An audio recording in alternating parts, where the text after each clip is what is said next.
Welcome to PokerGo's coverage of the 56th Annual World Series of Poker. And tonight, the spotlight is on one of the game's most elite and unforgiving formats, the $10,000 buy-in, no-limit deuce-to-seven low-ball championship.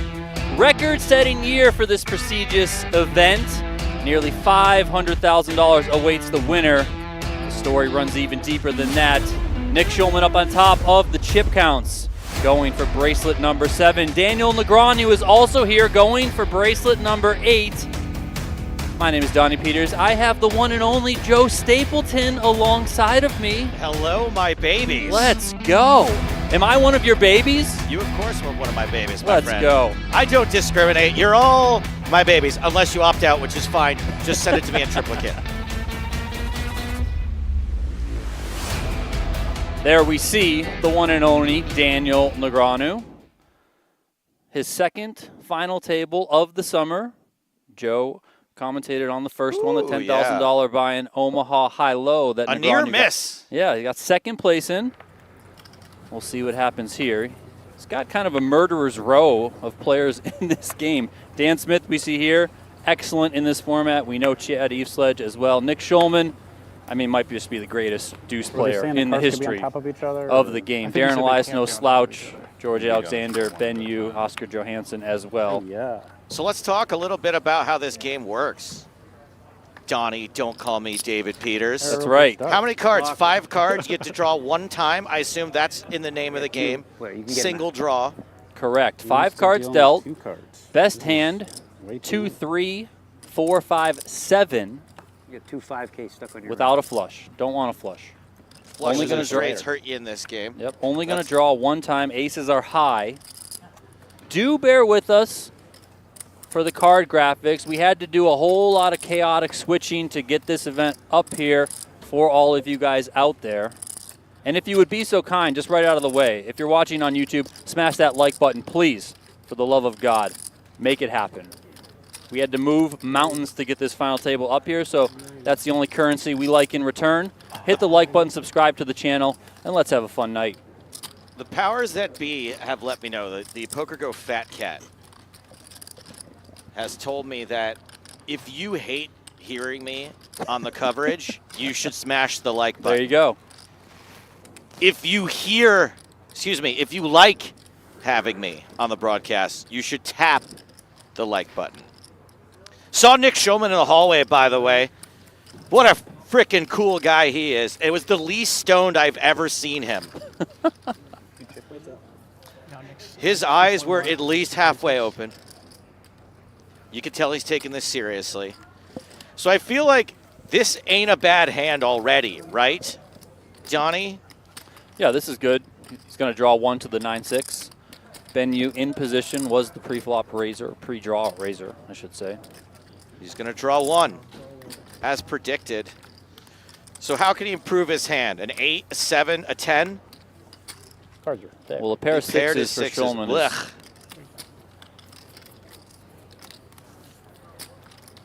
I'd love to know what you have.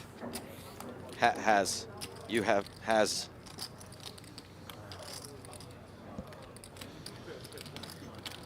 Schulman is first to act here. So we assume whatever Nick does in this situation is the correct thing to do in this situation? 100%. Okay. I'm not going to be one to challenge Nick here. And it looks like Yu was also drawing to a 9-6 and picked up an ace. Can't imagine he kept that ace. So, yeah. And if Schulman comes with a bet here, chance that it works.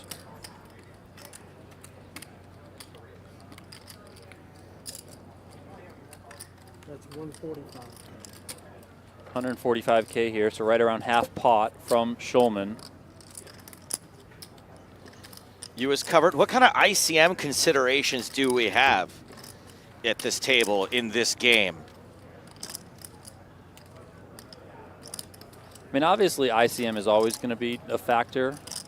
I would say maybe a little bit less so with these players, as Schulman does get that one through. Just because this is a prestige event, right? Yeah, not a money-making event.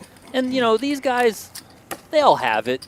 You know, they got money, right? They know what they're doing. We know Dean Eggs. He's always like, FICM, I'm just going to play for the win. He said that at the last final table. He said, I got cash.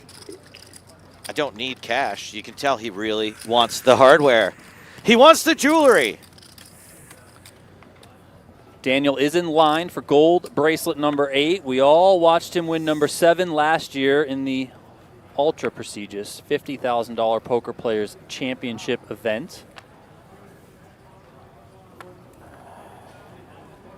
Daniel's off to a good start this summer. Has that second place finish that I previously mentioned. Another deep run as well. This guy's got a real future in the game. Oh, yeah. I think he'll stick around for a little while. What do you know? By the way, gang, if I sound a little off tonight, if I trip over my words, I was supposed to have the day off today, and I'm very glad to be here. Look at this final table. Look at this. What'd you call it? Murderer's Row? Like That's the right. 1927 Yankees, the A-listers we have here. I'm glad to be here. However, I got dragged directly from the pool today, where I was fully expecting to be asleep by 8 p.m. So I had a huge day. At the Excalibur pool. We were wilding out at Excalibur. It was bussin' over there. And the only way I'm going to get through today's stream is if I keep drinking, is the problem. Well, it sounds like we need cocktails. We need cocktails. For the commentators. I just need to power through till this is over. 32 is 50K, no limit. High rollers, you can make it your way back to your seat. If you have chips in your rack, please leave them in the rack. All right, so we've got King Dan versus Nick Schulman. Dan's taking 1. That's a power move.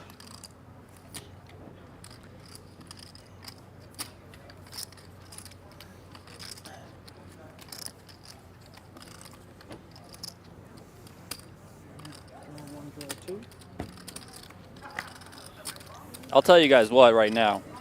We have a special treat coming into the booth. Mr. Jared Blesnick. What's up, sir? Super excited to be here right now. You sound so excited. No limit single draw. They call this one of the most pure forms of poker. How pure is Nick Schulman's hand right now? So looking at the chip stacks, it looks like Nick is the chip lead. Having a deuce in your hand is very valuable in this game. He's taking 2. It looks like Dan Smith is 3-betting.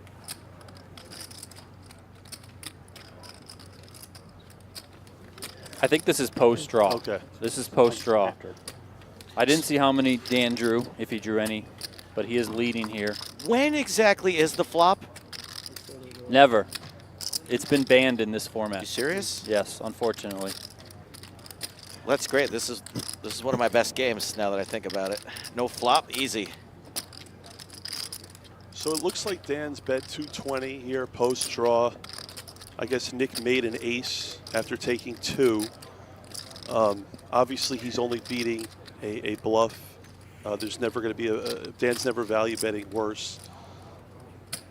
It looks like Nick's leaning towards fold. How do you sniff out a bluff? Like, couldn't he have just made a pair super easily? Or you have to do each individual, right? You can't stack them. You start making your way back to your seats, cards will be there. I don't want the mechanics of it take over. I want you guys to play. This is all you need to do. Once PokerGo President Maury Escandani out here to Okay, it instruct doesn't need the to players. finish that. he Okay, draws, cool. next All right. one comes in. You'd know that if you ever showed up to a production meeting, Nick. All right, what did he have, by the way? Can you not delayed enough? Bye, Nick. I think we did get a quick scan there, and Smith made an 8-7-6. Ooh, 8-7-6. value bet indeed. 3. Did you play this event, Jared? I did not. I'm actually going to Japan tomorrow morning. It's like odds or something. I still would. But I was just in draws Japan. or something like. Are they in the money? Do you know? They were on the bubble. To the players, if you have racks, Stone bubble on dinner? chips in front of you, Wow, do not have that racks, thing's we're gonna roast them up. You have about a minute and 45 seconds left before the cards be there. We will be hand for hand. You guys get back. It's an old expression, but somehow I can't stop saying it. I don't even know who Betsy is. Yeah, I've heard nobody really it. I used to hear it a lot when I knows was a who Betsy kid. I feel like it was on a show. I assume there's a famous. But he's saying it doesn't need to be within the box, right? Just we're good like this, I think is what he's Just like as long as it touches it, it seems like. Yeah, I think like it probably extends. Yeah, consider good. Okay, Should cool. be good. Cool. These final 8 players are guaranteed $45,800. Up top, $497,000. Record-setting event here in the 10K Deuce. 233 entries. Johansson has a 987 here. Jared, were you one of those entries? No, I did not play. This is very interesting, actually. So Johansson just got dealt a Pat 9. Oh, wow. And Daniel has a 9-7 draw. I never expect Daniel to fold here. He's probably either going to call, as he calls here. It's obviously going to go 1 Pat. By the way, Negreanu and Johansson were both at the 08 final table we covered about a week ago. So this is very interesting here. Daniel's drawing to a 9-7, and his hand is never strong enough to check raise on the river if he makes a 9-7. So this is very interesting. You could see potentially a bluff here by Daniel as he pairs the 5. A lot of people would bluff here. And he shuts it down. And Johansson here is 100% going to go for value. What are the chances that Johansson would fold to a bluff there from Negreanu? Not super high, it seems like. In this spot, Johansson's never folded. People are never generally folding a 9. Right. But he's not supposed to really have a 9 in that spot. His top of his range is supposed to be like a good 10, potentially even a jack. Right dealers, shuffle up. Well, it is a quick fold out of Daniel, so Johansson picks up that pot. So looking at who's left here, we're down to, what is it, 8 players left? 20, 40,000 blinds. Nick Schulman's the chip lead with almost 2.8 million. And Nick Schulman is, without a doubt, the best player left in this field. Nick is probably a top 5 no-limit single draw player in the world. So I'm looking forward to seeing how this develops. I think they will. Who's going to teach Stapes how the game works? Donnie and Jared I don't know. to the rescue. I mean, if he doesn't know, I would imagine. He's ever seen this. So Darren here is a great no-limit hold'em player. I'm not too familiar with his single draw play. He doesn't know. It looks like he's opening under the gun here to 90,000. intricacies, but I bet. You think? Deuce to 7. Deuce to 7. You think he I doesn't won't know speak the, to I Darren's think skill that's when a it bold comes statement. to this game, but I will say that he tries to play it every single year and he loves Wow. it. Like, so I would then lend that he probably ain't at so. least thinks he's What if pretty he does? comfortable He might. playing it. He doesn't. There's no way. Very interesting how Nick maneuvers here. He's got 2 7s in his hand. He has a 10 draw. There's a lot of things that Nick can do here. This is what's great about no limit single draw. He could fold here, as he just did. Wow. He could 3-bet and snow. He could call and draw. It's such an interesting dynamic. But again, because Darren raised under the gun, Nick leaned towards folding. And then, Alexander's going to fold as well. Pick up there for Darren Elias. Darren is still looking for his first World Series of Poker gold bracelet, a very accomplished player, many WPT titles, but for whatever reason has yet to claim gold here at the WSOP. And what's interesting about single draw is this is one of the only poker games So, like, I saw the bottom card was an ace. When where you the pulled big it. blind ante is bigger than the feel like big this is gonna blind. happen a bunch So too, usually like- no limit hold'em, it would It's be tough. It's 20,000, always tough with this, 40,000, but- 40,000. Cool, thanks. In this game, the big blind is, the ante's usually 1.5x the big blind, which makes, it entices you to play I'll let more you see the hands. bottom card. The whole day. Final table. If you want to see it, I'll allow it. Anybody object? He gets to see the bottom card. Give him a little edge, whatever. How big can it be? Oh, wow, he saw a 4. I mean, it's better. I object! I mean, a 4 is probably pretty big. I mean, if you know it's kind of like the 26th card, roughly. Yeah, it can be. You know, Ben is, I mean, That can that's start. the guy with info like Just for that. optics alone, it's like I agree that I haven't really ever been able to get advantage of Be it, hard but I just to, always yeah. say like I can't think of how I would, but like You still want to get caught not saying it, right? I don't know how you would. Big bluffs for way less of a reason than that. So they're actually, the stack sizes relative to the blinds, they're actually fairly deep. It looks like there's a lot of play left in this tournament. A lot of people have at least, everyone has at least 20 bigs. Most people have at least 30 bigs. Some have 40 plus. Yeah, seems like a 35, 40 big blind average maybe. I did just think of one. Not for this game, though. But So Johansson has an interesting hand here. He's opening early position with a Pat Jack. Nothing wrong with it.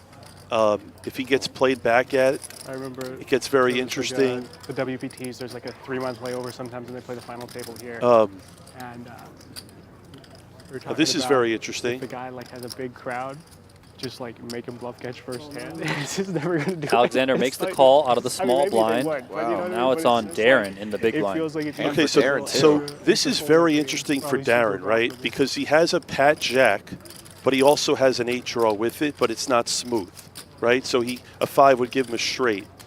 So if I'm Darren here, I would call and drop the Jack, and if I somehow hit Jin, no one's ever going to see it. These are the type of spots where, let's say Alexander makes a 9 and Darren makes an 8, he's going to win a big pot because Darren's hand out of the big blind, the fact that he's just flatting pre, because if he had like 8-7, 2-3, he might 3-bet because his draw is so strong. But if he could peel a deuce or a 3 here, and Johansson and Alexander makes a 9, it could get very interesting. So look, Darren made a straight. Straights work against you in this game, so keep that in mind if you are new to this format. You don't want to make straights, you don't want to make flushes. And this is what's interesting. Darren should not bluff here, in my opinion. This is actually a great game for the one-chip angle shoot. But it looks You like could he really might. scum people hard. I just saw one. I'm going to try later. But it's hard really because scum his people. range pre-draw isn't supposed to be that One-chip strong. alliance, there's like some really So it's cool harder moves you to can do believe him. absolutely The scum fact that people. Johansson has a main Jack, if let's say I Darren just decides go to bluff here, there's actually a 1,070,000. decent chance it might get through. 1,075,000. Let's see what happens. Okay. Turns his hand And he up. does. I see I need to draw. Boom. Free roll. And Great. Johansson's never going to bet here. I He's got to scum checking. somebody Yeah. like that. Action does check around. So many ways to Johansson's scum going to that table chip, that Jack and scoop this pot. So like I was saying That's a good before, scum. because Darren was out of the big blind, he Right? has a You're lot of 1,075,000. cards You say 1,075,000. to be able to bluff with, Put but it it's in, less all of them. believable You when he gotta- you know, flats that's the pre-flop, bet. takes You a get it card. back. He turns his If he hand up, you see that 3-bet he's got. and made a straight, to prove kind of that and his opponent was Pat, he's I'm more just saying, likely to it's bluff an because he has a opposite. stronger Huggy would've hand. loved it. I'm saying, Huggy he would have had a field day with this. Like, everyone does it now, and it's normal, but they're not doing it for that reason. But, like, it's 100%, like, across the board. There's, like... There are situations where it's just very clearly a real poker play, like leaving no. one behind on the river. I'm not saying it isn't. People do it a ton when it's just not You know a what else poker is a really play. good poker play? Stalling, which is really, really, really good for you, but really, really bad for poker. So even though it's the best play available, doesn't mean it's like overall good that everyone does it, you know? But they have to do it because it's worth money, you know?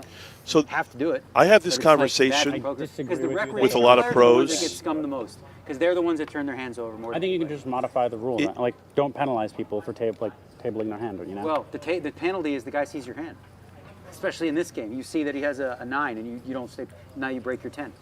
It's a pretty big penalty. In my personal scum. opinion, It's a really good every scum. 10K plus should have time extensions. Gotta get Chad. This is something I Chatty, I'm gonna discussed get with a you. lot of the You might get me. players. You're my target. I'm gonna scum you. Scum, scum, scum. I can't say I disagree with you. I just feel like what Daniel and Dan Smith are talking about is kind of like a competitive edge great scum. where someone has a lot of chips, someone doesn't. I just feel like if you're playing a $10,000 plus buy-in for the most part, everyone that's doing that should know going into it, I have an idea of how to play, and we need to implement time extensions. Now, this is very interesting here. I was going to ask, man, what the hell do you do here? So what I would do here is, so Johansson seems to be the most aggressive player at the table pre-flop. I expect Dan to call here, drop the 6, Okay. and draw to the deuce 3, 4, 5, which is, it looks like what he's going to do here. I expect Alexander to flat on the button and draw to the 9 as well. I played this event, I believe, last year with Alexander. He's a very interesting player. He's definitely very dangerous.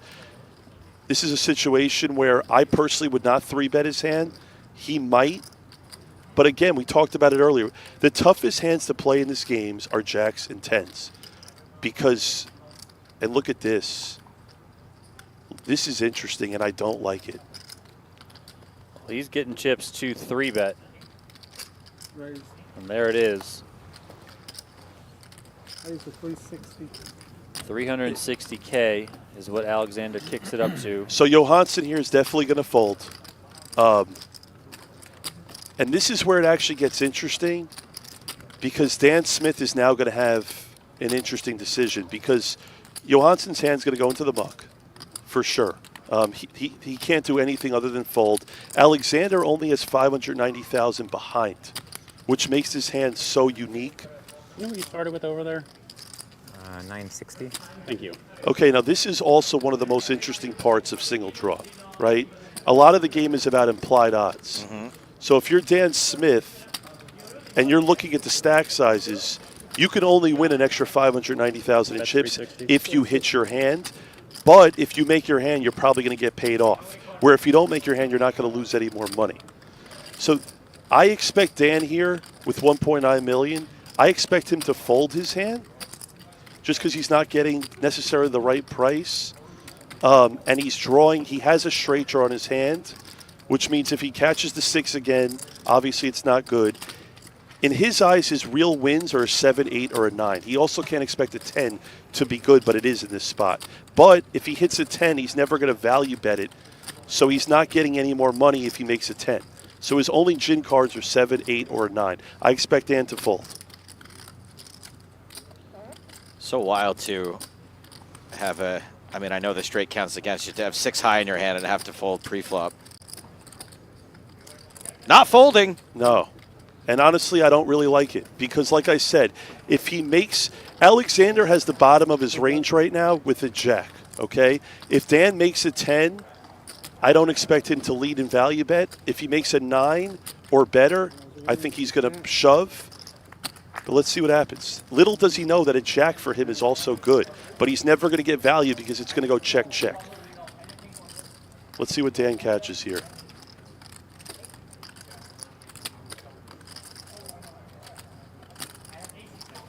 Being edged by the graphics. Show us. So Smith's card is not scanning right now, so bear with us. Action is on him, and Alexander did stand I need to pat. know. All in. And he jams. Okay. So in this spot, he's betting all bluffs, and in my opinion, he's betting a 9 or better for value. I don't think he's going to do this with a 10. It's bluffs or a 9 or better, in my opinion. So bluffs being any pair that he just made. If he pairs... Picked up another 6. Exactly. Now, again, this is where the dynamic of no-limit single draw is so interesting because Alexander right now is playing a guessing game. He has to call 590 to win it. He's getting pretty much 4-1 on his money on a call, which means he only needs to be right about 25% of the time here. It's interesting because Alexander, like I said, is not supposed to have a hand as weak as a jack. But again, I don't love Dan's. I don't love him taking a card here. It's interesting, but we'll see. Now, is Dan also always taking this line with his value hands? Like if he does drill a 7 or an 8? Dan has to assume here that Alexander's not folding because he risked more than almost half his stack. But again, this is also the problem with Alexander. I think he made a mistake to get himself into this situation because where tournaments are different in cash, in a tournament, Dan Smith could have flatted. You know, Johansson raised under the gun. Pipe down. Seriously. Shut up. Dan Smith could have flatted with a big hand just because he didn't 3-bet. So Dan Smith, the whole hand is very interesting. I want to see what Dan made.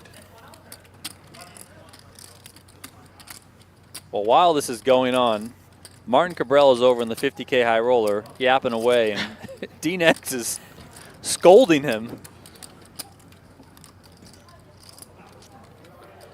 George Alexander deep in the tank here. But what we just discussed too, time extensions. This is the type of stuff that I think we need time extensions here because he's sitting here for 3 minutes, right? He's wasting other people's time.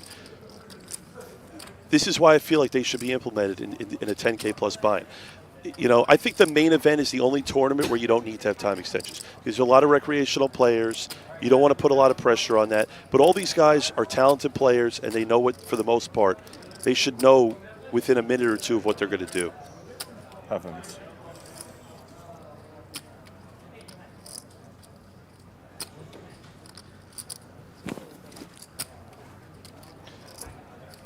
I love that we have to go through the same anguish that Alexander is going through now, not knowing if Smith is value betting or bluffing. So is it, I don't know if Alexander won the 10K Raz last year. He did. He did. He Yes. did? Yep. Okay, that was the event that I went deep in. I final tabled that with him. Now I remember. Alexander's style, very aggro, plays a lot of pots, gets involved a lot. I believe he's from Chicago. We have him as residing in Fort Lauderdale, could be from Chicago. Okay. 1 bracelet for George Alexander. Need 30 seconds. My prediction here is he lets his hand go. It's tough. Again, you're just playing a guessing game. You're not going to get a read on Dan Smith. Dan Smith's one of the most accomplished poker players in the history of tournament poker.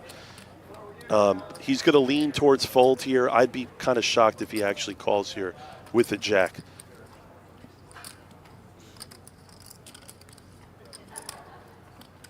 And there is the laydown from George Alexander. So this pot.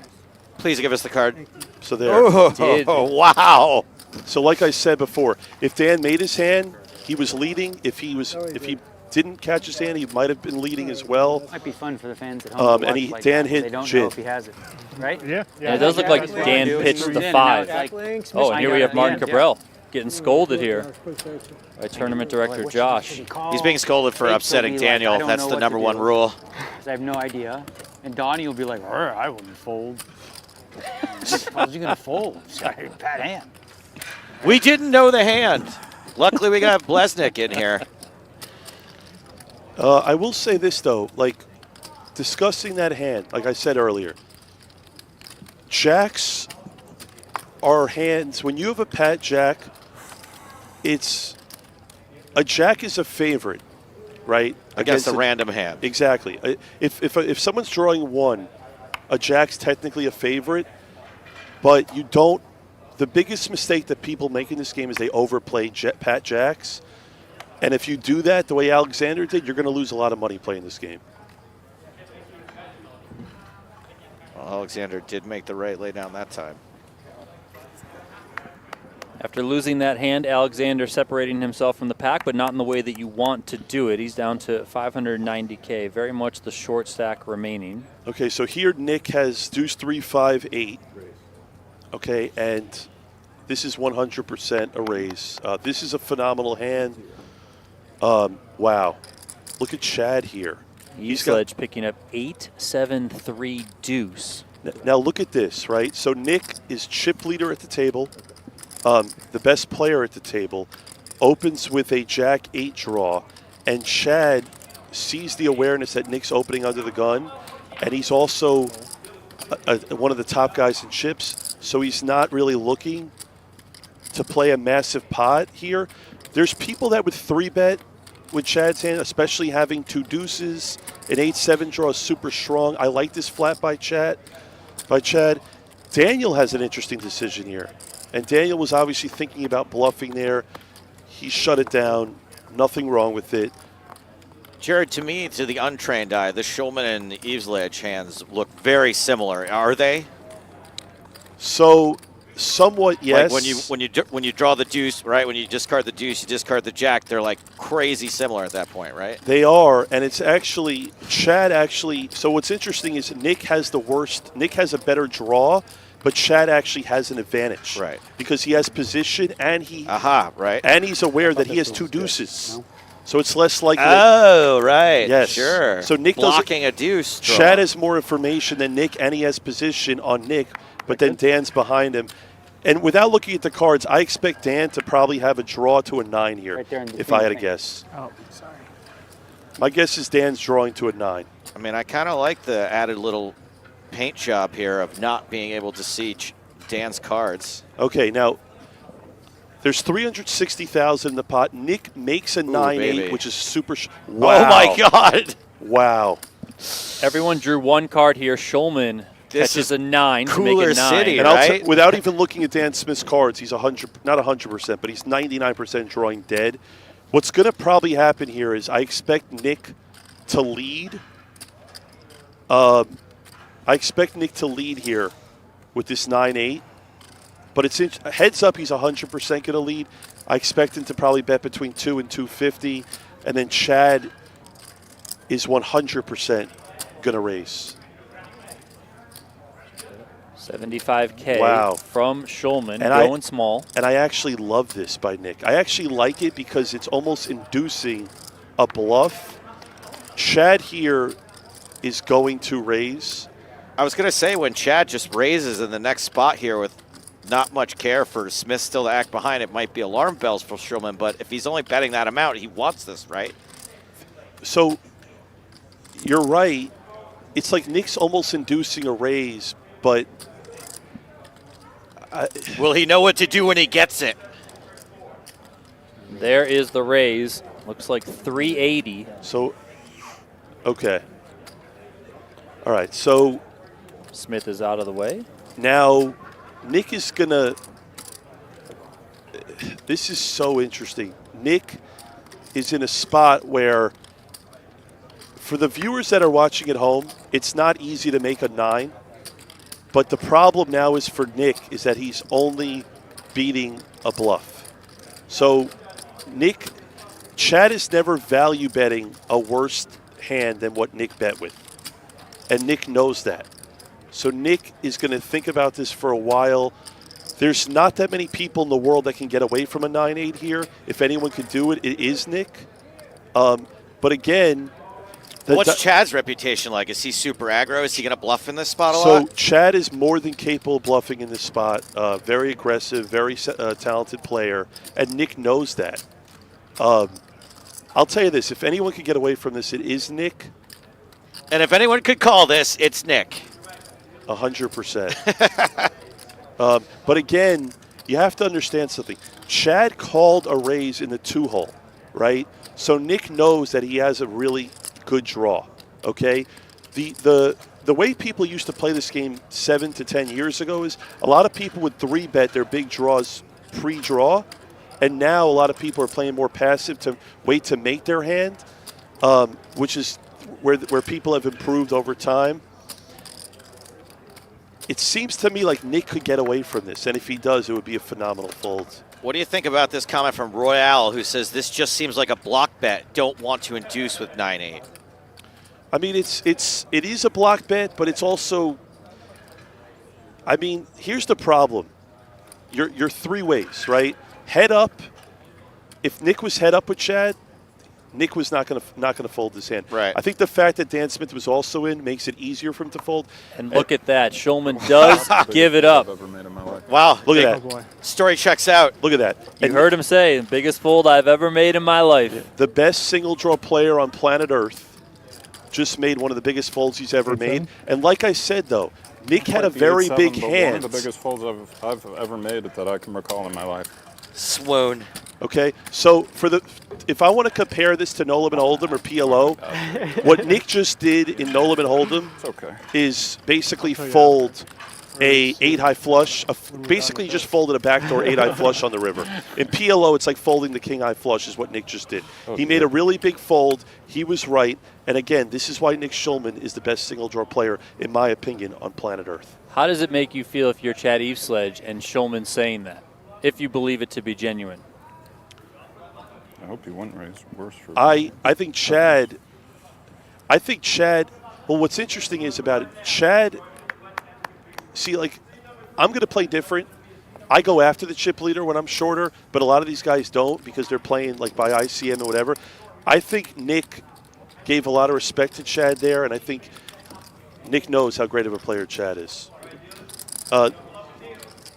Chad's smile after the hand, too, says to me he knows he's playing against one of the best players in the world. And just even to get him to react that way, I think is kind of a moral victory if he can't win the chips. Now, Darren here, He has a made 9-8-6 in the cutoff. Oh my God! Wow. Holy. Okay, so I'm going to tell you what's going to happen here. Is Johansson will 3-bet, and he should 3-bet to around 300 to 400,000, and Darren's going to move in, and Johannes is going to call, and this is the part of the game, just like in No Limit Hold'em, right? This is what you're watching right now is basically kings to jacks. That's what this is in No Limit Hold'em. There's the raise, I believe, to 325, and I expect Darren 100% of the time here to just move in. And Johansson's going to snap call, and Johansson's going to lose a very big pot. There's zero avoiding this situation. The money will just go in. And Darren right now he's doing cartwheels in his head right now. He's thrilled. This is like such a good spot for him. Because again, he's raising off the cutoff, right? So what type of hands is he raising? He's raising any Pat Jack. He's raising 4 to an 8, 4 to a 9. He's raising 4 to a 10. And there is the jam from Elias.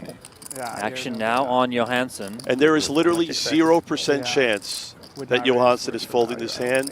Darren will be getting a full double up. We're all under the gun. and right now, by the way, what Johansson is doing, he's doing a little Hollywooding right now, because this is the part of the game where he wants to make it look like his hand's not that strong, like, oh, I don't know what to do necessarily. But again, he's running into a hand that's just slightly, it pips him by 1 point, which is crazy. Jared, I know that this is all obvious to you, but as a kind of a first-timer watching a single draw stream, how does it work once it's all in? Then you decide if you're going to draw. I know in this case they're not going to. Yes. And would you ever, once you see your opponent doesn't draw, would you ever change your mind and be like, uh-oh, I'm in big trouble here? So there's a lot of that. Not in this situation. So there's a lot of spots where you get dealt a Pat Jack or a Pat 10. But you have 3 other good cards with it. So like if you have 10, 5, 7, 3, 2, and there's an all in front of you, that might be a spot to drop the 10 and have position to do that. In this spot, like I said, this is a complete cooler. No draw, no draw. And there's the call, quick Pat. And 6-3 deuce. 6-3. I got it. And that 3, 9-8-6-3 for Darren Elias is going to be the winner here. And as Jared mentioned, a full double. So to your question before, the hand with Alexander where he had where he 3-bet and had a Jack 9, in that spot, if he 3-bet and Dan Smith decided to flat and then call and then pad, then Alexander would have dropped the Jack. Got it. So, but to your point, this poker game, position matters more in this poker game than any other poker game. And it's not even close. Because being able to see your opponent drawing or padding in front of you is the most important thing in this game. Because you're just getting all the information. And that's why in this game you want to be playing a lot of pots in position. If someone's opening under the gun, or for example, when Chad just flatted Nick's under the gun raise, he's not doing that with like a bad 9 draw or a 10 draw, because he expects other people behind him to come in. Position is almost everything in No Limit single draw. All right, good to know. Jared, by the way, I just want to let you know that you're getting tons of love in chat. People are really appreciating your analysis here and being able to break the game down for us. Guys, I love... Listen, I know I can tell you're passionate about it, yeah. This is my second time commentating. It's funny, I just had a dinner for my company at Mastros, and Brent's like, oh, hey, come by. And I mean, I couldn't be happier to be here commentating this final table with you guys. This is really special. You just mean like on the bubble? Or... So I just want Dan Smith to not pick up a hand for the rest of the night, since we don't know what his cards are. I prefer he just stay out of it. If they ever had a... Sorry, Dan. Looks like Dan Smith's wearing an Adele hat. He's rolling in the deep. Okay, so Daniel's on the tighter side. You can open a 10-9 draw. It's not recommended. Most people don't. It's the right fold. Darren just won a pot. I like this open by him. The table's playing very passive in general. People are playing fairly tight. They're trying to chip up. Again, this raise by Darren is very good. I expect Nick to fold in the small blind. And Chad now, this is interesting. Chad's going to flat here in the big blind. He's getting a great price with the ante. It's going to go 1-2. And again, this is what's interesting, is that Chad's hand is stronger than what it's supposed to be, right? When you call and take one, because if he had a deuce 3-5-7 draw and he sees Darren raise in late position, he's most likely to 3-bet and win the pot here. Now, this is interesting, right?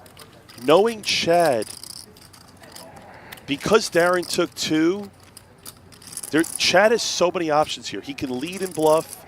He could potentially check call. He could check raise. This is why no limit single draw is such an interesting game, because the fact that Darren took 2.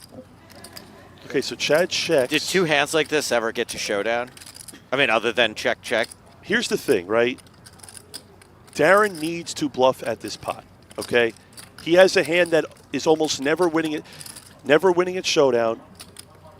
In my opinion, what I would do here is I would actually overbet the pot. Because when you have a guy in the big blind taking 1, it's most likely that he has a draw to like a 10 or potentially even a jack. And if you bet, let's say 400,000 here, and Chad makes a jack after you take 2, it's hard for Chad to call. It's hard for him to call with even a 10. I expect Darren to bluff at this. And as good as Chad is, he might look this up. Well, Darren does find the bet. He is on the bluff here. Okay. 250. I don't necessarily love the size. I would have either bet smaller or bigger. Because if you bet 100,000, it looks like you're reeling him in to call. Chad, okay, here's where it's interesting. Chad really can't raise here because he didn't 3-bet pre. It's hard for him to raise here. I would say Chad calls here probably half the time. And if he does, I'm going to break down why it's a good call.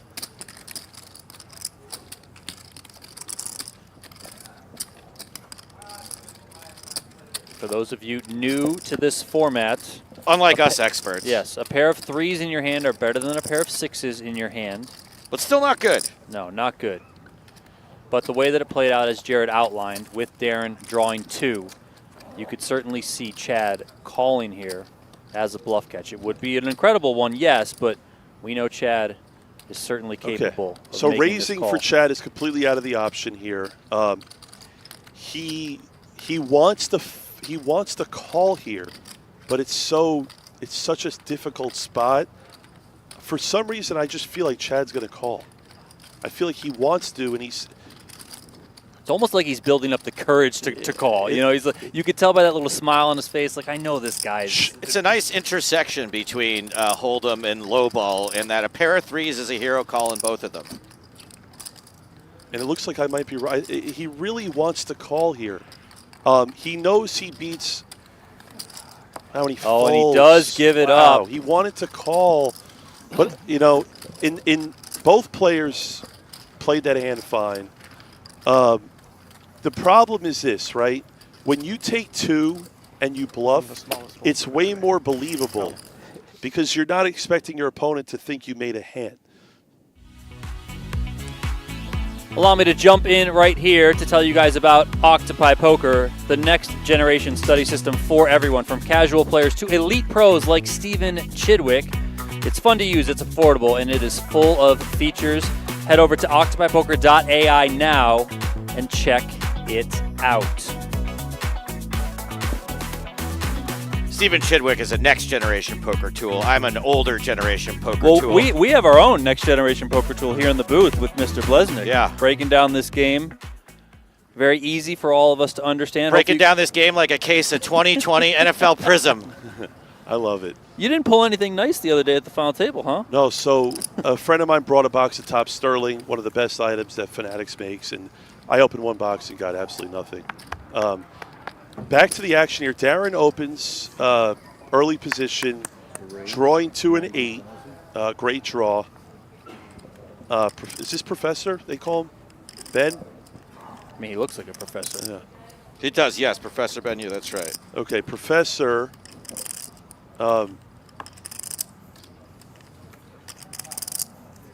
Johansson here is going to throw this away. Oh, wow. Schulman finds an 8-6 draw. Okay, now. And these are the two biggest stacks. Yes. Keep that in mind. Now, Schulman has position. In this situation, okay, and we talked about this earlier,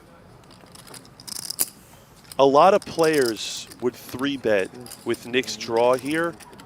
The fact that Darren has more chips than Nick is the main reason that he flat on the button here. If Nick had $2.5 million and Darren had like 1.6, I would expect Nick to 3-bet. But Nick realizes that Darren has more chips and he could actually eliminate him from this tournament. So Nick would rather play his hand slow pre-draw, and if he catches his card, potentially win a big pot. So now Darren draws, Nick draws, Darren makes a jack. Darren is going to check here every time, okay? A jack is a hand. In this spot, it's a pure bluff catcher. Your hand's not strong enough to get value. What's going to happen here is most likely Darren's going to check, and Nick's going to check a queen behind, especially with two of the bigger stacks. They're not going to try and play a big pot with each other. And let's see what happens. And Nick's going to be happy to check behind, because once Darren checks, Nick has to think his queen is good, probably 60% of the time.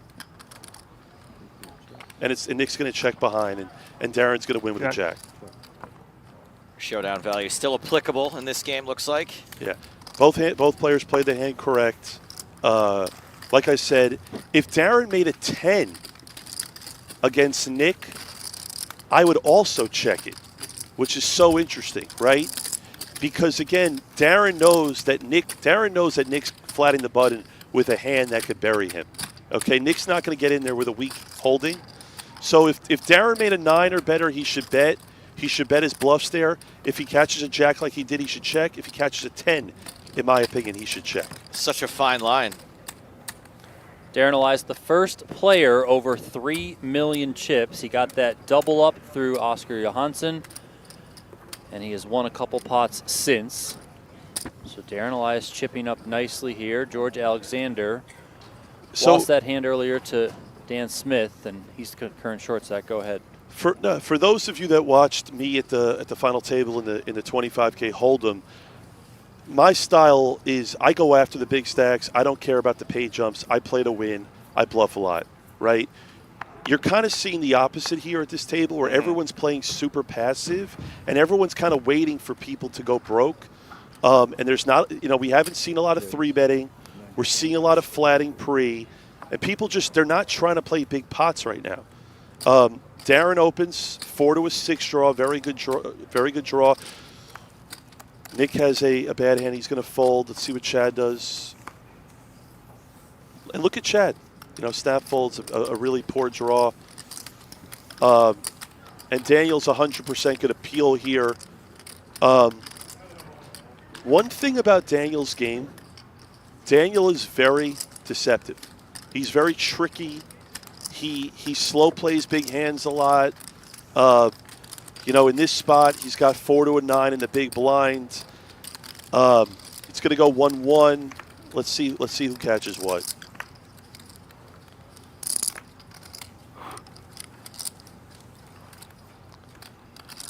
Okay. Now again, we talked about this earlier. Daniel paired his 5, but the problem is he's in the big blind, and so it's not a great spot to necessarily bluff. You're watching me watch my card? Did you do anything yet? Not yet. You're like, I can tell you're looking to see how I'm going to look at my card. Yeah. What are you going to do? Yeah, but just fucking focus. You got good focus. Look at this guy. He's really dialed in, You're trying to sneak one. He can't.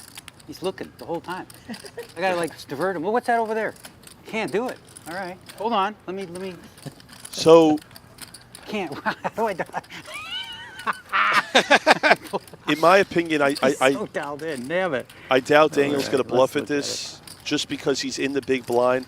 Even though his draw is stronger than what it's supposed to be, it's harder to get a bluff through when you're in the big blind. I expect him to check and give up here, and I expect Darren to just check behind and be happy to check back the queen. And there it is. Yeah. And check. Darren's going to table this queen and win another. And like I said before, there's not a lot of bluffing going on. There's not a lot of 3-betting going on. It's a lot of standard play. Nope. You were just Hawkeye. Darren, Hawkeye, Elias. Now again, Hawkeye. But this is Hawkeye's also wrong what's so occasionally. important about chip stacks. Yeah, but Hawkeye, at least he was like hawked in, you know. If Daniel had Like, $2.5 you million know, here, you're he trying to probably bring would in have bluffed at contraband, it. and he's right The fact there that he just has under like, $1 million, he wants to Hawkeye, you save can't his bring chips nothing and be inside. careful. I hated those days. I mean, you try to pack a cell phone in a peanut butter jar, and he's up all in it, like sticking his finger in the peanut butter, going, "What is this? What is this? What do we got here? Little flip phone?" Daniel dips below 1 million chips, losing that pot. Darren Elias continues to kind of casually run over the table, just picking up pots left and right. I like you were doing something wrong. I'm like, you're looking at me. Look, you're like, well, what I do? I didn't. Waiting for that. He was just sitting there. Oh, yeah. Okay, He's right so across from you. I know. He's just right there. He was just sitting there. Staring me down, man. Come on. So it looks like Warden. Alexander now is in the big blind. He's the shortest stack. Johansson here has a raising hand. Stapes, we were talking about this earlier, right? So I expect Johansson here to open with a made jack. Now, if he gets any sort of pressure here in position, he's most likely going to pitch the jack. But if, let's say, Alexander calls in the big blind here and draws one, He stands on the jack. he's going to stand on the jack. Okay. Now look at this. Alexander has a jack 10 in the big blind. Okay, so these are the tough spots to play in single draw. If Alexander shoves here, I think that's really bad. This is a very difficult spot to be in because he only has 490,000 behind. And do you know if the PLO 8 is open for like one level tomorrow? That type What was of your thing? queen anyway? Queen 8? You know? 3, 4, 5. I would guess so, but I He's don't. got the least ICM considerations right now also. He can blaz it in. Hand too. Not that good. Yeah, I don't like a shove here for Alexander. This is just a horrible spot for him to be in because you can't really shove because, again, we talked about it earlier. This whole game is position, right? So the fact that he's now out of position in the hand, Big O is going to be so huge. his opponent gets to act, It's gonna be over $1 million you know, first. after him.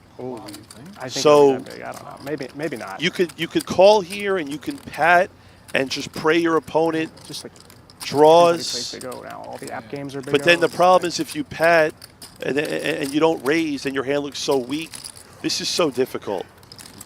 There is the call So let's see from what Alexander. Alexander does. They're disgusting. Not really. Yeah, I don't know. feel like he's going to drop the jack Like, I always because the like problem big is app, like. you know, But then it's again, like, it's such a different game when you've got to like. I don't. This is such a difficult spot. I expect him to drop the jack though.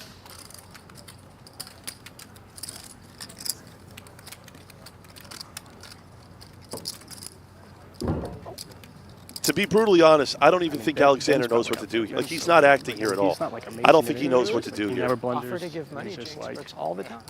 plays everything, plays anybody. He's just de-bold. He's just like a big app game grinder, you know. Like For sure. he once told me he went on a honeymoon with his wife, and he said, "This is the first 24 hours in 5 years I haven't played online." Is he just trying to make his decision now on what to draw? Well, Or is he called already? That's what I'm asking. So he has called already. Yeah. He's called and he's thinking, but again, bringing up the time extension thing, he shouldn't be allowed to sit here for a minute and think. So he's padding, and again, this is the problem now. In this spot, Johansson, and he pat behind. See, okay, and I want to explain this. It's going to go check, check. Johansson's going to win the pot. But this is why this is a bad played hand by Alexander, because when you only have 450,000 in chips left, you're basically telling your opponent you have a weak hand here. So now it's allowing Johansson with a jack to pat behind.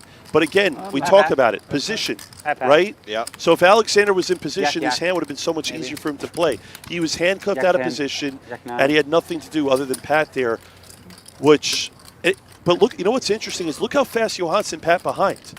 That's what makes the hand so interesting. He just knew his Jack 9 was good because of all the acting there. Because if Johansson had a made 9, he's just moving in. If he had a made 10, he's just moving in. So he's basically giving away that he has a bad Jack and doesn't know what to do.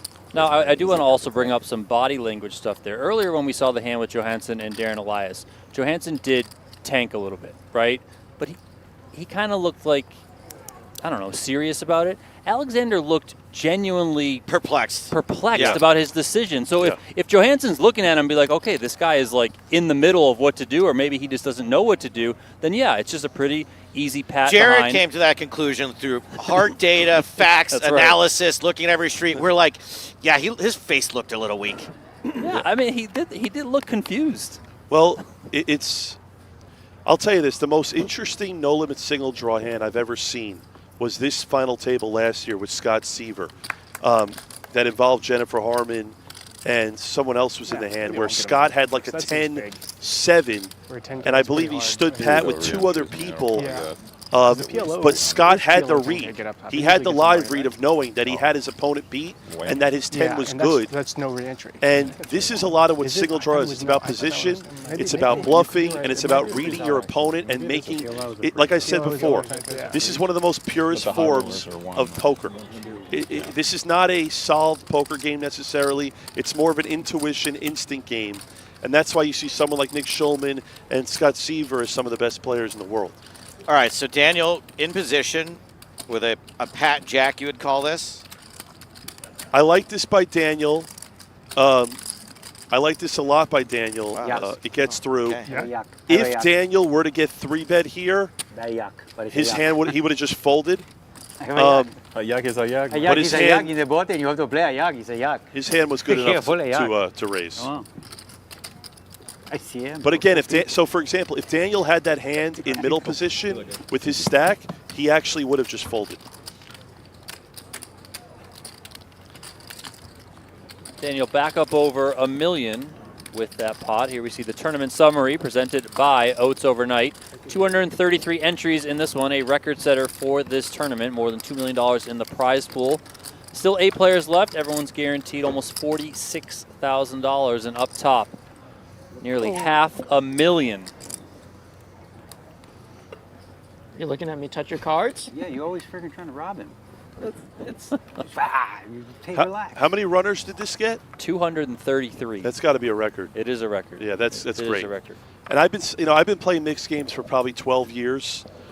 I'm really glad that we're broadcasting this because when people learn how to play no limit single draw, they love the game. I've never met anyone that doesn't play this game and doesn't ever stop playing it. It's especially triple draw as well.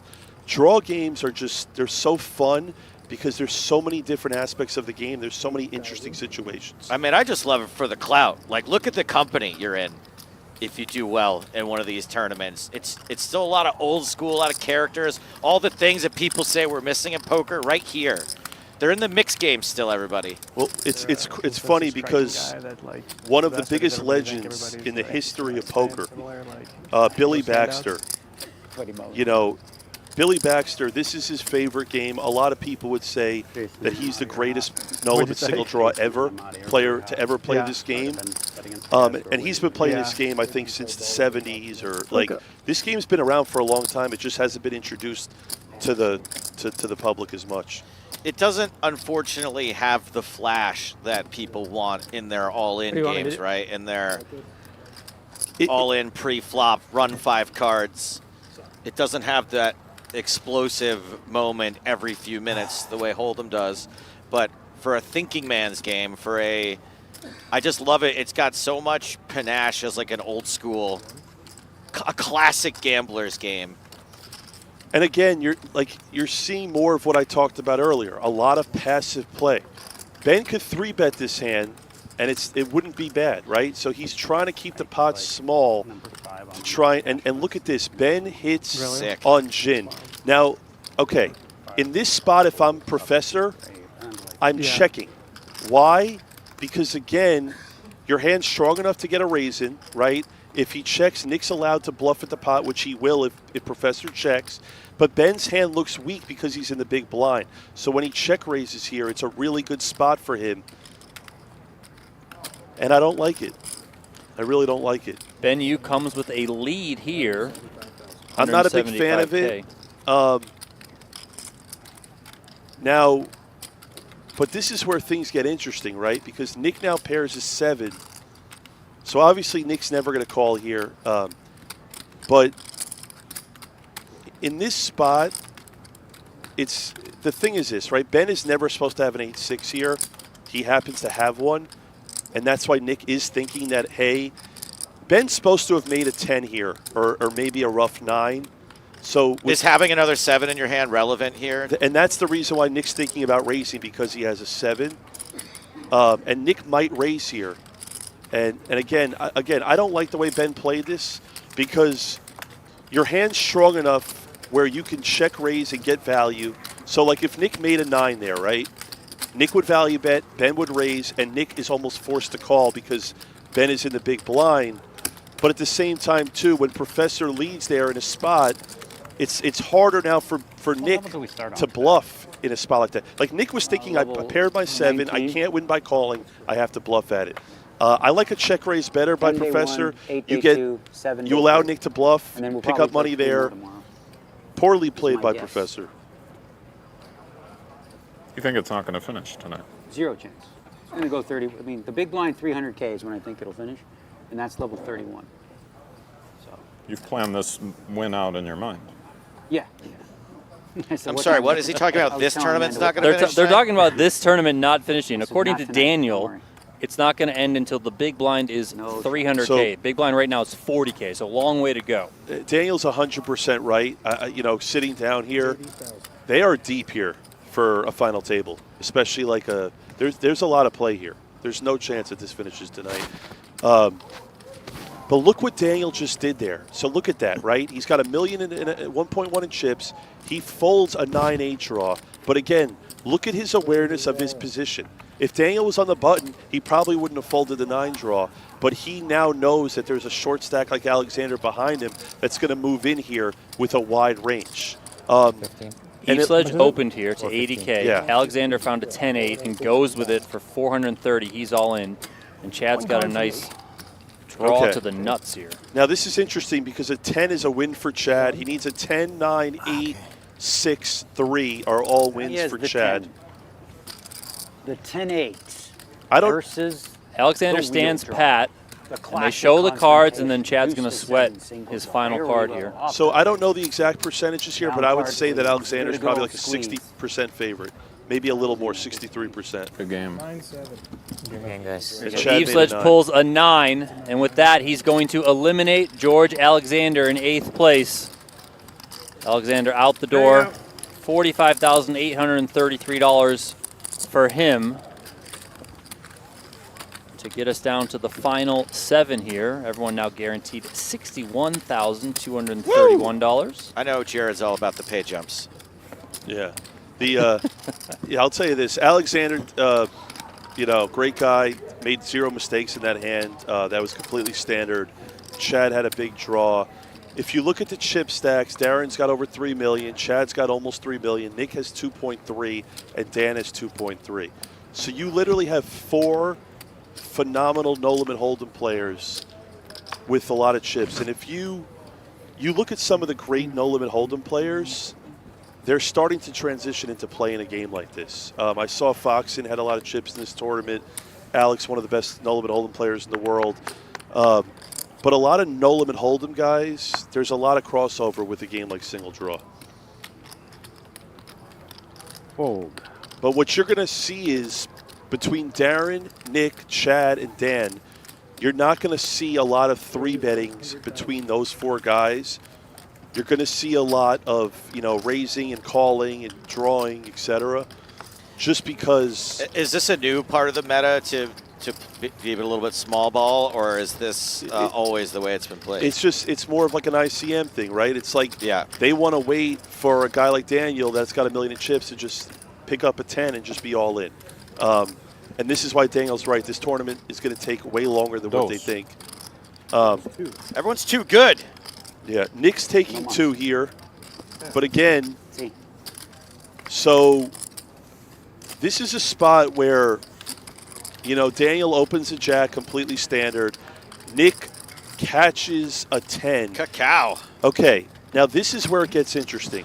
A lot of players would never value bet this 10. I expect Nick to lead here for value because he's that good. I expect Nick here to put out like a $100,000 to $150,000 bet. He's got Daniel covered. He knows that Daniel's not used to value betting light. And again, Nick took 2 here. If Nick took 1, he's more likely to check. The fact that he took 2 is more likely the reason I expect him to bet here. Let's see what he does. Taking 2 means he's going to be a little bit bluffier here occasionally. Yes, which is why he needs to value bet this.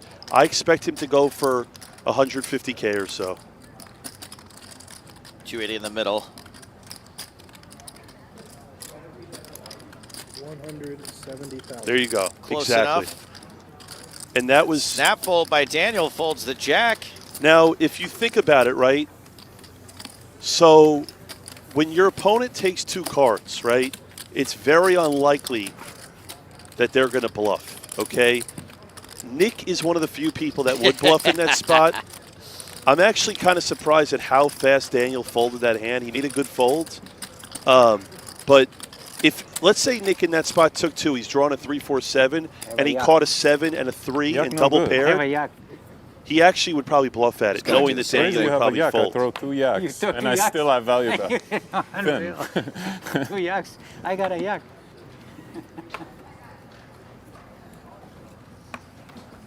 Is there anything Nick Schulman can't do? You know, it's funny because Jeremy Osmus and I were playing the 25K yesterday together, and he asked me my top 5 guys in the fantasy draft of who I would have picked based on value and what everyone went for. Because I told Jeremy, I said, Jeremy, you went for over $140. You're not worth $140, right? Who the heck paid $140 for him? I'm not sure. Me. Okay, well, you're an idiot. Wow. But so I mean, I'd pay that much for him just because so I get to look at his face all Yeah, summer. you know. I mean, there's some hidden benefits. Well, there. here's the thing. Jeremy, in my opinion, Jeremy should be the #1 overall pick, okay? In my opinion, Daniel should probably be the #2 guy. But in my top 5, I had Jeremy, Daniel, Nick Schulman, and I also put Texas Mike in there based on volume. Oh, yeah. And the fact that he's very dangerous. He's a guy that can win 2 or 3 bracelets, right? And I also think I put Scott Seaver in there. But there's other guys, you know, Sean Deeb, Bryce is a great player. But what's interesting is about a guy like Jeremy, he could play every game great, right? And that's a lot of what makes you good in fantasy. And Daniel's, you know, I did an interview last week. My prediction was I think Daniel was going to have I think Daniel's going to have the best summer he's ever had. And you're seeing a second final table less than 10 days into the World Good Series. Point. It feels normal to us, right? We just expect Daniel to make final tables, but he has kind of gotten kicked around a little bit. Now look at this, by the way. So this is interesting. Darren is supposed to fold here. Okay, good. So he's supposed to fold. And again, we talked about earlier, jacks are the worst hand to play in this game. But that is the first time we've seen a good 3-bet by Professor in position with 4 to a 9. And again, I want the viewers to know that if there was an under-the-gun raise, he's very unlikely. He's not going to 3-bet that 9 draw. But he knows Darren has a lot of chips. He knows he's going to raise a lot of pots, and he's going to 3-bet in position. And when you 3-bet and you get it through, you pick up, there's already 120,000 out there before you get dealt the cards, plus the raise. So you're picking up, like, Professor picked up, you know, a small chunk of his chips right there from that 3-bet. Professor up to 40 big blinds. Daniel down to 23. He's in the big blind this hand. Now, Jared, earlier you were kind of wondering about Darren Elias and his experience with this game. What would you say now, having seen a bunch of hands played with him? Right now, hey, whoa. And as I say that, he just pocket gets aces here, everybody. dealt #1. Right now, I would say Darren's the best player on the planet. Getting dealt a wheel, you could play this game for a year and never get dealt a wheel. The fact that, but here's the thing, this isn't even getting dealt pocket aces because it's with so aces, much harder. But not even that, with aces you can still lose. Right. You can't lose here. And the best part is you're pat, so your hand's supposed to be weaker than what it normally is, but more importantly, in this game, if someone else makes an 8, you're getting it all. You're getting it all, exactly. So look at this, right? Schulman is in there with a call in position. Now, for the viewers watching this, it looks like Nick is making a bad call here. He's actually not, okay? Darren's obviously going to pat. Nick's going to draw 1. But Nick also knows that Darren's opening range here is so wide, being the chip leader. And if I'm Darren here with 300K in the pot, there's 2 ways you could go here. You could go over bet size. You could also go under bet. Darren checks. And Darren checks, and I don't Nick mind improve that. or not? Schulman doesn't want to improve. Squeezing We it know out. that. Wheel. Does not get river value. Pretty good hand.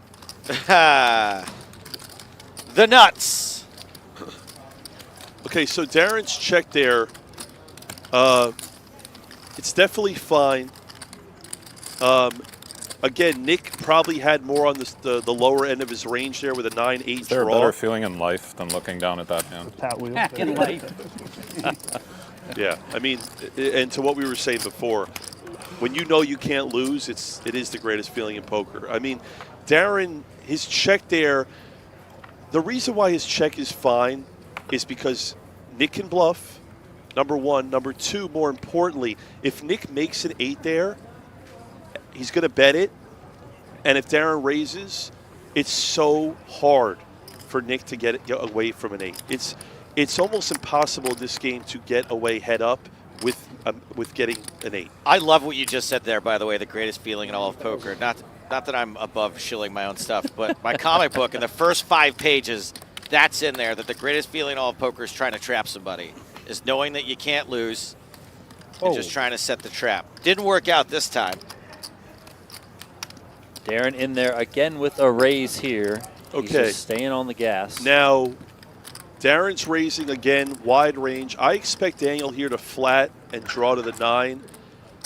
Knowing how Daniel plays, you're never going to see Daniel go ballistic here with a jack. I don't expect it. Just because, again, you're out of position. You're at a huge disadvantage. I expect Daniel to call here and draw to the 9. Well, we get to play this hand from Daniel's perspective. Okay. There's the call. Now, for those of you that don't know, in this game, a flush is bad. So it's so hard to make a flush here. What a hand for Darren. Okay, now, again, Daniel's in the same spot he was the last time he was in the big blind. He paired his 5 the last time. He didn't bluff at it. And let's see what Daniel catches here. Well, Daniel hasn't acted yet. He's still tanking for what to do. And it goes pat. I hate it. Daniel, I don't like it. By the way, Darren's going to check behind, by the way. He's not value betting this against Daniel. He's winning, but it's too thin against Daniel to value bet. What's the threshold to go for value here? A 9? No, you can bet a 10. No, you're betting most 10s, but you're betting 10-7s. You're betting 10-6s. The problem is with Daniel, he's never really going to call you with worse. The way Daniel plays, I don't like this bet against Daniel. I don't. 275K. The reason I kept a yak is because I had a flush draw. Okay, I had a yak and a flush draw. He's explaining can't he draw didn't the want to flush. make a flush. Okay. So I stay with a yak, and now I'm just going to fold. Exactly. So flush draw again. I've had a lot of flush draws. So I don't like the way that either player played this hand. Daniel, I know he has a flush draw, but he still has a really good draw. And in my you need opinion, to be careful playing those yaks, man. I got a yak 9-5 deuce 3, but I had deuce 3 5 9 of diamonds. When you're Daniel there, I actually broke on day 1 to a flush draw by mistake, but caught and won a huge pot. You broke 1 to a flush draw. Oh, you shouldn't have broke, but you did. Yes. Yeah. Same scenario. But okay, I so just didn't Daniel, realize. he should have dropped a jack. Maybe it saved me. Here's the biggest I made the problem, 9. right? Is that the real this is deal. why Daniel played the hand poorly. Because Darren is good enough. Let's say Darren had a complete snub, okay? The fact that Daniel flatted Sorry, what's pre. a snow for those of us? I mean, I know what a snow is, but like so what maybe a snow the is, audience let's doesn't. say Darren had like 7-7-7, 4-2, or 3 6s in his hand. Or if Darren had a complete bluff, and Daniel's calling and padding. He's basically giving away that he has a weak hand. So if Darren had that, then he would still bluff Daniel off the hand, knowing that Daniel's weak regardless, which is why you need to draw and try to make your hand. And then Darren is winning most of the time there against Daniel, but you also have to understand as a poker player, just because you're winning doesn't mean you have to value bet. Because someone like Daniel is not going to pay off light there, and Darren should know that. So I don't like the way either one of them played it. In a tournament, in a cash game, if I'm Darren, I'm value betting. In a tournament, I don't think I'm going for value there. So far raised here with 10, 8, and 2 6s. So far, security has had to stop Ben Yu, Darren Elias, and Daniel Negreanu, all from coming back here. It's okay. Just kidding, Jared. Just kidding. Just kidding.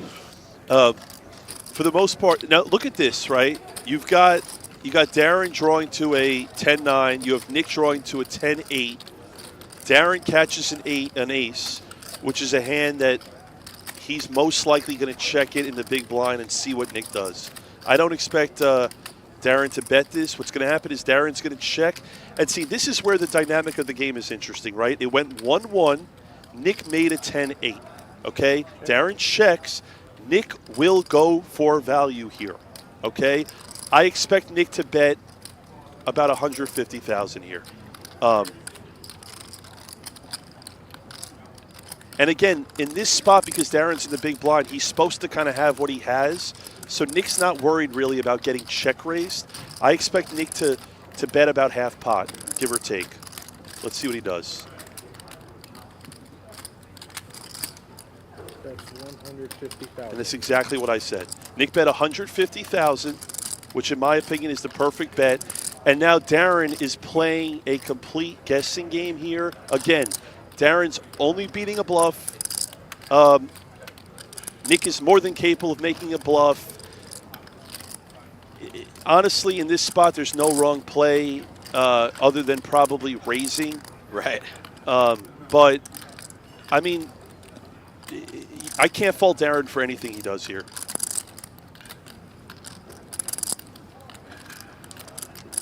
Although we know Nick is capable of bluffing. I think we've only seen maybe one bona fide bluff since this final table started. Okay, and there is the call. 10-8, 7. Okay, perfectly played by Nick. In my opinion, Darren didn't make any mistakes. The problem is that because Nick is so good, Nick will value bet lighter than most. He'll bluff more than most. And he's going to outplay. If Nick has the chips, he's going to win this tournament. I mean, he's without question the best player at this table by far. And I think everyone else knows that as well. Might be, I don't know. Nick's tied for second right now in chips with Chad. Yeah, and I'll tell you right now, even with Darren having over 3 million and Nick having 2.6, I would still have Nick as the favorite to win this tournament right now. Also, there's a lot of sick hands, like a disproportionate amount of them. Yeah. How long are the levels? An hour? I believe so. They might be 90 minutes. I'll look it up for you. Johansson under the gun here with a queen 10 draw. I expect him to throw this away. It's a little too loose in early position. Let's see. How long are we going to have to wait till somebody draws 5? I mean, I just want to see it. I'll draw 5. You do it for the cameras. I will. Yeah. For the kids at home. Now, with $1 million in chips here by Johansson, I don't really like this 7-handed. It's a little too light. Again, if he gets raised, he can fold. But the problem is he doesn't have any. I mean, he doesn't have any of the key cards. He has a 7. If he had queen 10, 7, 6 deuce, you know, or again, nothing horrible about raising there, but probably a little too loose. But when you're short and you make a raise like that, you get more respect. So it's an interesting dynamic of the table. Yes, levels are 90 minutes. Yes, Blake 90? Humphrey. Aces are high in this game. That's why they call it deuce to 7. Deuce is the lowest card. Blez has a Schulman fascination, says Johnny De Larzarda. I guess what? We all do. The things I would do for just a few hours alone with Nick Schulman. Oh yeah. I mean, Nick. I got a fist bump in the hallway. My knees buckled. Yeah, Nick's truly one of the best people in all of poker. What's most annoying about him, to be honest, is that he's also funny. Like, I could take it if he was cooler, smarter, better, everything, but he's also funny, and that makes me so mad. Yeah. Nick's got a little bit of everything. He's good looking. He's funny. You know, he's obviously an amazing commentator, an amazing world-class poker player. I would say Nick, in tournament poker, Nick might be one of the best players across all formats of poker. I would put him in the top 5 across all the games. Darren's making it open here on the button, standard, with taking 2. If I'm Johansson here, okay, now this is very interesting. Johansson is going to 3-bet. This is huge.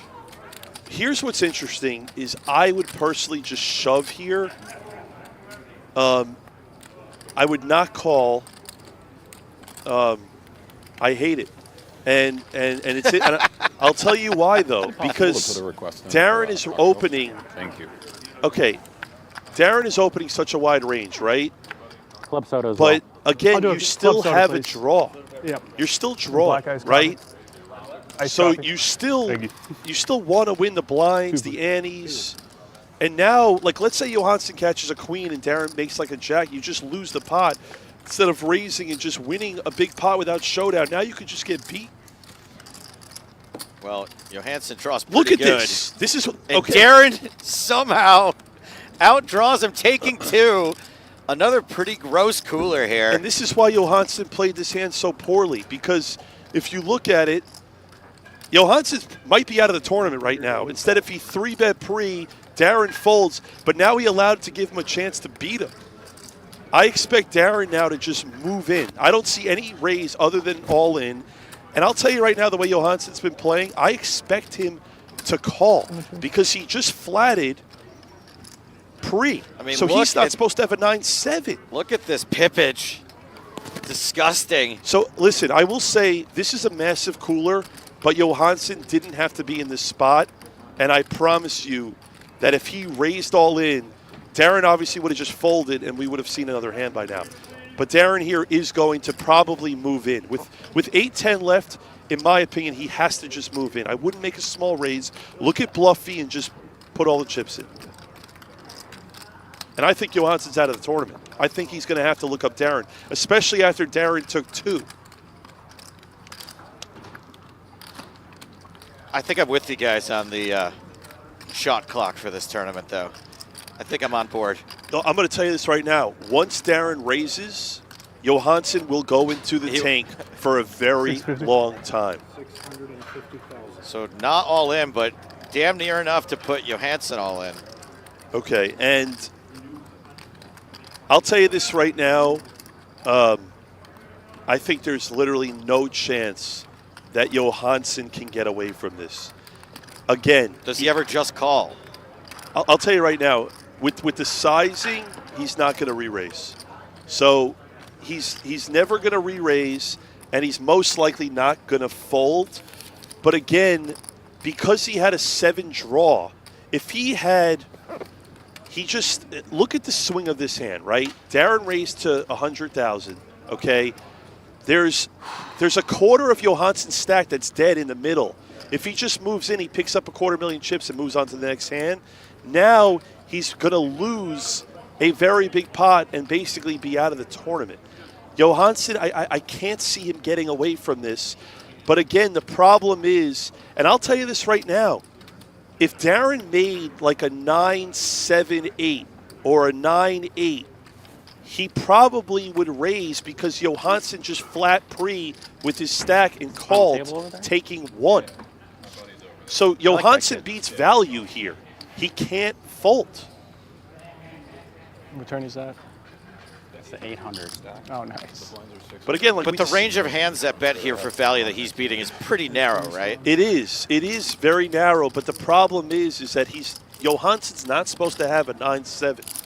And again, he's also under repped, is what yes, you're saying. Johansson is beyond under rep. Johansson, the funny thing is when the hand goes to showdown, they're all going to think that he was drawing to the 9.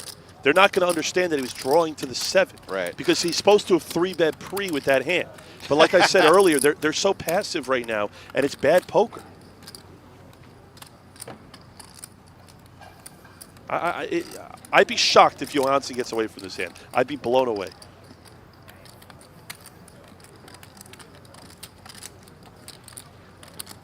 Johansson deep in the tank here. And the other problem for Johansson is Darren has the chip lead. So if anyone's more likely to bluff, it's Darren because he has the chip lead. If Darren only had 1.2 million in chips, it's less likely in this spot that he would be bluffing. Wow. Look at that. Wow. Hero folds. Johansson does get out of the way. How can you make a hand that good and fold? So Johansson went from playing one of the worst hands possible to making one of the greatest folds I've ever seen in single draw. That was a phenomenal fold by Johansson. Jeepers.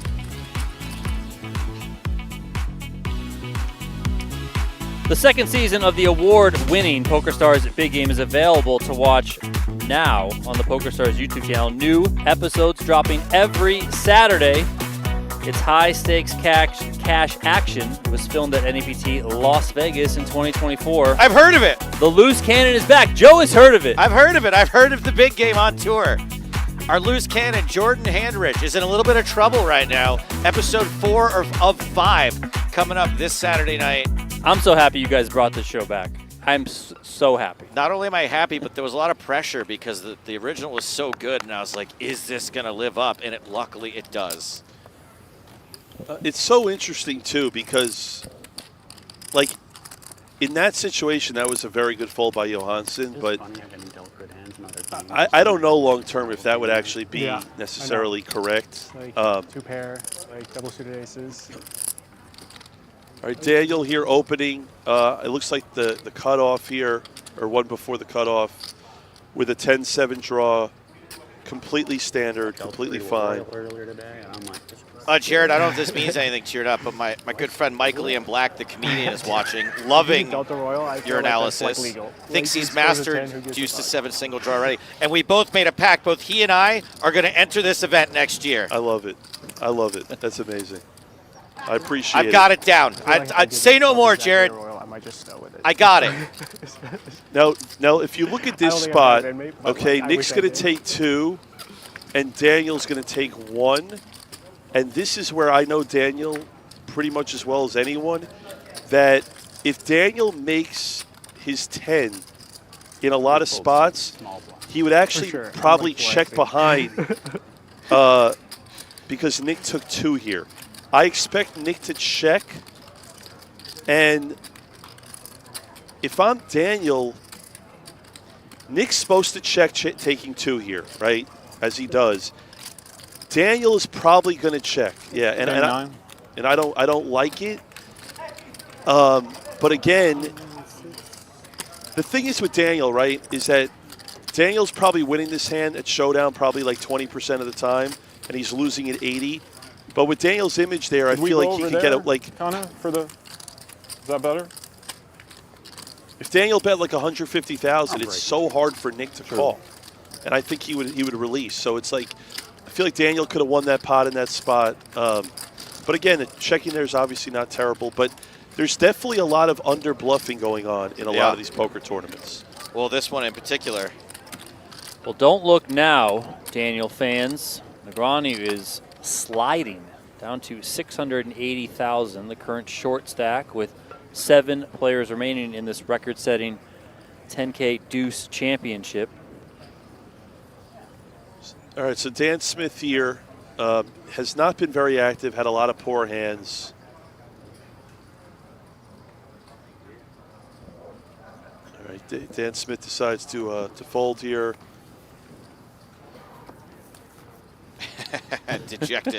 Dejected Daniel. A little bit of shades of what we saw at the 10K Omaha final table, where it was kind of like, man, come on. So Daniel was frustrated during that. He texted me the next day, said he went back and watched it. He's like, oh, the guy was running even better than I thought he was. Okay, now Nick has a very interesting hand in the small blind here. I expect him to just call. Again, Darren has more chips. He wants to play slow. I expect Chad to call and take 2. That's what's going to happen here. Nick's going to draw to the 9. Chad's going to draw 2 to the 9. And I expect Darren, based on the situation here, I expect Darren to just take 1 here and draw to the 10. It does go 1-2-1. Okay. Now, Nick, in a multi-way pot, I want people to learn this. But Nick being first to act here in a multi-way pot. He is the best in the world. Nick doesn't have a lot of bluffs here when he leads into 2 people, when he flats pre-flop, right? So I expect Nick. Okay, so Nick decides to check, which I really like it. And Darren has a hand here that could very well bluff. Okay, Nick took 1 and checked in the small blind. Chad took 2 and checked in the big blind. I expect Darren to bluff at this, and I expect him to go fairly big on sizing.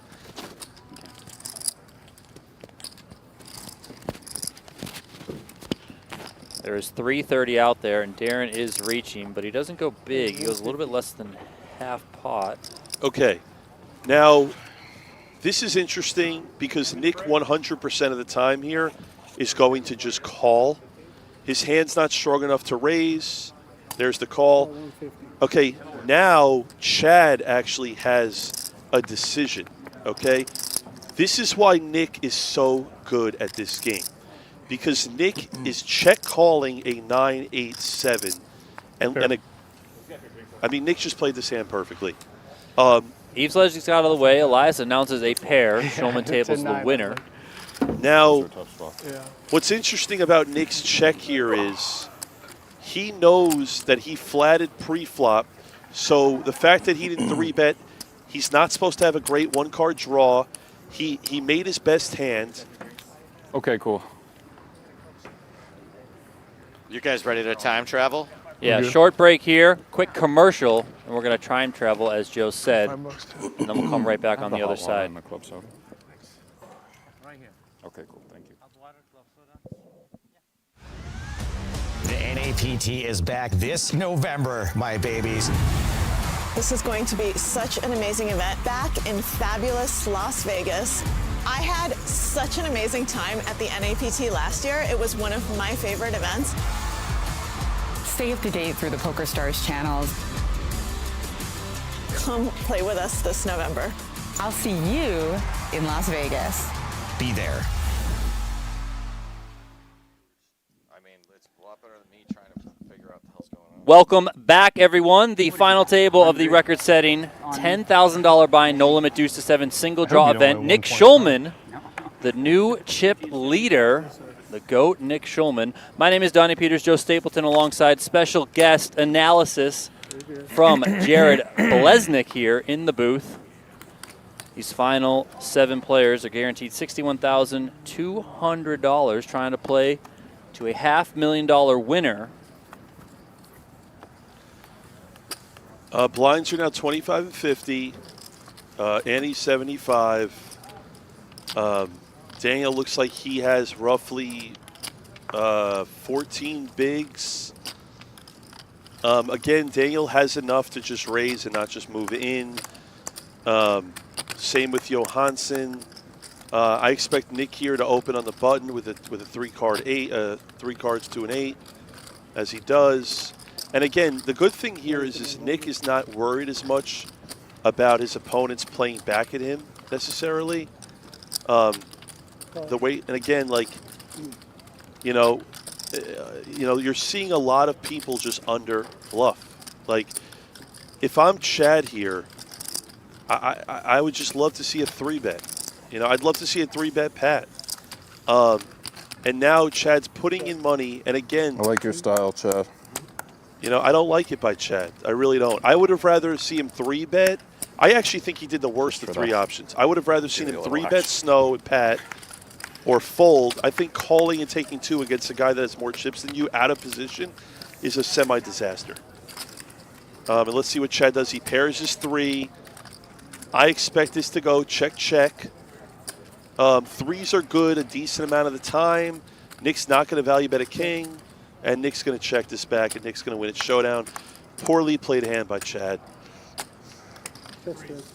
Yeah, I don't like it. And again, you look at poker, right? If Nick opened there, and Chad 3-bet and snowed, first of all, Nick would have just folded. But it's so much stronger to have, a pair of 8s and snow off a button raise there, especially when you're out of position and you take 2. Even if your opponent takes 1, you're in such a bad spot. I mean, we've seen so little 3-betting in general. I guess no one's really had a slam dunk 3-betting hand card distribution. I'll tell you this right now. As long as I've been commentating today, I have not seen anyone do anything that's been beyond creative. You're seeing a lot of ABC play right now. And again, I would say half the people at this table aren't even that experienced in no-limit single draw. Nick has the most experience. He has the best feel. A lot of people, Nick just made that 9-8-7 in small blind. A lot of people would bet it. He checked it and got the most money by getting someone to bluff. I got a really important question for you, actually. What did you have at Mastro's?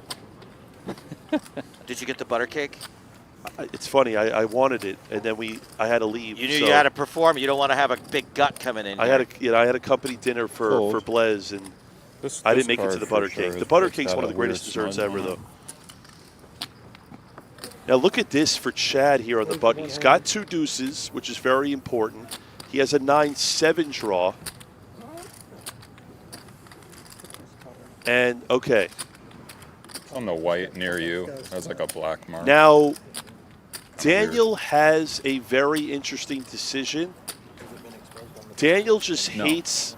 Just fold it. Daniel's going to jam here. All in for 605. And I like it. And Chad's forced to call. Yeah. Chad makes the call. Daniel quickly pitches that ace. He's going to draw 1. Of course, Chad's going to draw 1 as well. I have a better. See. Let me know what I got to make. Just catch a 9, and then it doesn't have to matter. Yeah, why root for your card when you can root against your opponent? Sweat time. The king for Daniel? Yeah, we can see Daniel gets a king. 97.6, so I have to catch a 7. All right, so Daniel's out of the tournament. Good game, Daniel. Good game, Daniel. I never had a hand. Chad grabs a 6, and we're going to lose Daniel Negreanu in 7th place. Wow. No shot. Another final table here at the 2025 World Series of Poker for Daniel Negreanu, but gold bracelet number 8 is going to have to wait. He's going to collect $61,200 for his finish. Life-changing money for Daniel Negreanu. Yeah, Daniel, never really got much going. I think his shove there was completely standard off a button raise. Daniel's, it's frustrating when you're short. It's hard to make a hand. This is a game where it's actually very hard to make a hand. Good game to Daniel. You're going to see a lot more final tables out of him, I believe, this summer. And we are down. Okay, so now we're down to 6. 6, that's right. We're down to 6, and now this favors even more the bigger stacks and the better players. The short-handed you are, the bigger advantage you have. Are we going to see some more creativity now? Yes, you're going to see more creativity, and you're going to see more hands being played. You're going to see weaker hands being played now. Johansson has a raising hand here. Raise to 100. I like the raise. A lot of people might move in that spot. Love the raise to 100. Chad's going to fold. Now, Johansson's only got 690,000 behind. And you know what you started with?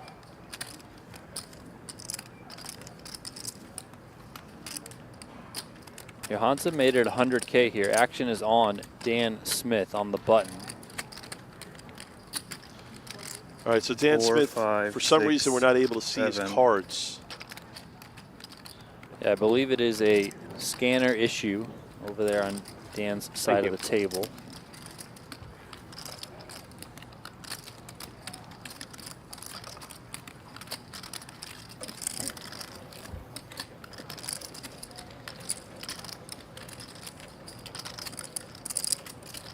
When Dan takes this long, it looks like he's probably going to 3-bet, if I had to guess. Knowing 275. Yeah, there it is. There's a 3-bet. 275 announced from Smith. Okay, now, again, Johansson's in a very, very difficult decision right now. And these are the type of hands where they're very tough to play, okay? You can't raise here. You can't move in. Johansson ends up calling here. So he's obviously going to draw to the 9. And it seems to me, based on the stack sizes. Okay, so now we can see that Dan actually has a very, very good draw. I like the 3-bet by Dan. They're both going to take 1. Now, because, okay. Now, this is what's interesting here. If Johansson catches a 10, Dan paired his 2. With what's left in money here, Johansson should check. He should not bet this hand. And again, because his hand is a bluff catcher. Good check by Johansson. And I'll tell you right now, if I'm Dan Smith, it's 50-50. Half the time I bluff at it, half the time I check at it. He does check back.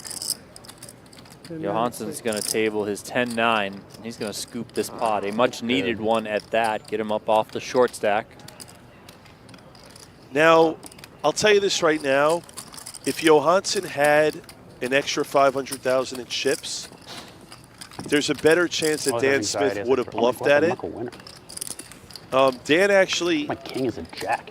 I'm a little surprised he didn't bluff at it because what's interesting there is, right, when your opponent calls a raise and draws 1 and checks, he never is supposed to have a really big hand there because all his big hands would go for value because he wants to get called by worse. Not surprising. So when he sees the check, Dan Smith is a spot where he could bluff there with a pair of 2s to try and get an ace, a king, a queen, or a jack to all fold. And even a 10-9. If Dan moves in, Johansson has a decision. And for the viewers that saw earlier, he folded a 9 to Darren when he took 2. So Dan could have bluffed at it. It might have worked. It may not have. But I'll tell you right now that if Johansson caught a queen and Dan bluffed at it and put him all in, Johansson probably would have folded. Johansson, again, is supposed to raise here to 100. Very good draw here. Makes it 100,000. 4 to an 8. Very strong hand.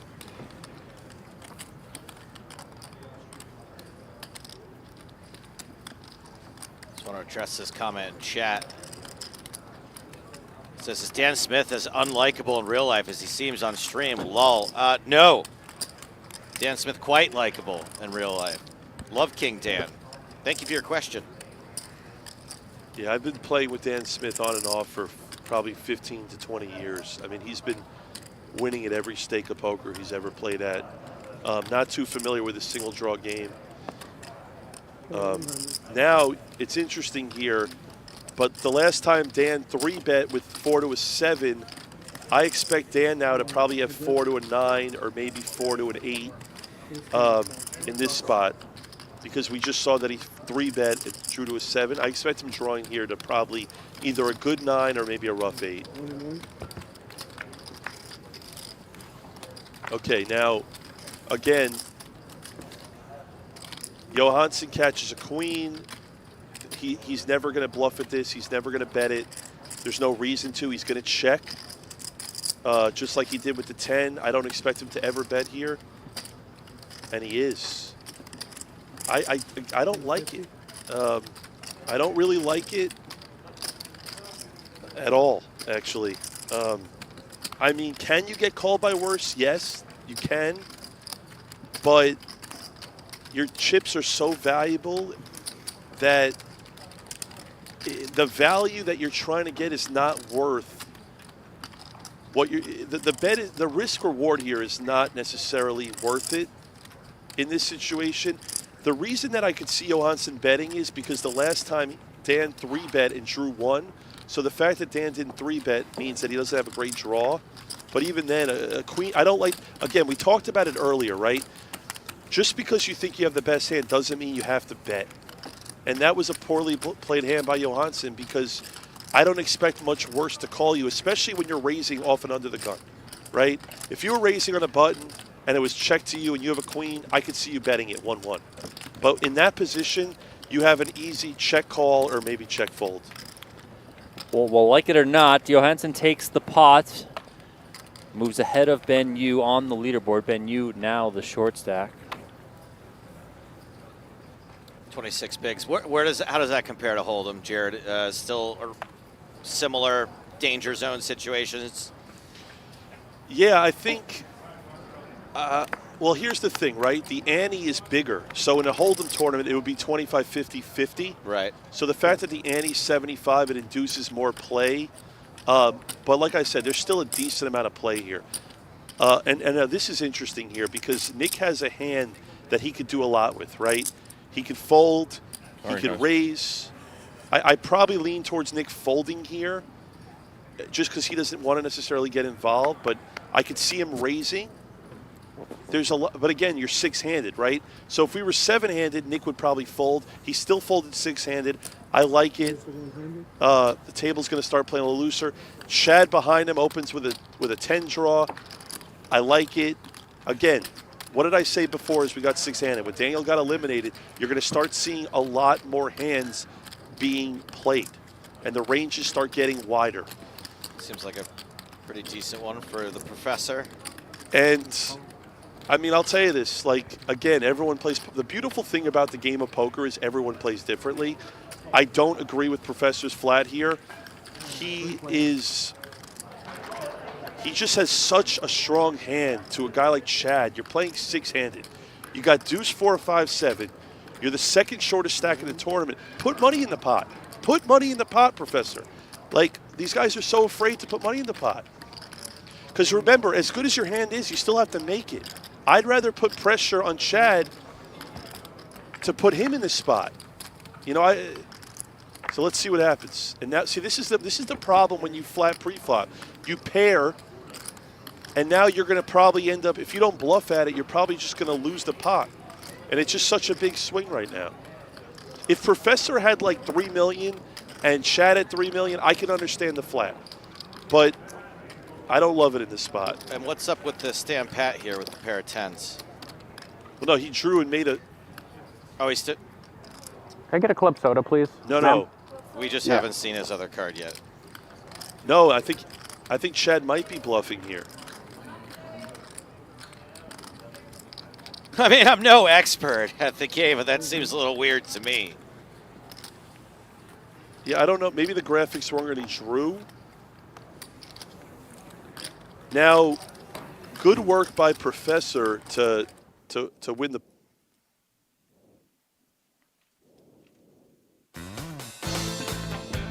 We got music. That means a promo. Play free online poker today at playpokergo.com. No deposits, no risk, just pure poker action. Jump into Ring Games tournaments. Don't miss the brand new No Gamble, No Future themed sit and goes.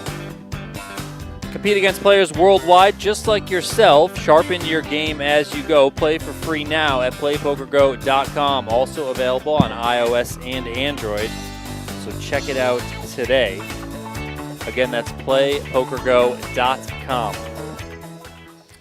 Okay, a lot of folks out there now have a somewhat valid complaint is that because we know all these players, we're calling them all by their first names when they're represented by the last names on there. Just to let everyone know, it's Darren Elias, Ben Yu, Oscar Johansson, Nick Schulman, Chad Eveslage, and Dan Smith. We'll try to use the last names a little more often. And sorry about that, gang. When you've known everybody as long as we have, it's just you just revert to calling them by their first names. But this is Dan Smith here. So Dan Smith here is going to open. Blinds are 25-50. I expect him to go to 100 to 120K-ish. 115. Dan Smith has a really good hand. Now, look at this, okay? If I'm Darren here, I'm applying more pressure, okay? Now, this is what we call kind of like a convertible hand here in a way. Okay, I expect Darren to 3-bet, as he does. I love it. Now, this is the most important thing of why position is so valuable, right? Because you have a 10-9, but the problem is that if your opponent is pat in front of you, a lot of people would drop the 10 here and draw to the 9 perfect, okay? But in this spot, what's probably going to happen is Dan's going to call, draw to the 8. And just take a look. And Darren's going to pat. Thank you. This is... I don't expect Dan to fold this hand. His draw is way too strong. And again, it's all about implied odds, right? If Dan puts Darren on like a good 10 or a pat 9 or even a pat 8, I mean, Dan can potentially win a massive pot here. I don't ever see Dan getting away from this.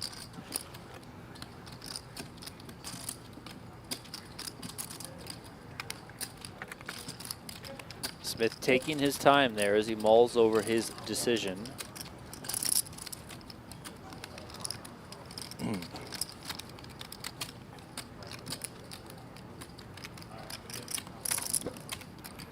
Is this all pure thinking, Blez, or is there a lot of just not wanting to give off a timing tell? No, I think, in my opinion, I think Smith is not that experienced in this game, and I think he, in this situation, I think it's pure just, like I think he already knows that he's made up his mind that he's going to draw to the 8. Now, Darren's going to pat here behind with the 10. He's never going to, in this spot, you're never breaking the 10. Now let's see what Dan catches here. Got a little bit of problems with Dan's reader. Hopefully we pick this card up. Now, we're not going to see it. He's going to lead, or count out chips at least. Definitely looked like he was about to lead all those chips. So Darren, this is what's interesting, right?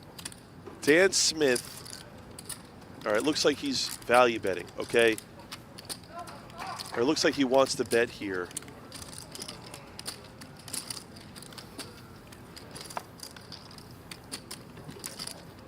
So are there like cards he could have hit here that are bad for him that are more like a bluff card, like another 8 or something like that? Would that make it more likely?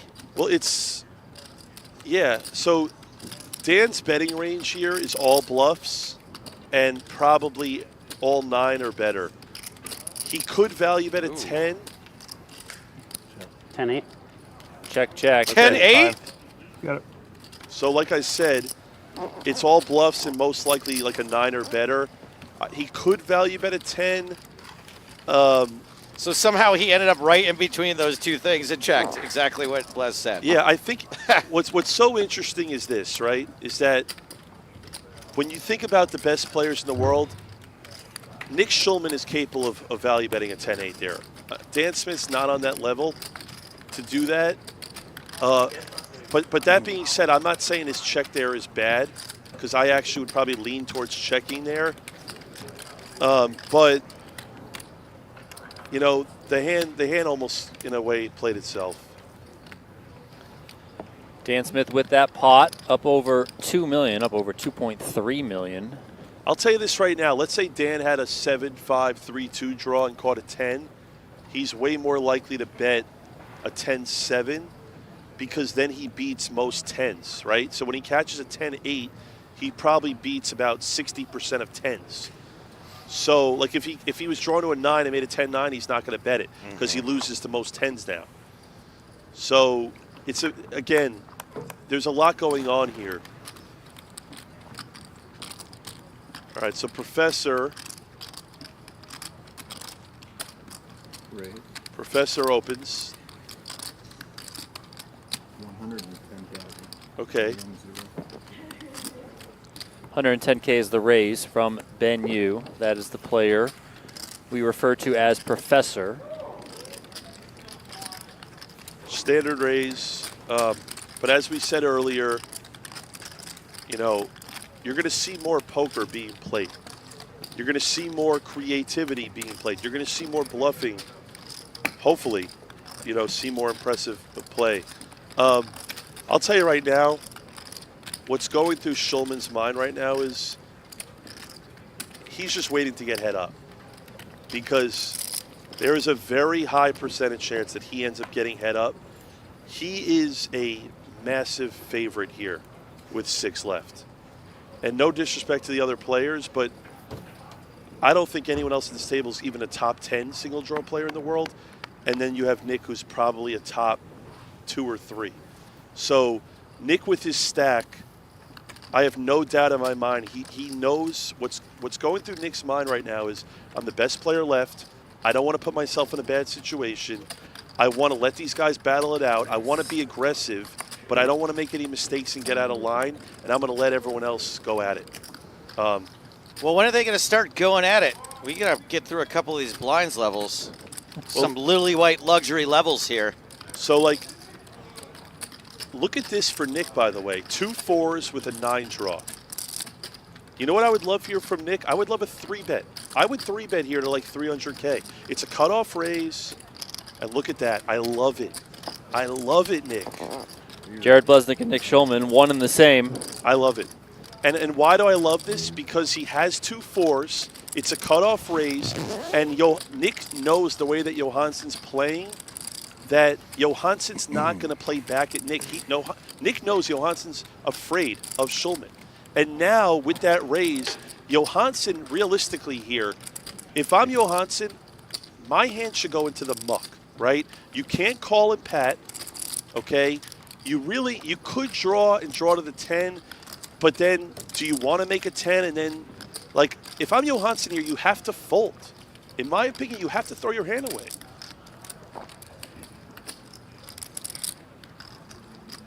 And there is the fold, extremely well timed by Nick Schulman. These guys got to grow a pair. You got to call there and draw 3. Come on. Let's draw to the 4 deuce. Yeah, draw to the 4 high. But again, you can't fault Johansson. I love the 3-bet by Nick. You know, again, he went small in the 3-bet, right? Makes it look strong. And I'll tell you this: if Nick didn't have the 2 4s.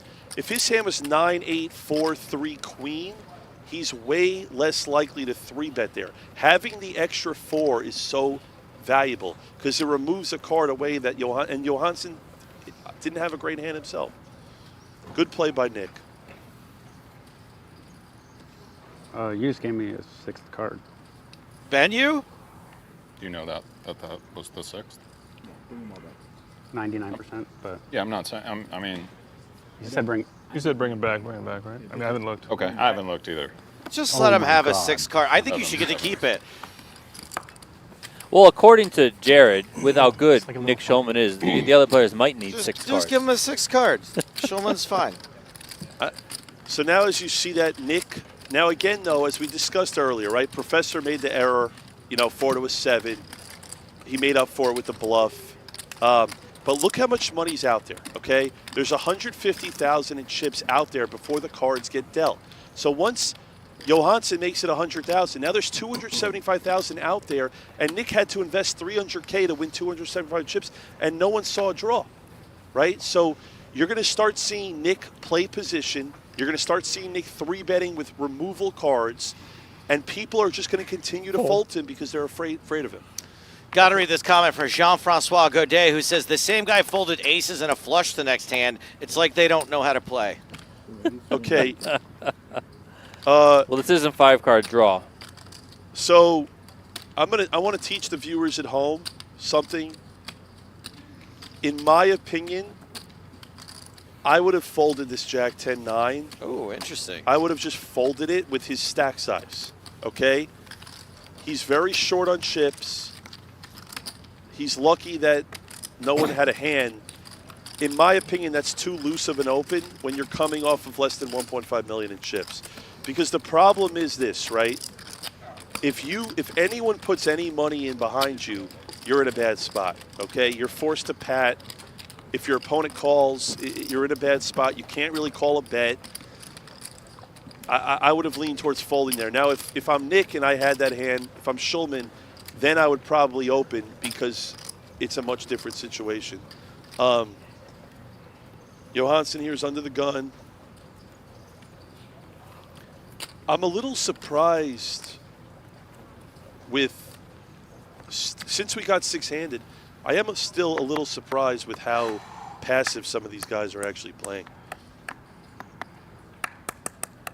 Okay, so this is what's interesting, okay? If I'm Johansson, there's a little. I would prefer to raise that hand than the Jack-10. Really? From Yes. that position? If I'm going to raise under the gun, I'd rather raise with a 3-card 8 with a pair of 8s in it and bluff at it than raise with a Jack-10, because it's just, you could do more with something like that and you have more information on the cards being dealt. Okay, so Darren's in the small blind here. In this spot with Professor in the big blind, I expect him to just actually call here. Love it. And I expect Professor here to check back, and I expect it to go 2-2. Check. Professor's going to draw to the 10-6-4. Darren's going to draw to the 9-6-5.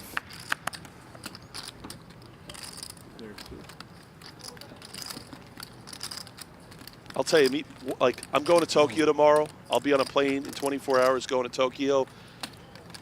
I wish I played this event. I really did. I wish I played this event right now. You know that when you play it, you don't get to see all the cards, right? I know, but I just want to be in here with these guys and playing. I mean, but, all right, so Darren drawing. Darren makes a jack, okay? Now, this is where it gets interesting, okay? Darren took 2. Professor took 2. I expect Darren in a tournament to check.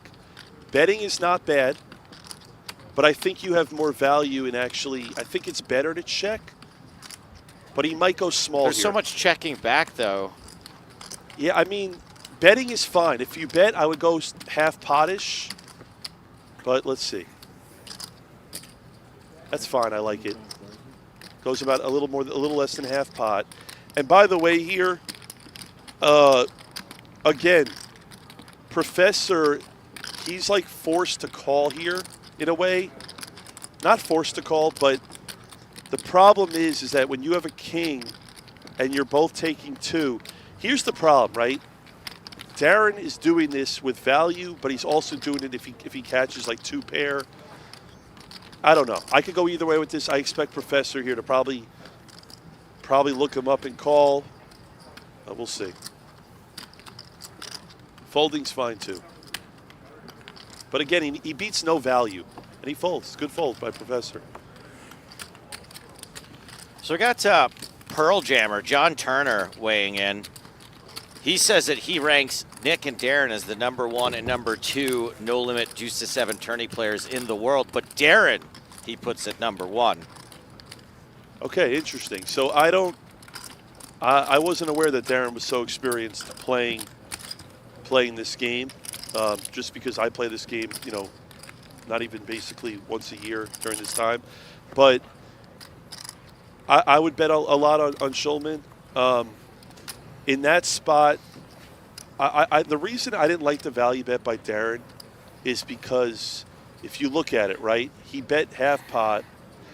He couldn't even get a call from a king. I just feel like in that spot, you will make more money if you just check and let Professor, you know, catch a really bad hand and bluff at it. Very interesting. I think, you know, obviously I can see what you're saying in a lot of these spots. People don't really seem to be taking that aggro and or bluffing line very often, so I can understand. I mean, look, we get to see every single hand. I can understand why someone may want to bet for value rather than, you know, checking and trying to see if someone bluffs, since there's been almost no bluffs whatsoever since we started covering this event a few hours ago. Okay, so another situation here. Professor completed the small blind.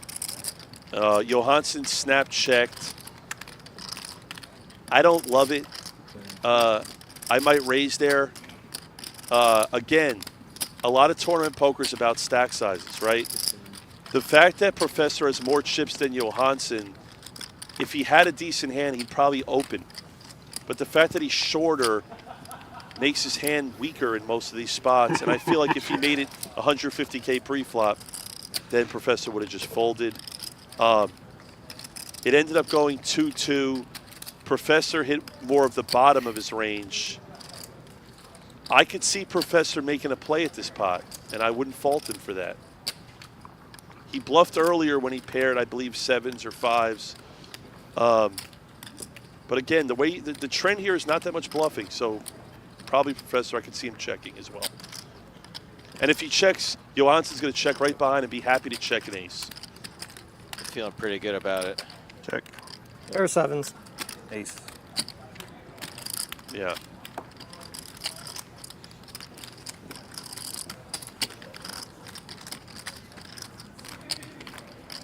It's very, you know, you're seeing a lot of outside the box poker right now. You know, it's all pretty inside the box for the most part. You know, when we play the big mix game, we play 2 and 4,000 or 3 and 6,000. This game's always in the mix. It's always with a cap, 40K, 60K cap. And when we're playing with the best players in the world, you see a lot of very interesting maneuvers. How often do the pots get capped when you're playing with in this game? Probably more than any other big bet game. Just because a lot of times what happens is a guy opens for 8,000 and then the guy makes it 40,000, and because the cap is so small, the money just goes in constantly. And Are we allowed to do massages on the TV tables? The problem with the cap game in a format like this is that there's even a lot less play in a cap. You know, a lot of times a guy opens a 9 draw, a guy shoves a 10, a made 10, This one maybe, you know, etc. I guess you blocked that It camera, felt like though. it was going to go all in pretty regularly with the cap that size. Okay, so now this is the 3rd hand in a row. Call whoever's in charge. Now Nick's keeping the pot small. I expect. Am I allowed to get a massage? I expect Johansson to take 1 card. And I think Nick is probably going to take 1. Oh no, Johansson's taking 2. I guess so. Here's the thing: Nick should now take 2. If Johansson's taking 2, Nick should actually take 2. Perfect. Okay. This dynamic of choosing how many you're taking based on your opponent is not something I've figured out yet. Well, at this point, Nick knows he's in position. He's got 3 to an 8. So Johansson makes position. Yes, again. Ha ha ha. Position. Okay, so again, we're seeing no bluff from Johansson. Schulman taking 2 here. He could go either way. Yeah. The problem is he took 2. Nick, I mean, if Nick's going to bet here, I would just go tiny just because it's more believable. So if I catch a king and Nick bets small, I'm more likely to fold a king. Pair of 9s. And again, you're seeing minimal bluffing. The hand gets the showdown, Nick wins, etc. Which one did you final table, Oscar? Oh, wait. I final tabled the 1,510K triple draw. And this year, the 1,506 max, no limit hold'em. Sick. That's wrong. Both triple draws. Whoops.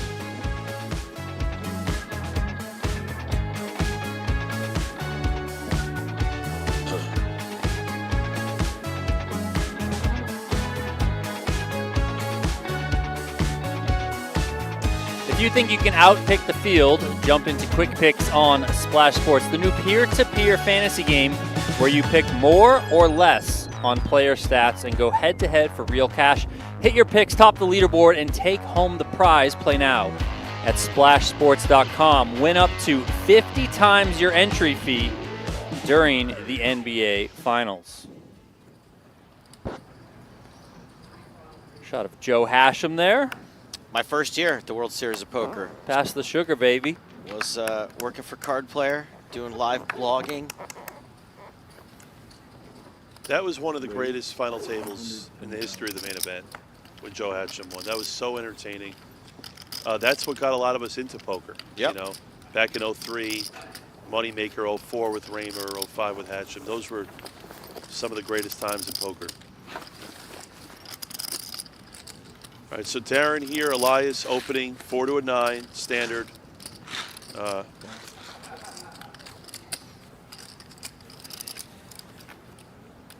Nope.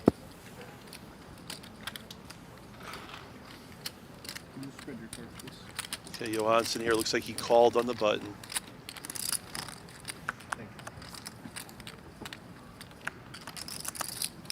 Okay. I like it by both players. Johansson has a 7 draw, but the problem is that a 6 would give him a straight. So it's really not as good of a draw as it looks. But if he somehow... Okay, so Darren, look at this. So Darren made a 9-6. Johansson called pre-flop, took 1, or pre-draw. I expect Darren here to lead. He made his best hand that he could have drawn to. I expect him to go here fairly big, probably around 250,000 or so. Let's see what he ends up doing here, and then Johansson's going to have an interesting decision. The thing with Darren's hand is, Elias, is that the reason I would bet is because it's like it's hard to get a check raise in here a lot. Even though your hand's super strong, I think you're better off betting and hoping your opponent just calls you. And it looks like Darren bet 225. I like it. Like I said, I thought he bet 250-ish. Now, again, could I bum one of those? Johansson's got an interesting decision, okay? He can't. He's not going to raise. Lens cleaners on Amazon. You get them like a box In this of spot, he's 100 probably going to for call 6. half the time and then fold half the time. But either way, it's just difficult, right? Because Darren's a great player. He has a lot of chips. And the problem is that Back up one for later. it's like Johansson does beat a fair amount of hands that are bluffing here. He beats no value hands, but Seen a ton of tight laydowns, and almost always have they been correct. it's a good fold. It's a harder fold to make for the viewers watching. It's not that easy to fold a queen in that spot when it goes 1-1. But Johansson is playing very unique, and a lot of the things he's doing is actually working out for him. Speaking of those viewers, got to give a shout out to Patrick McDermott with a $5 donation. He says, it was a bummer to lose D-Negs, but I'm loving having the Blez on commentary. There you go. I appreciate it. You're Thank making you. this a clinic, mate. Thank you, mate. Shout out to everyone watching across PokerGo, across YouTube. If you are watching on YouTube, I'll come in a second. do us a favor and hit that like button, would you? Let's try and get this thing up over 2,500 likes. This sounds is much like a different good goal. than the usual clinic I visit during the World Series every year at some point. Have you been to that clinic yet this No, summer? but I'm available. You know, if anybody wants to help out. I was in the pool at Excalibur earlier, so I assume maybe I picked up something. That's very likely. All right, so it's folded to Johansson here in the cutoff. Opens the 10-9. Okay, nothing wrong with that. Chad snap folds the 3-card 8. Now, Thank you. this is a spot for Smith where I expect him to call and take 2. He's getting a really good price. He has a deuce 5-6. He's not going to draw and keep the jack. He's going to have to try and call and hit kind of a miracle here. Let's see what he does. So he does call. He draws 2.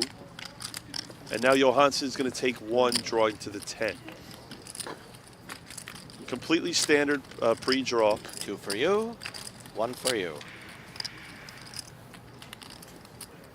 Okay, now that seems good. It's hard to see what Dan has here.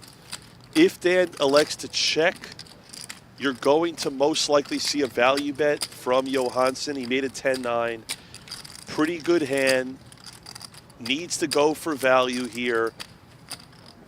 Not necessarily big value. I would probably lean on the smaller side here if I'm Johansson, as he does. He goes 75 into 300. And the reason I like the sizing is because he's, in a lot of ways, right, it's like it's hard to play against that sizing because you're basically telling your opponent that you need to call me pretty light because I bet small. And there it is, Johansson wins the pot. So it's interesting because what you're seeing... This tournament is such a grind against the best. I love it. Definitely. Yeah, and Professor's right for saying that. A lot of poker doesn't get me excited anymore, but this is pretty fun. It is a grind. Enjoying and feeling the moment too, yeah. You're seeing opponents... What the general table is right now, a lot of players are playing very slow pre-flop, and they're making good decisions post-draw. No, you're seeing a lot of people not bluffing that much and making the right decision. So yeah, maybe a little more, but yeah. It's not always glamorous watching granular, intricate single draw. Couple more shout-outs here to the chat. Scott Fahrenbruck, 1999 donation. This is for Stream Deuce to 7 and Blez. And then we got Chex Collects with a $4.99 donation. He says he was buying sports cards from the Blez years ago before he knew it was the Poker Blez, which he later learned. Says, love the commentary. Thank you. Thank you, guys. Appreciate it. Guys, you're watching the 10K. This is the main event of No Limit Single Draw. You know, you're watching 6 really good No Limit Hold'em players battle. This is exciting. You know, you're going to continue to see more interesting play here as people get eliminated. But again, I expect Chad here to 3-bet, and I love it, okay? And this is the beautiful thing about position, right? Is Chad has a convertible hand. What does that mean? It means that because he's on the button, he gets to see what his opponent does. So if he has to draw, he can draw. Exactly. And we were talking about this earlier, right? If his opponent calls and pats, Chad will know to drop the jack, right? But if his opponent calls and draws, then Chad is going to keep the jack. Yeah, okay. So it's, and now, watch this, right? So Johansson, I expect him to pat, okay? And I expect Chad to draw. Let's see what happens. Johansson pats. And Chad now has to pitch the jack, especially because he's drawing to a pretty good 9. And if he makes his 9, for the most part, he's going to know that he has the best hand. And this is what we talked about earlier, position. Now, Johansson should never be betting here, ever. He should never be betting because the fact that he called a raise and checked and pat, he's basically revealing that he has a weak holding, which means that the only way he's going to really win more money here is by letting his opponent bluff. So I expect Johansson here to check every time. A bet would just be abysmal. Okay, he checks. The check. And now Chad catches one of his worst cards. And if anyone at this table is capable of bluffing here, it would be Chad. And I would love Chad to potentially move in on his opponent. Because if he moves in on Johansson, it will work. I'm telling you. And he caught a card that he should be bluffing with. And I hate it. He's so frustrated. He just threw his hands in the air in frustration. Yeah, I mean, again, you know, the trend continues at this final table. People are just somehow afraid to bluff. Like, if there was ever a great spot to bluff, it was that spot by Chad, and he did. And the funny thing is, if he moved in, it would have worked.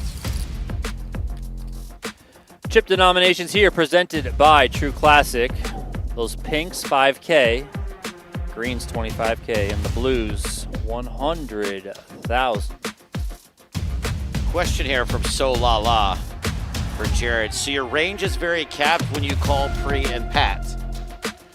So, I mean, depending on position. Okay, so the key to single draw is when you have a good You made all are too hand. greedy. Fourth is the first happy place. You get to be happy at 2. So when you have a good made hand in single draw, you want to try and get a lot of money in on the pre-draw, right? Because you want to make your opponent pay if they're drawing, and you want to get money in with the best hand. The problem with Johansson there is that 95% of the time he's going to have a hand like he had, and then the other 5% he's going to have like a wheel or an 8, a trapping type hand.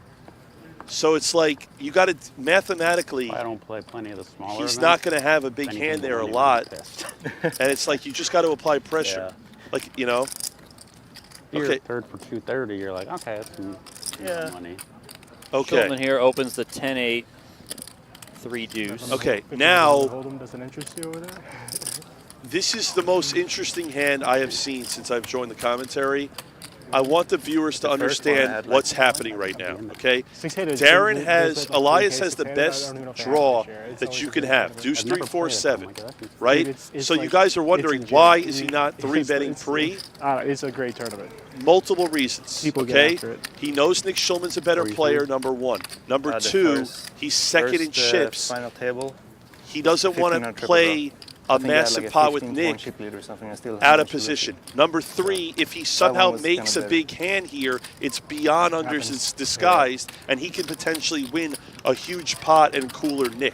Well, Right? this is exactly what you talked about earlier with the professor, where because he was shorter, you said you would have preferred him to just 3-bet and ultimately try and just get the money in with a hand like Darren. But because Darren is very deep, Nick covers him. Darren could get busted here. Yes. Doesn't want to go too crazy pre-draw. And exactly. And Darren wants to make an 8-7. Let's say Darren made an 8-7, which he did. If Nick Schulman made like a 9, he could lose a big pot because Elias just flatted pre, right? So watch what's going to happen here is he bets 225. Nick is forced to call here, and when Nick sees Elias's hand, he's going to be like, oh my, he's not going to believe. But see, like, look, Elias played that hand perfectly, okay?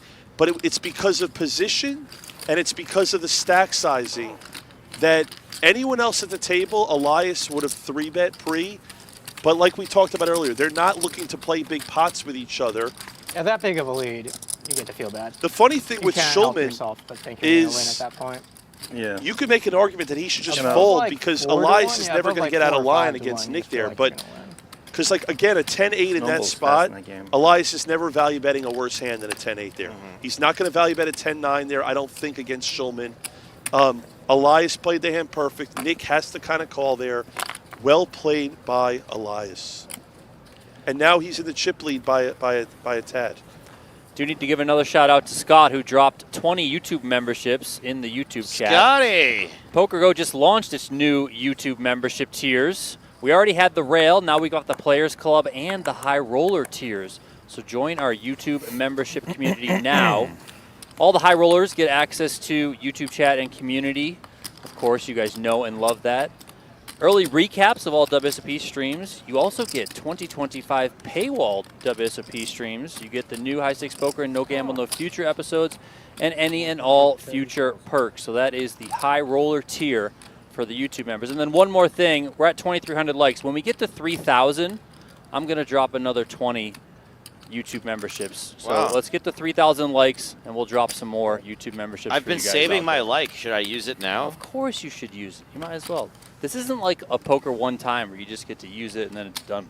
Okay, so Smith opens 9-5-3 deuce, standard. Elias flats on the button.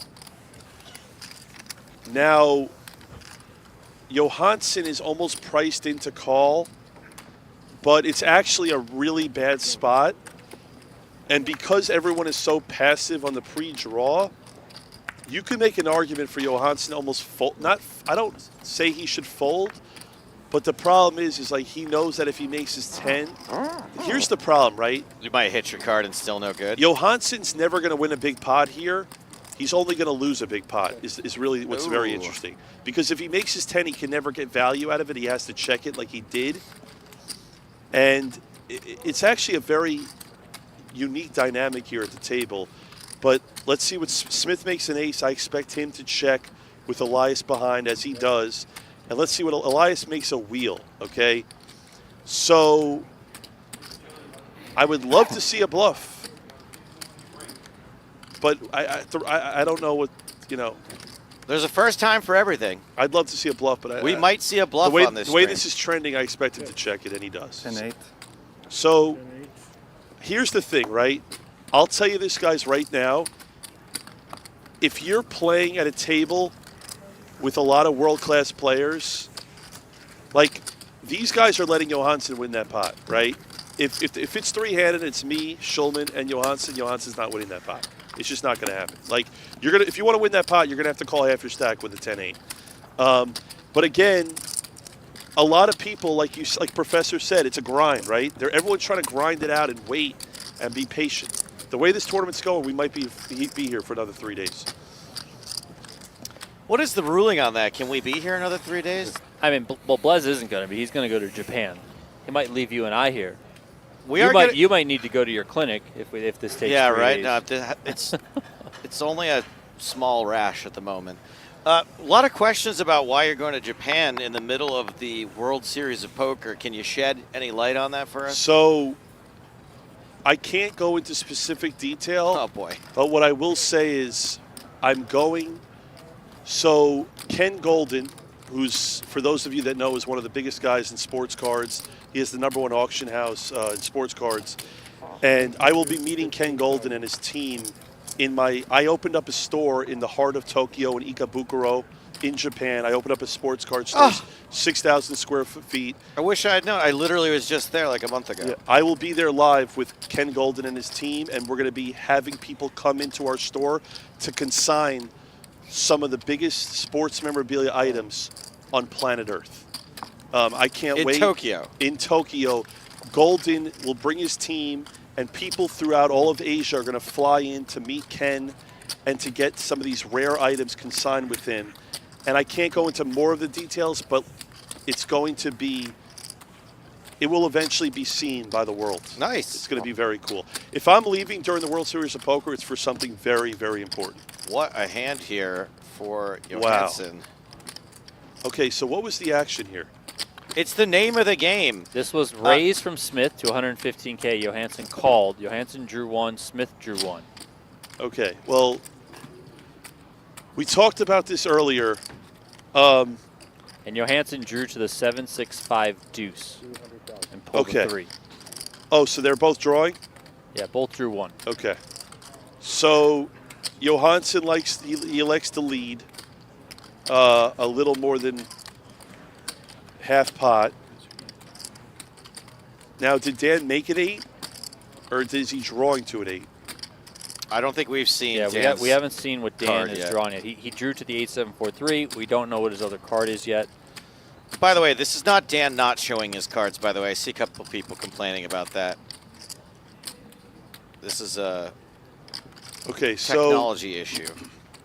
Now, Johansson flatting pre-flop is completely fine. Small blind. Doesn't want to play a big pot. Drawing out of position. I'll tell you right now, if Smith made his 8, there is going to be a problem here for Mr. Smith.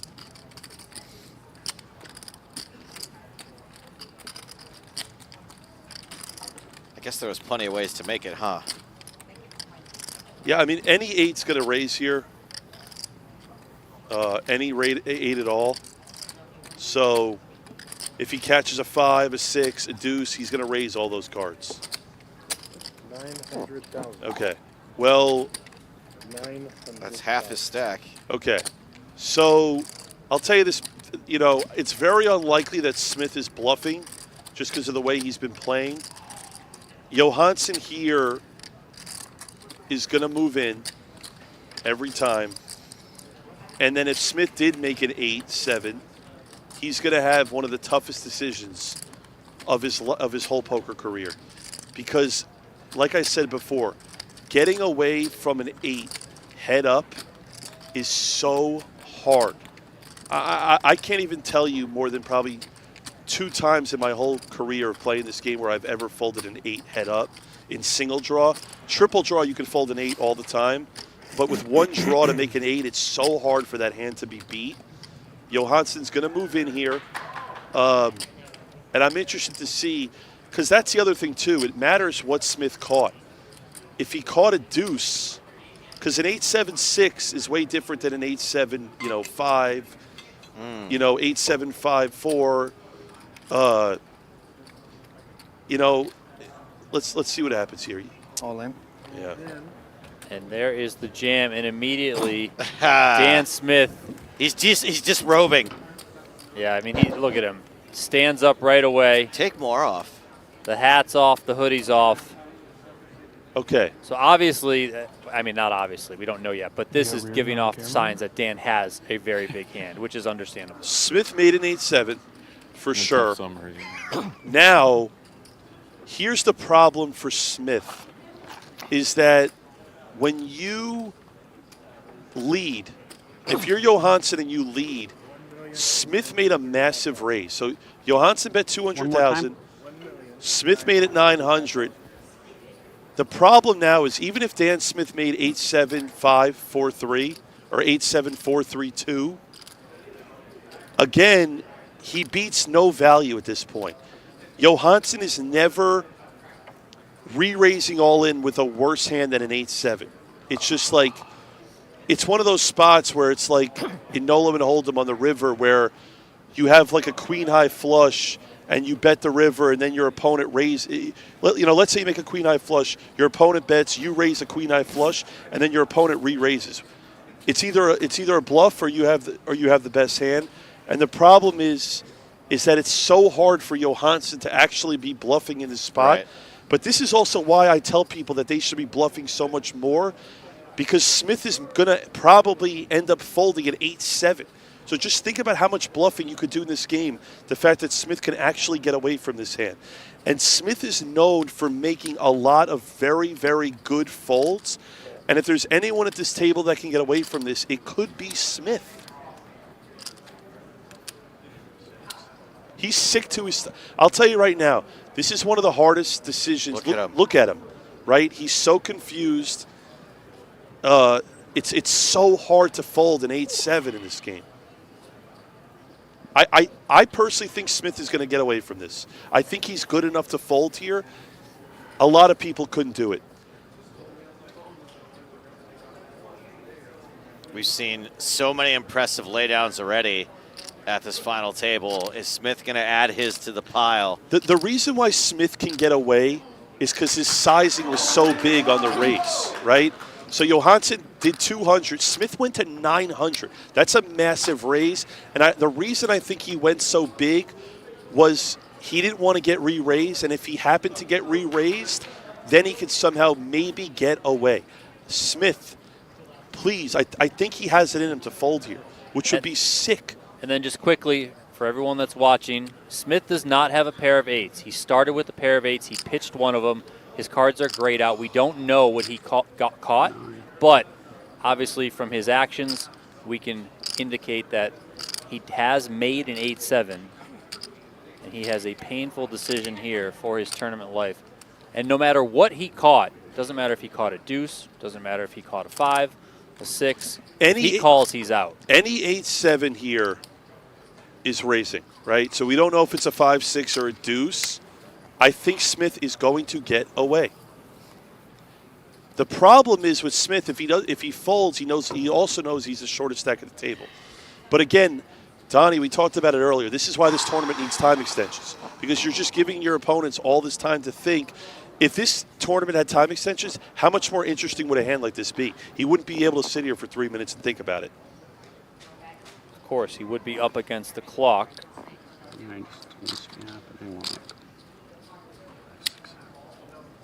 I'll tell you right now, the greatest players that have played this game, a Schulman, a Seaver, they can get away from this. I've seen it.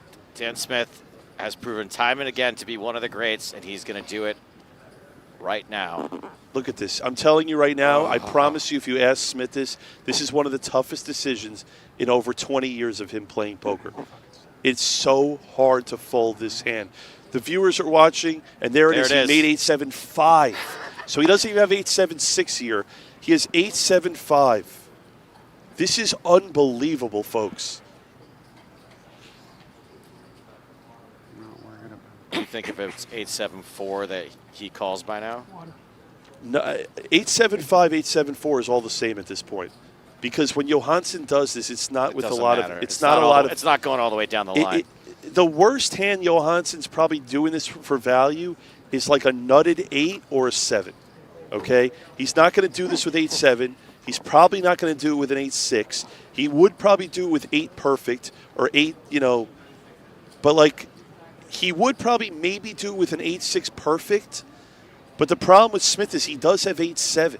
I'm telling you right now, Smith is going to fold this hand. He is that good. And he, oh my God. Look. He's so close to folding. You can tell how much it pains him here. I'm telling you right now. What keeps pulling his hand back? What's stopping him? Folks, the viewers that are watching, you could play this hand every day for a year, and you might fold an 8 maybe once a month in a game like this. It's so hard to fold an 8, especially an 8.75. I'll tell you right now, like if Dan Smith had 8.5, if he had 8, if he had like 8 perfect, for example, right, he could never fold, okay? The problem is if he had 8.6, it's harder to fold. 8.7, he could get away from it. Again, if this was Elias who made this play or Schulman, he's more likely that he's going to call. The way that Johansson's played has been so passive, and he hasn't really shown any bluffs, which is why I think Smith is going to release this hand. Thank you, dear. Oh, he almost did it again.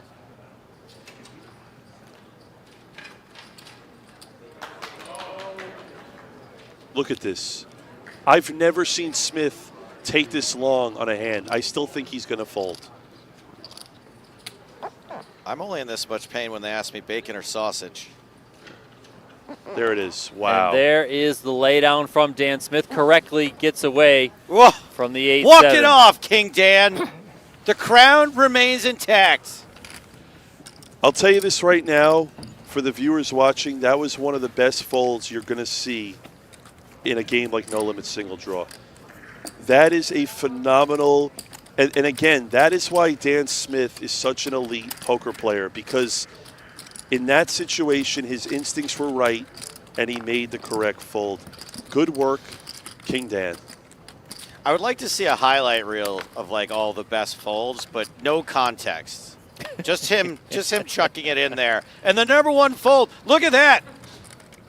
Yeah, that was, like I said, you can play this game every day for a year, and the amount of times, like Smith will remember this fold for the rest of his life. And when he goes back and watches the footage, he is going to say to himself that he is free rolling the tournament right now. He's the shortest stack. I would say 97% of players would be out of the tournament right now. Good work by Smith. All right, so Professor here has a clear open. Based on what he's been sizing, he's probably going to go 110, if I had to guess, to 120 on the open. There he goes, 120. Very strong one-card draw.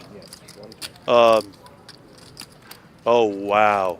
Look at this for Johansson. Oh, man. This is the definition of a massive cooler right now. Johansson needs to re-raise here to 350,000. He does. This is going to get interesting, okay? So Johansson, with that pot he just won, is now the chip leader. Chad has an easy fold, by the way. Okay? Chad has an easy fold. His hand has no visibility. Okay? What I mean by that is he can't really make any more money with a 10-9. Okay? Great fold by Chad. He has no improvement, right? He can't re-raise and worry about his opponent. He has to worry about Johansson the button. Johansson hasn't 3-bet.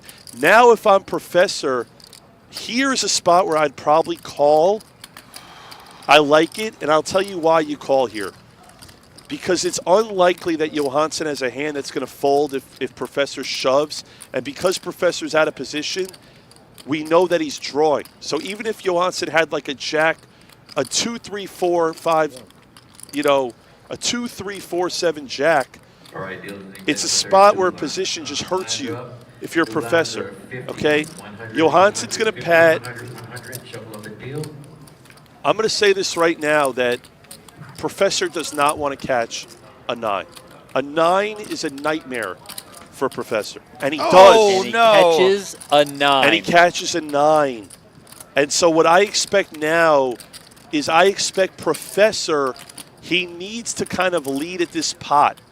He's going to have the best hand here a lot, and Johansson is going to put them all in here. So I expect Professor to go between 300,000 and 400,000 on the sizing. He has to bet here, Professor. Again, his hand is not strong enough necessarily to check raise all in. He needs to get value, and Johansson is going to move in. Let's see what Professor does. How good am I? Look at that. I think he bet like 400,000. 450. Yep. And I love it by Professor, okay? Johansson is going to move in here, and now Professor has a nightmare of a decision right now. This is such an, I mean, Johansson has to raise here every time. And like I just said, it is a disaster if Professor catches a 9, because in his eyes, he feels like he's winning this hand 85 to 90% of the time. Once he hears Johansson move in on him, Professor is going to be sick to his stomach.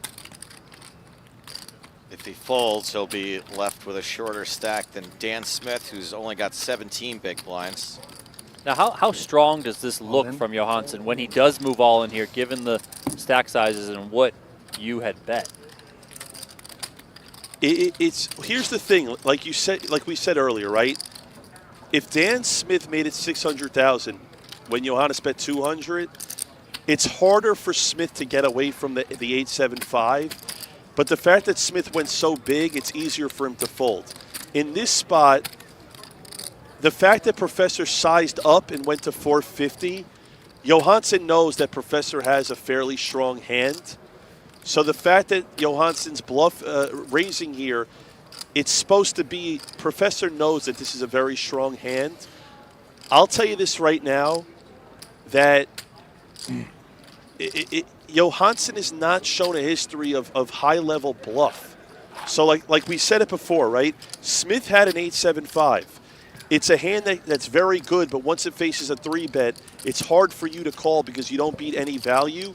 Same thing goes for Professor here with a 9-7. Once he leads big and gets raised, he beats nothing but a better hand. He beats nothing but a bluff at this point. Johansson's never going to do this with a 9-8 or any 10.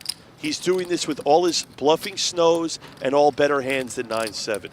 I actually think I could see Professor getting away from this again. If Professor bet like 250 and then the guy shoved in and Johansson shoved, it's more likely he might even call.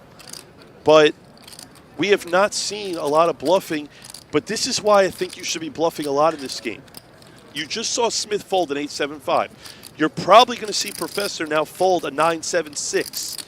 I want you to think about how much bluffing you can do in a game like this and how strong of hands people can fold when you bluff. The only thing where I could see, I expect Professor to fold, but let's see what happens, because and he does fold. Wow, another tight is right situation. We get cocktails. Okay. Smith is like, Yes, I need a please. drink. I need a drink. I can't take this anymore. From Jeff Platt in the chat, don't tell anybody I said this, but this is more exciting than most no-limit hold'em final tables. Appreciate you, Jeff Platt. Today's PokerGo live stream is brought to you by True Classic, the only shirts we trust to look sharp and feel even better. Whether you're grinding on the feld or heading out for the night, True Classic's fit is next level. Affordable, comfortable, and built for real guys. Go to TrueClassicTees.com and upgrade your wardrobe today. Fish Neopet says bluff every hand. Commentator. I don't know how thick you've got to be to think that's what Jared's saying in here, but it's pretty What's up, thick. man? I like it. We're talking like Girthmaster thick. You want one too, Ben? We got 6 players remaining here in the $10,000 no-limit Deuce to 7 championship at the 2025 World Series of Poker. It's a $10,000 buy-in. Yeah, I mean this is one of the most prestigious bracelets of the summer. $83,000 guaranteed for these final 6. This bracelet's a wicked flex and a wicked starter here for Ben Yu, who's going to be able to draw to an 8.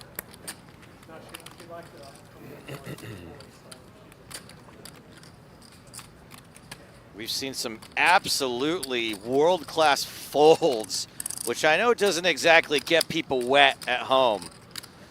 But the skill level of what we're seeing here, the ability to get away from hands where mere mortals would go broke, has been impressive as hell. No cap on God. I think I would expect Ben Yu just goes All with in? this one. There it is. All in. All in announced. And Johansson. Wow. Oh, man. 90,000. Johansson with a very similar starting hand. And Johansson's been rushing as of late, you know, making some hands. He's up over 4.2 million, and he's just going to jam here. So someone somehow wake up with the stones. Going to be tough with all these cards out there. All right, so it looks like it's going to be 1 and 1, right? I want to say this is what they call a convertible jack, meaning he could take the top off if he wants, draw to the 8, or maybe he stands pat. Yeah, see, once his opponent draws Takes the 1, he's just going to stand pat. All right, so he needs you to draw bad here. And had you stood pat, then Johansson, I believe, would have broke that jack and drawn to the 8. Well, you drew pretty good. Kind of. Yu's going to get a 3 here when he looks down, and that is absolutely beautiful for him. He's going to score the double up. No spotter. No spotter. It's a spade, so it's no ace, so it's just 50-50? 50-50. Deuce of spades or the 3 of spades, and it is the deuce, or sorry, the 3 of spades.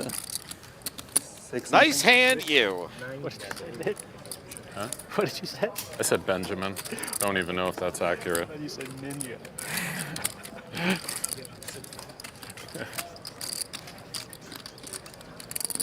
So Johansson loses that pop, but he still is the chip leader with 3.6 million. Darren Elias second in chips. Nick Schulman right there with Elias. Both of them are on just about 3 million. That double up, terrible news for Dan Smith, by the way. Yes.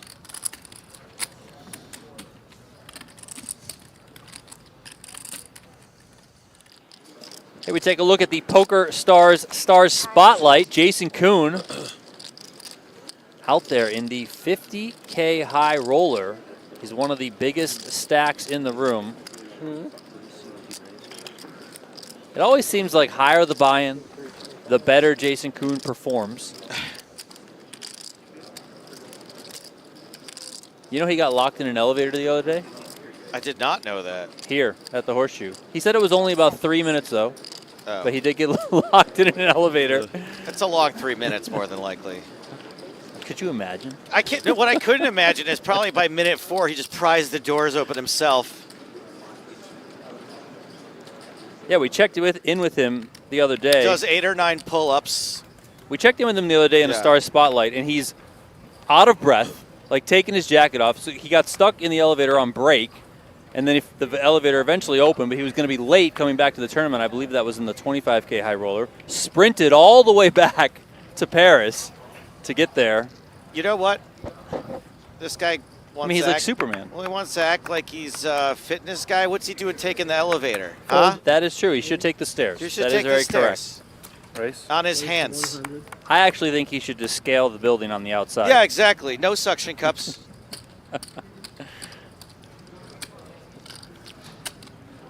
So back at the action here, Johansson raises to 100,000.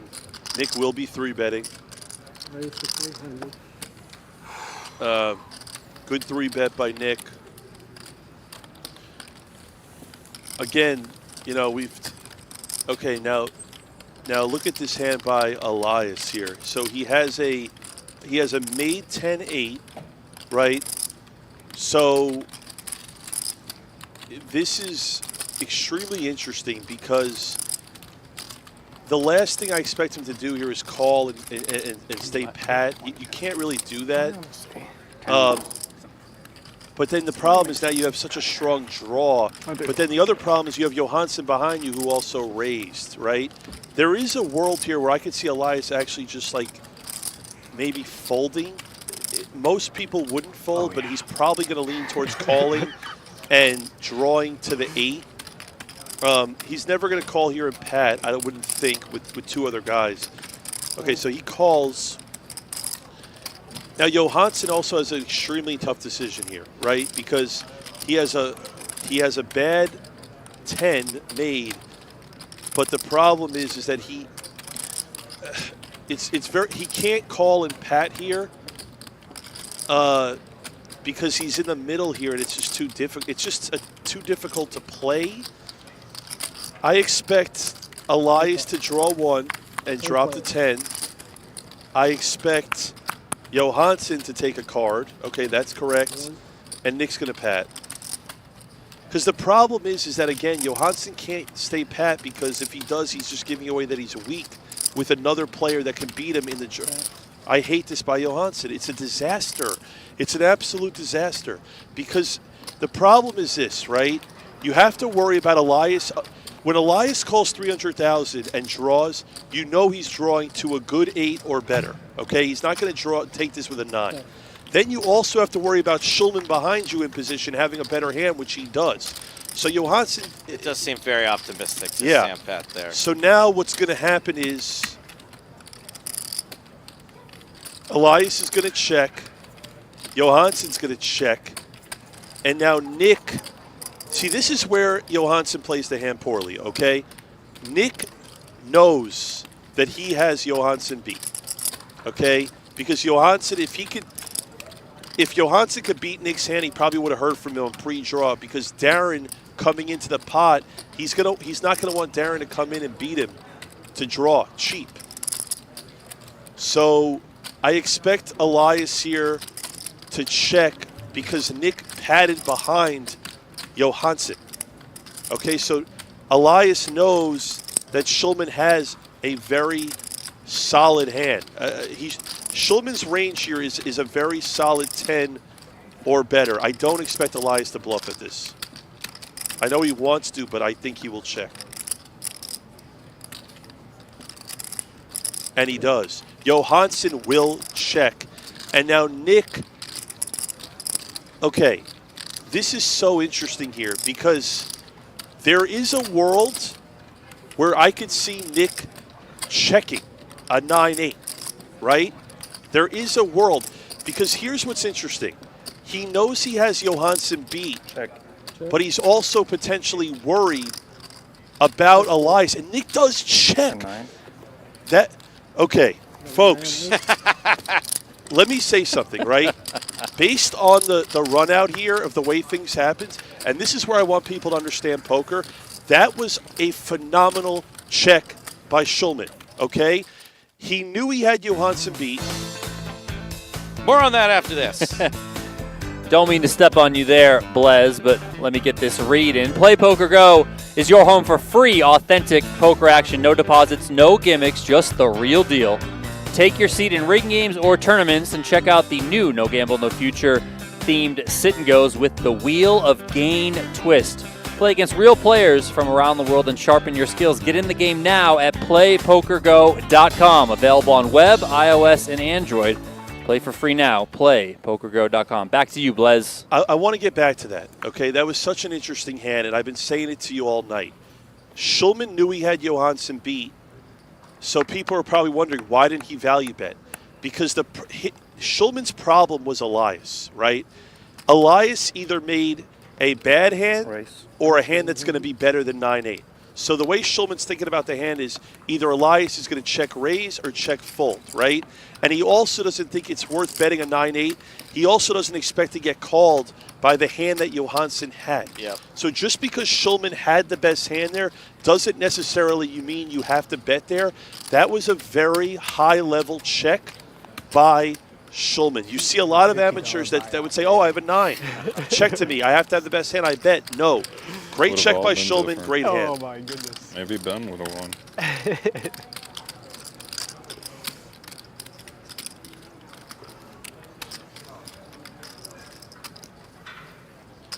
Johansson here with the raise to 100K. You calls and then draws 2. Johansson also drawing 2. Oh, yeah, double pair. Missed that. And again, see, like, again, I know I keep saying this, but like Johansson, you have the greatest spot ever to snow. Just stay pat. You have 2 8s, you have 2 deuces, you get called by the big blind, and now, Got another 8. see, this is why patting there is so good if you're Johansson, right? Let's just say Johansson were to pat. That's pretty Now strong. Professor makes a queen. If Professor checks and then Johansson bets at it, you got to snow him. Professor's going to fold a lot. He's going to fold a lot with the queen. Now, let's see if Johansson can make up for it and bluff now. But even if he bluffs now, the fact that he took 2, it's more likely that Professor is going to call him. You should make a deal, but you should just throw the tournament to me, and I'll pay you the money. And I'm like, go fuck yourself. That's amazing. Second hand, I get in 2-pair against higher 2-pair and just fucking. Dan, you are mic'd up. Wow. Wow. That's amazing. Okay. You had an 18 So Johansson at least takes a stab at I'm it. exaggerating. But still, It went after late. drinking all day, you were like, Let's see if Professor's good enough to sniff this one out. it's very hard. Have not seen a lot of hero Honestly, I felt calls. Great. Yeah, it's weird. Like, On the bubble, felt a little hungover, had a beer. Toasted. I've never even done. I've done like 30 hours straight. That's the most I've ever stayed up. Amateur. yeah, same. So- I can never play like really Those long. guys, it's a complete mystery to me how they do like 4 days and shit. What's interesting about the Yeah. dynamic of this bluff People- a lot of is that people do the Professor whole was in the weekend. big blind, Like, called, like, and took I've 2, heard about that, right? limit hold'em So his games. hand, even taking 2 cards, is not necessarily supposed to be that strong, Body just shuts and down. Johansson knows that. I've only played 1 30-hour session. But Really? Yeah. Professor's really in a spot where it's like a 50-50 call-fold situation. But again, if Johansson listened and just pat and snowed and bluffed, Professor's hand would already be Looks the a lot luck right now. stronger, yep. Exactly. And that's what, when you have 2 8s and 2 deuces, it is a great spot when your opponent takes 2 to stand pat behind. Let's see if he can make up for it with this good bluff and see if Professor can get away from it. Professor doesn't really, he doesn't want to fold. You make a queen. Let's see what happens. The way Professor's been playing, though, it seems to me he's leaning towards fold. And he does. He does give it up. Tight, not right in this case, but man, So- is it consistent. So Johansson, to his credit, in my opinion, he played the hand poorly pre-draw. I forgot who it At was least now, he but bluffed told at me it a funny post-draw story. and got a He better said hand to he had, fold. like, up all day for 2 days, like bagged day 1A of something, but in day 2 was coming up, and he just took some Adderall, walked into his day 2 table, and he's in one of the big ballrooms, and he like started hallucinating that like all the chatter in the entire room, they were all talking about him. It was just sounded fucking horrible. I was there and they actually were. That sounds like a painful experience. All right, so Schulman here is under the gun, chip leader. Johansson is right behind him. So if I'm Schulman, I want Johansson to continue to win pots because Schulman wants to get head up, okay? He's going to be comfortable playing any. I think Schulman wants Elias to continue to go down in chips. I think he wants Chad to go down in chips. I think he wants Dan Smith out. Dan Smith, if he gets a double up and gets to close to 1.5 million to 2 million, Smith is going to be difficult to beat. Chad here is opening with a made jack. Second from under the gun. Again, completely fine. Has over 2 million in chips. My man. Does he have chips?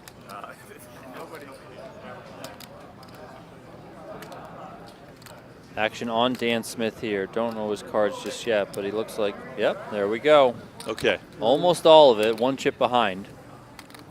So what you're going to see here is is you're going to see a fold from Chad. He can't continue here. It's just not possible. Chad's going to put this hand into the muck. I expect him to fold pretty quickly. He can't. He's just in a spot where yeah, there it is. Okay, so he just can't do anything there. And there's a decent chance that Smith had a good, one-card draw, but you can't put yourself in a spot out of position if you're Chad to figure out what you're going to do with your hand. Because if you call, you almost have to pat, and if your opponent pats behind, you just lose the pot. Well, after that little detail you provided about the drinking all night. But now, just like that, Smith is almost up to $1 million in chips. He has almost 20 bigs. And thought I was ordering chamomile tea on day one in Monte Carlo, and I had like 12 tea kettles of it, and it was very caffeinated. So I was just like super caffeine. And I'm just gonna drink until I'm sleepy. That fucks me up. Yeah. Bad. Okay, I need so one more card. Say it. Please. Please. Every person, when they have short a card, I'm good, but I'm not that good. Like 100% of the time. I thought that's what he was not to asking make for, the some standard variation there. of, I don't need all 4 cards. 5 cards. How many in this game? 5. Yeah. They only work for good-looking people. So Smith is in an interesting predicament here. He has a very good draw. Chad raised under the gun to 100,000. He knows Chad's very aggressive. Smith basically has 2 options here, either to flat or shove. Get him. He's not going to fold ever. Really? Whoa. Okie dokie. Really? Wow. That is very surprising. I don't necessarily hate it. I don't hate it, but very tight fold. I'm willing to bet that Darren actually called 100,000 with a worse hand than 8-7-5 deuce. Schulman's got 2 9s. Darren, if I had to guess, Darren's probably drawing. Look at that, he's drawing 2. Ooh. That's interesting, actually. So Smith made one of the tightest folds I've ever seen, and Elias made one of the loosest calls I've ever seen pre-draw.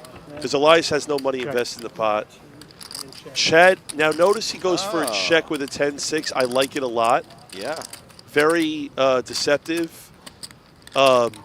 Chad's doing this with all his jacks. I guess he's doing this with all 10s. What's good about this check of a 10-6, that if Elias made any 10, he's almost forced to value bet after taking 2. So let's say Elias made 10-7-5-4-3. He's 100% value betting. I like the check by Chad. I'd love to know what Smith was thinking with the 8-7 draw fold with his short stack. I'm not afraid to do what I have to do. You know what my problem is? I just don't believe you. Let's see what this footballer is made out of. I'm an aggressive player. Stop showing off, mate. Are you kidding me? Anything can happen in a big game on tour. That scream, by the way, coming from Gerard Piqué. Not a great session for him so far. And did we get a blinds raise in between that? We did. Level is up. 30K, 60K on the blinds. Big blind ante, 90K. Again, going back to that fold by Smith, very tight. I can understand it. Now, why didn't Elias bluff at that? Because it seems obvious that Chad had a better hand. And Darren draws to a king, which I can imagine never wins, so he's just giving up. Yeah, in that spot, Chad raising under the gun, so he's already supposed to have a... The problem is this, right, is that Chad, when he raises and pats, he's checking all 10s, and Elias kind of knows that, so it's harder for Elias to bluff in that spot. the risk reward there for Elias bluffing wouldn't probably make a lot of sense. In that spot, you just sometimes have to give up and surrender. 10-8 here for Ben Yu, comes in with a raise to 130,000. Okay, so Ben Yu opens 130. Johansson calls on the button. I expect Schulman to put this hand into the muck. Again, he's not going to 3-bet and pat because he's too good. I think he's going to fold here. I don't see the need for him to get involved here in this spot because you don't want to even really draw to the 10. Maybe you could call and take 2 to the 8-7-2, but I think Nick's actually probably going to get away from this, but we'll see. It is a tough decision. But you also know Ben Yu is fairly tight, which is why I would probably lean towards folding. Yu has not gotten out of line at all.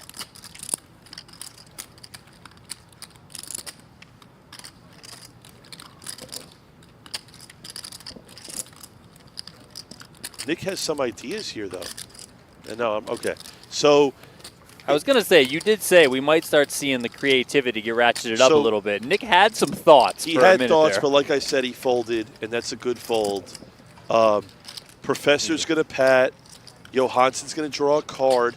And this is the similar situation, Donnie, to what we just saw before.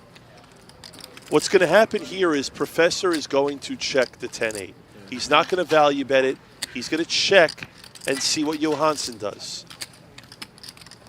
Pat and 1. And there's the the check from Professor checks it. Now, Johansson has decisions to make here. And he snap checks, so... Checks back with his queen. And Yu's going to take that one. This will be the last level of play unless it gets heads up. And then what if we want to keep playing? Typically no, but nothing's ever set in stone. Obviously, if you guys interested, we'll talk about it later.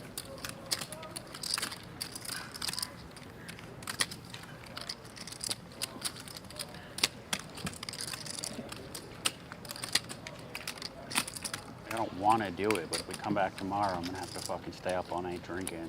So, Schulman had ideas. He ended up making the right You decision. gotta do, you know, the summer you leave it all out there and then. I will say this about Schulman. Again, he has more experience than anyone at this table. He's not going to put himself in a situation where it's close because he doesn't need to. So, and that was a spot where he could have done a lot of different things, and he chose the best path. Good job by Schulman. We're six-handed. Blinds are 30 and 60,000. Elias, this is interesting. He's under the gun. He has $2.5 million in chips. He could open here, and it wouldn't be horrible. He's probably going to fold, as he does. Professor folds. You guys might have heard the tournament director there say this would be the last level of play unless they get the heads up. Dan Smith jumped in and asked if they could continue playing. That is TBD. Okay. Now, Chad, in my opinion, has one play here. I think it's only all in. I would not like an actual raise. I would probably just move in. Royal flush. Okay. I want to talk about this. He does come with a non-all-in raise, 175K, and action now is on Smith. I don't love it. Smith has roughly 12, 11. He has roughly 11 bigs. And here's why I don't like that, okay? Because you're giving, let's say Dan had like a somewhat okay draw. Here's the problem, right? Let's say Smith moves in there, okay? Chad almost is like, he almost is forced to call because his hand's strong enough to call to pat. The problem is when you don't move in there, you're now giving your opponent a chance to beat you for cheap. So let's say Smith had like 4 to a 9, right? And Chad moves in. Smith is almost like, let's say Smith had 9, 7, 5 deuce.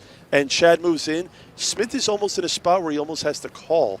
But now if you just raise small, you're letting your opponent call and beat you. It's just like, I'd rather, there's, like we said, there's 180,000 in the middle. Smith has 11 bigs. If you're 10-8s beat, blind versus blind, God bless you. Like, I get the money in, and I don't necessarily like it, but I could be wrong. Schulman here looks down. a hand he's likely to open. And again, so we just saw Schulman fold 9-5-4 on the button. Again, great raise by Schulman. He's taking 2, but more importantly, he has 2 3s in his hand. That is so important. 2. Okay, now it looks like Elias is taking 2. Schulman is going to take 2. And I'm very interested to see what Elias catches here. Because he's going to go 2-2. Sick fucking tournament though. 500K up. Elias is going to check here a lot. He's going to check a lot of hands here. He's also probably going to check a lot of bluffs here. He also realizes that he's not looking to play a big pot with Schulman. The 25. So This I don't know about the field. I just saw 2 million up top. This is one of the few bluffs that I think Elias should lead here after Schulman took 2. If Schulman took 1, I'm more inclined to check. I would love to see Elias lead here for 250, 300K. As we see the cards, it would work. But I want to see a bluff. Both players with a pair in their hand. Schulman has the winner, but of course Elias has an opportunity to steal this one from him. And this is what's so interesting, is that Schulman, let's see what Elias does, and then I want to break this down. I can see him bluffing here. I love it, and there it is. Okay, so you want to see something. There are very few people on this planet that can find a raise here. And Schulman, I'll tell you, I would find a raise. Schulman is good enough to find a raise here with a hand like this. I'm not saying he's going to do it, but I would love Schulman to make it like 1.2 million right here. It would just be so special. He has the perfect hand to do it with. He made a pair of 7s. Like I said, he's probably going to fold. But there's, let's see. Okay, so you let it go. Again, I don't fault Schulman. If he found the raise there, it would have just been very high level. But again, Schulman's also saying to himself, I'm still the chip leader if I fold. I'm still the best player at the table. I still have all the momentum, and I want to continue to grind these guys out. So I don't fault the fold. Sometimes I get out of line and bluff too much. But if there was ever a spot to bluff raise there, it would have been that spot. And recognition should go to Darren Elias as well for finding that bluff in that situation. Does come with it and ultimately wins the pot. What's interesting is if I'm Elias in that spot, I'm betting my bluffs and I'm betting my 9, made 9 or better. I'm not necessarily value betting a 10 in a tournament, 2-2. You know, if you get raised, you don't really know necessarily what to do. Well played hand by Elias. Schulman does maintain his chip lead, but gets a little bit closer to the pack there, closer to Johansson specifically. Okay, now this is a spot we have not seen before, right? Chad opens to 120 in the cutoff. Okay. Now, for those of you that are wondering at home, do you ever keep a queen? If Ben Yu were to call here and take 2, then Chad in that spot would have kept the queen, because a queen is a massive favorite against a 2-card draw. If he got called and his opponent took 1, then he would have drawn to the 10.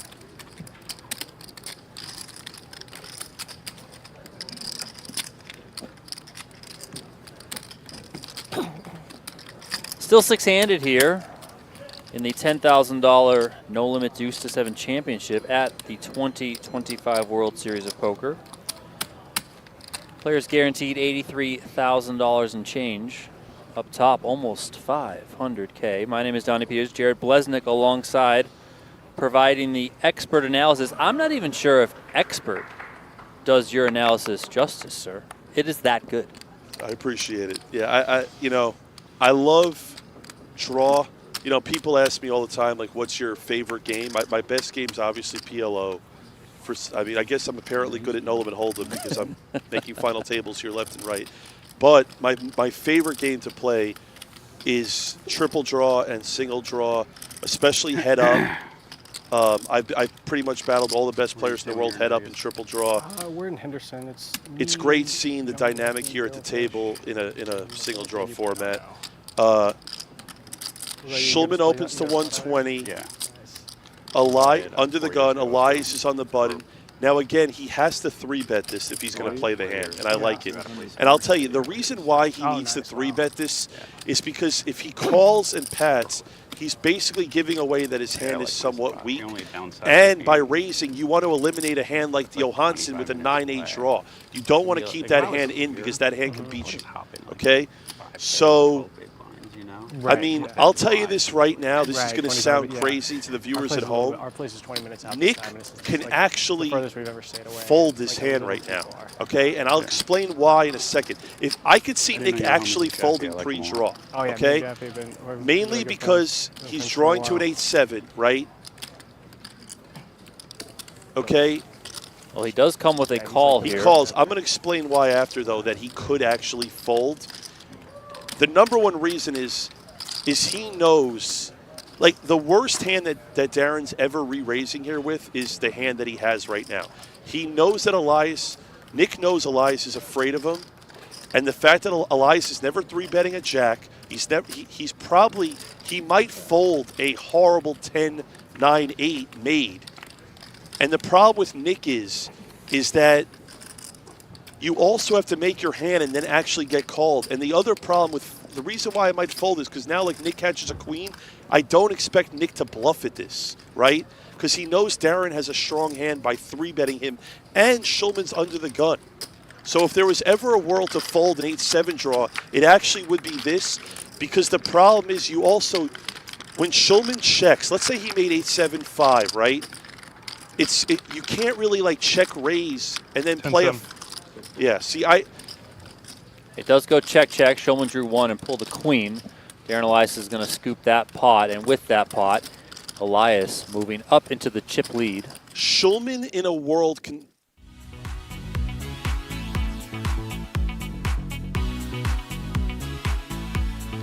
Carlos Mortensen on your screen, followed by Splash Sports. Think you can outpick the field? Jump into Quick Picks on Splash Sports, the new peer-to-peer fantasy game, where you pick more or less on player stats and go head-to-head for real cash.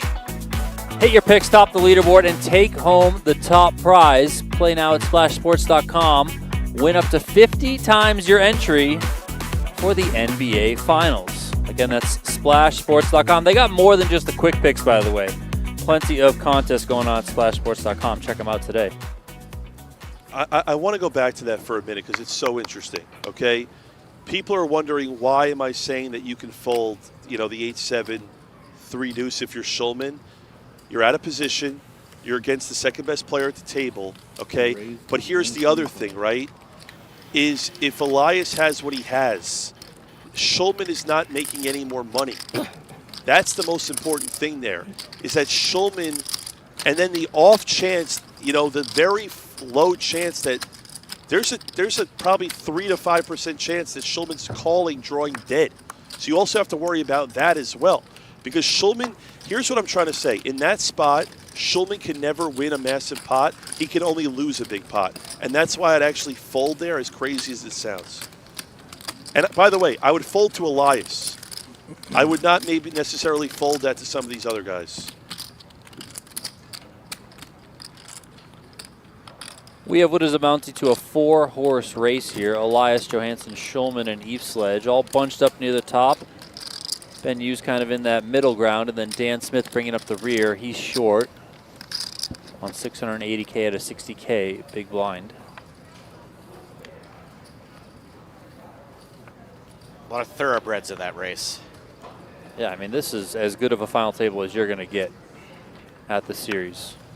Man, if only Daniel Negreanu were at... Oh, wait a second. He was here. He was here earlier. Daniel going out 7th in this event for $61,000, a second final table for him at the World Series of Poker this summer. Okay, Professor here. I would have probably opened there the deuce 6-6-8. Again, completely fine to fold. Johansson's here on the button. I expect him to have pretty much a light holding here. He's fairly loose. Johansson's definitely the loosest player at this table. Now, if I'm Schulman here, you have two options here, okay? You can 3-bet and draw. You could call and draw. He's going to call and draw. Now, I like this line by Schulman a lot. Again, his hand, very strong. Chad should be taking 2. And Johansson actually has a pat 10-9 on the button here. He's going to pat. And I'm very interested to see what Nick does here. So when Johansson stands pat on the button, when Schulman takes a card and Chad takes 2, then Johansson has more of usually a lighter hand because Chad took 2. Schulman pairs an 8. If I'm Schulman here, I'll tell you this right now, that if Schulman fires out a bet here, it's very likely going to get through. And it's a great spot to do it, and I'll tell you why. Chad took 2 cards, and he knows Johansson is raising a wide range on the button. I could see Schulman taking a legitimate stand at this. He's going for chips. I would love to see Schulman just bet like 400,000 right now because it's so hard for Johansson to call. I talked about it earlier. When it's 3-way action and you're in the first position, look at this. What did I say? He comes with exactly what the Blez said, 400,000 from Schulman. And I love it. And I love it. And it's so hard for Johansson to fold. So what Nick is doing, he's using Chad as like leverage to make the bluff work. He's fading a 2-card draw at Chad. And look at this. I love it. Great job by Nick Schulman. A perfectly executed bluff. And the reason I said earlier, when you're first to act and you bet there, most people in that spot are going to have it. Schulman is that good that he can get away with that and bluff and win the pot. And again, he read the situation perfectly. Chad took 2 cards, knows that he's weak in the big blind. He sees Johansson opening a ton of hands on the button and perfectly got it through. And now he is the chip leader. Are you flexing super hard on the inside when you get away with that? Are you just like, yeah, I mean, again, great play by Schulman, but that play is going to work a lot, especially the people are playing so passive, right? So, you know, it was just a good spot to do it in. Here's Elias.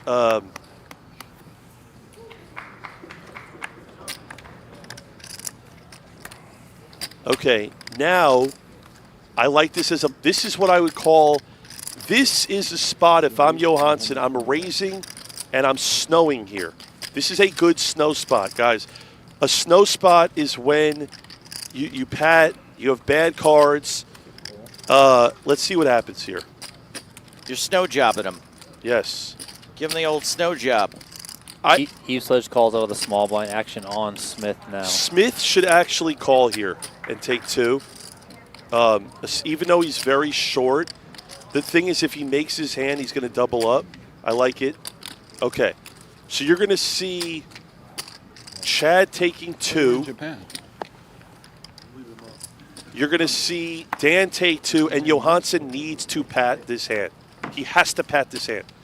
There's nothing else he could do right now. Please pat.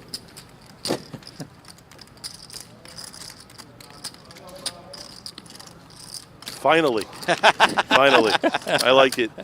And you know what? Approval from the Blez, Johansson. You should feel like you just won the tournament. You know, he finally. And again, by the way, he has a good image to do this. He has. So now what's going to happen is Chad's going to probably check it. Yikes.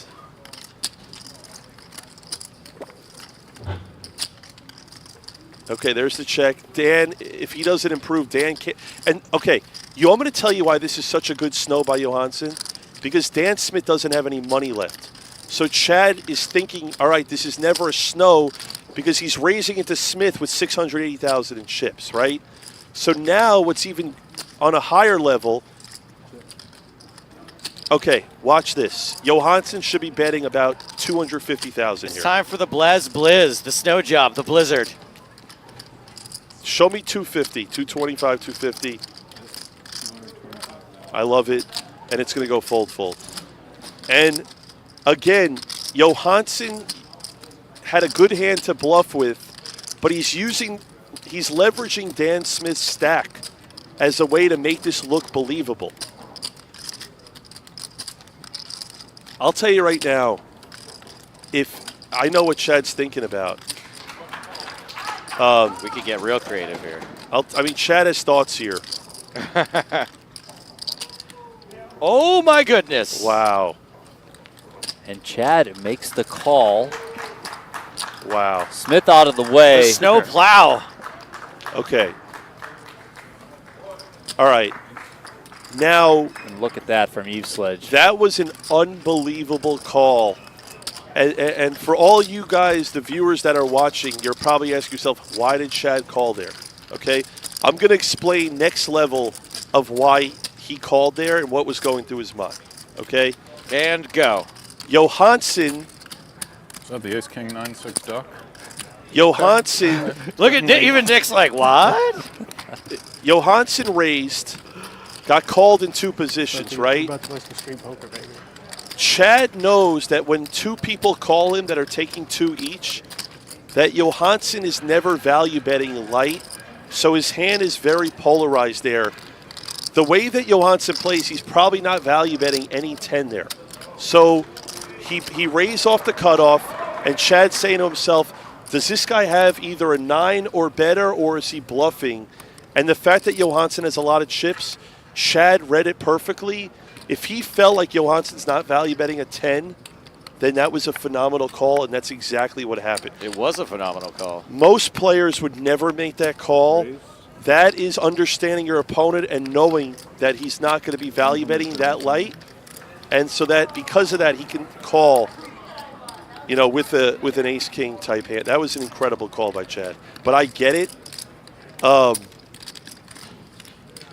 Let's see what Chad does here. You opening the pot here, 130K action on Chad, coming with a 3-bet. Okay. Oh, I'm sorry. Sorry, Dan. Darren, no. All right. So Professor raises with a great one-card draw. Chad 3-bets standard with a 10-9-7. Chad has Professor covered. Professor's, he's not going to move in. He doesn't expect Chad to fold. I would think Professor calls here and takes a card. This hand is different than when Nick Schulman had the 8-7-3-2 against Darren. It's a different dynamic. This feels like a pretty good spot to just call and take one. Yes, it does, because you win a huge pot here. You can. I expect Professor here to call. His hand is just too strong. There is the call from Ben Yu. He will opt to take one here.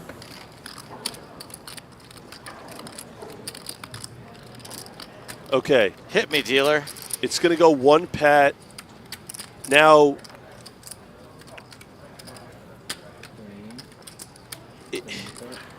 let's see what Professor catches here. I'll tell you this right now, that if Professor catches a jack, he's going to check. If he catches a 10, he's going to check. How about if he catches the best card possible? Okay. Now, in this spot, with the stack to pot ratio, Professor almost has to bet at this. He made his best hand. He made an 8-6-5. This hand is almost unbeatable. He's going to have to bet at it. It's just a question of how much and what he thinks Chad's going to call with. What's great about this game is this, right? We just saw Chad call a pat hand with ace-king. I could see Chad folding with a made 10-9, and that's what makes this game so interesting. Ben has to bet here a lot, at least a $500,000, I would think.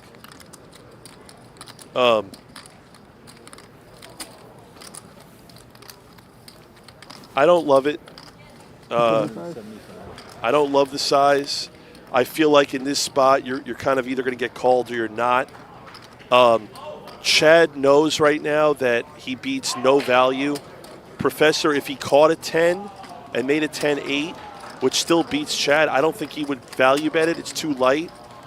I actually think I could see Chad actually getting away from this, even to the small sizing at 275. But it's very interesting. And again, Chad can't raise here. He knows Professor called a 3-bet. He knows he's drawing smooth. He knows he's drawing to probably an 8 or even a 7 draw. So you're not going to see Chad raise. I could see him folding, though. He wants to fold. He might make a crying call. Let's see.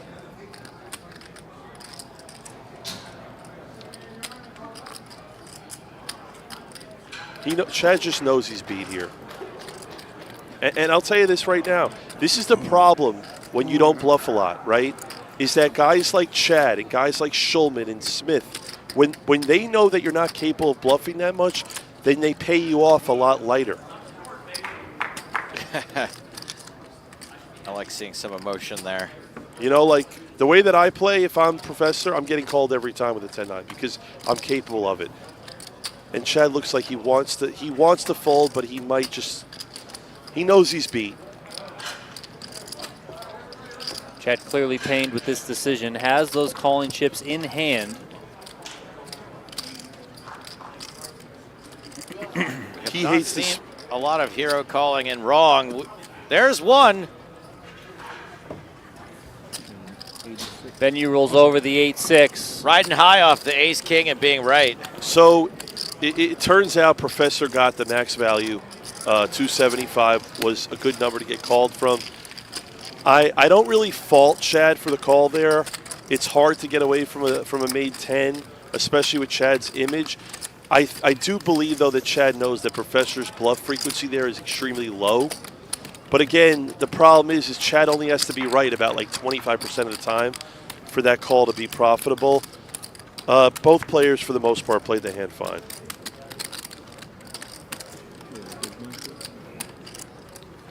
Benyu up to 37 big blinds. Chad down to 41. And keep an eye on Dan Smith's stack over there. Continues to dwindle. Hasn't found anything to be able to go with here.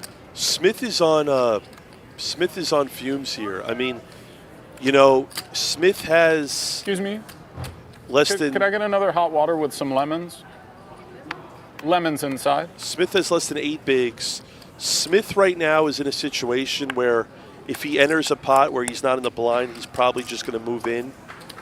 If he finds a solid one-card draw, he's just going to move in. Here's a snow hand. Yep. And again, look at this with Smith. This is very, very difficult spot for Smith. He can't call here. He could either shove or fold. I could see him actually folding this hand. I could. I think he's leaning towards folding. Again, the problem is that having the jack and the 10 just it hurts your hand tremendously. Because if you run into something, if you're beat, you're basically out of the tournament. Okay, and Smith does move in. I don't mind it. I like it. Obviously, in this situation, Chad's just gonna fold. I will tell you this though, that the raise by Chad is very good. 2 3s and 2 deuces. And Smith is just taking a stance. And this is great for Smith because oops. He's going to pick up a third of his stack now without seeing any draw.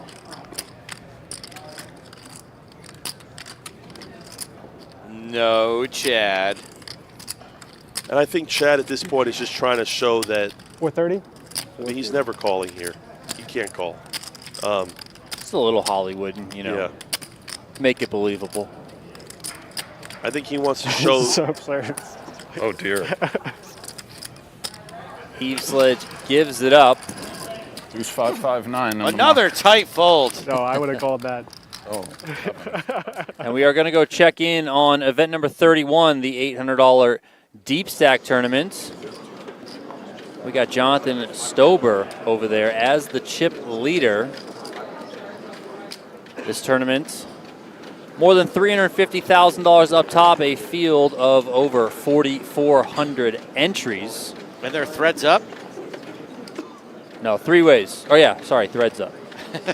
Misunderstood you. Maybe I'm the one that was drinking. Jonathan Stopa there in the pink hoodie on your left. You got Daniel Cosner and Matthew Morin also in. Big chip lead for the rowdy Stober. rail that we hear every once in a while. I miss the rowdy rails. I feel like they're few and far between with every year that passes. Well, so many events, right? Like no one's off. Yeah, all your friends are out there playing, They're in grinding. other things, yeah. That's what I love about the World Series. You know, there's different events for all different folks that want to play, different buying ranges. There's so many good tournaments. It's incredible. Holy shit, dude, this day needs to end fast. Damn, we're not playing it all the way through tonight, dude. What's that? I said we can't play it all the way through tonight. I don't know if I'm going to make it.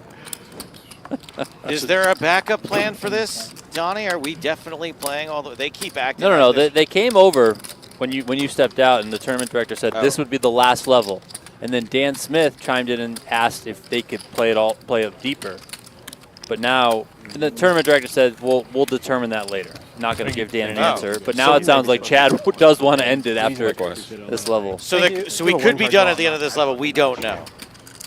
I think we're going to be done at the end of this level. I can't imagine these guys continue to play. So this is the third day of them playing? Yes. And the 08, I believe, went to 4 days, right?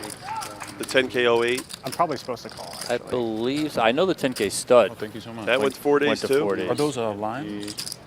Do you have The structure in a lot of these 10Ks actually is very deep. Line is perfect. Thank you. Look at Nick Schulman. Asks for lemons, gets limes, says, don't worry about it, I'll just take the limes. When life gives you when life doesn't give you, how does it go? So it's something like that. It's something when life like doesn't that. give you lemons, just accept the limes. Devastated when he sent me home like that. All right, so action is on Smith. He's up to 740,000. Again, now he's actually deep enough to actually like raise his hands instead of just moving in. He could open to 120, 150. A lot of it depends on his hand strength. But I also could see him just moving in if he has a type of hand. And the fact that, okay, wow. So Smith is pretty much raising all in. The most likely hands he's doing this are with a made 10 or a really good one-card draw is the most likely what he has in a spot like this. A made 10 kind of feels like the ace-king of this game. It's just really easy to put someone on a made 10 a lot of the time. Yeah, it's for the most part. And let's see. And again, Schulman has a hand where. All right, we got someone actually all in. Oh boy. So this is the power of position. If You're Schulman, gonna see him in a moment. If Schulman was in position and his opponent drew, he would. See, there it is. Oh. Did you say There, 740? hey, nice call there, buddy. So that's exactly what I expected. Smith would probably raise better than a 10, and he would probably Pat. Pat, and Smith is going to win this one. Double up, Danny boy. No problem. No problem. I get knocked down, but I get up again. Happy you thought about it. I mean, is that confirmed 740? I'm saying not. Yeah. He has a blue one back there. I have to say I'm a little surprised. If you would like to win a seat to play in poker's most exclusive event, the PGT $1 Million Championship, you can enter for free to win that right over at pgt.com/gleam. Win a seat and you could be playing for your share of $1 million inside the iconic PokerGO studio in Las Vegas. Completely free to enter. Again, just head on over to pgt.com/gleam and secure your giveaway entries today. You were saying you were a bit surprised by that? I actually was. Rare misstep from Schulman? Yeah, as Smith raised, I announced that it's most likely like a made 10 or like Smith is playing so passive that in that specific spot, I just feel like Nick's never. I feel like Nick, he made a mistake there. I feel like Do you agree with Mark Sprinkle, who says when Smith pats, doesn't Schulman know he needs to draw? Well, no, Smith was in position.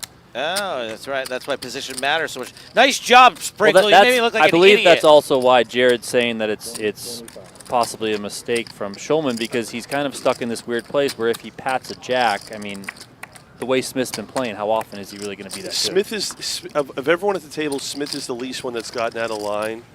I just felt like when Smith was opening for a shove there, because based on a lot of the way these guys play is that if Smith had a jack, I feel like he'd raise fold it and fold to a raise. The fact that he moved in for as much as he did, I feel like Nick never has the best hand there. I got to go with Cynthia here, who says, can we all agree it was the limes? It was for sure the limes. The guy ordered lemons, gets brought limes, and immediately throw you off, yeah. gives away $740K. Understandable. Johansson with a... The other thing, too, is, right, if I'm Nick, I'm the best player left. I don't want to put myself in spots that are close. Like, regardless, even if he called and drew to the 9, I still wouldn't necessarily like it, because you're going to look back and realize that you can find a better spot. I think Schulman's actually going to regret that decision and realize, because of the way Smith is playing. If Chad shoved there and had 700,000, I'm more likely to call.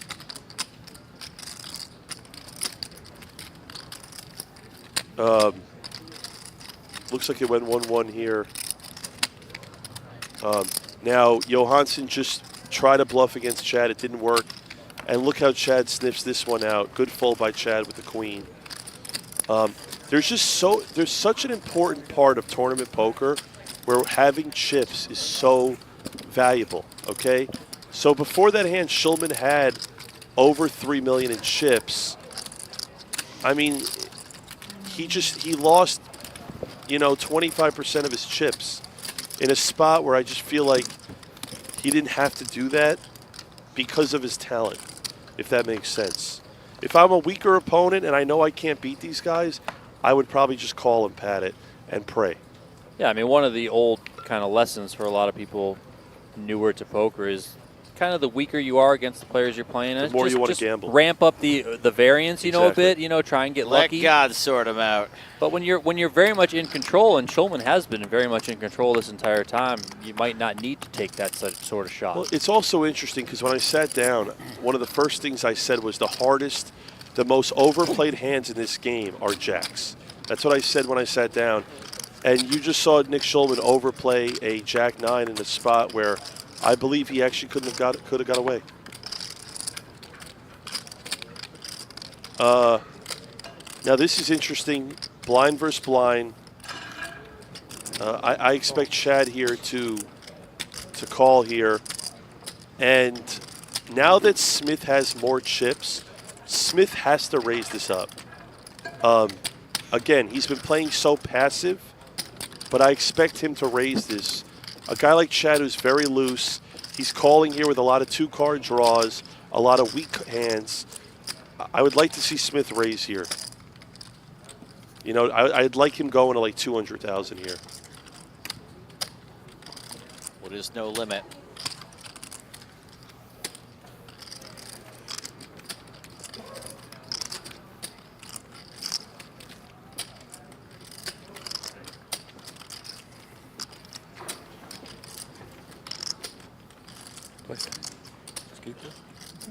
We know all these players so well. We've kind of been all in sleeping on their bios. I hate this.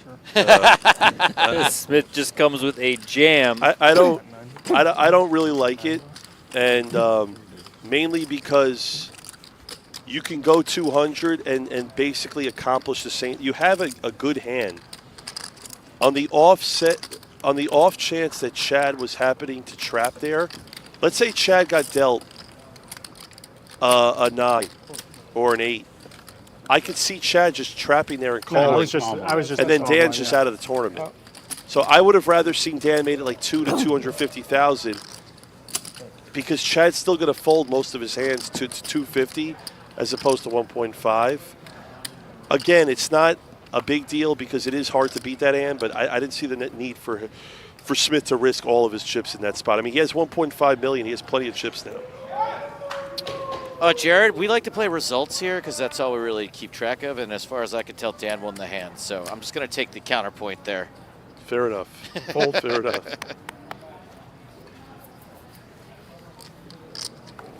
Dan 6th on the all-time money list, by the way. Seems good. It's up there. Top 5 would be better, but, you know. Hey, a little something here for Nicky Schulman. Schulman gets dealt a pat 10-8. Very strong hand. I expect Smith here to fold in the small blind.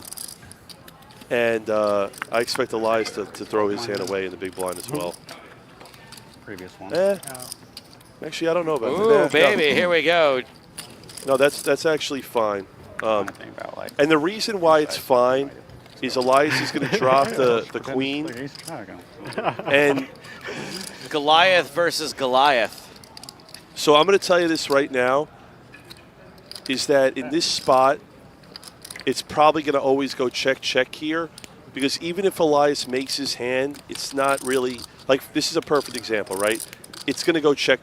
Elias caught a jack. He probably knows it's not good, but it's not like a hand that he should bluff at, and it's not worth him bluffing. And Schulman knows how good of a player Elias is, and he's not going to go for value here with 10-8. I doubt it, but mainly because now Elias has more chips than Schulman. So if Schulman had more chips, I can maybe see him value betting, but I expect it to go check. There's one check. Jack 10-9. Yeah. And there's the second check. Schulman, here's Jack 10-9 and tables his winning 10-8. Now that's a spot where Elias kind of knows that he's beat, but there's no reason for him to try to bluff off like a better hand, just based on the stack sizes, you know. Getting word that we are going to go check in on the 50K high roller, see how things are going over there.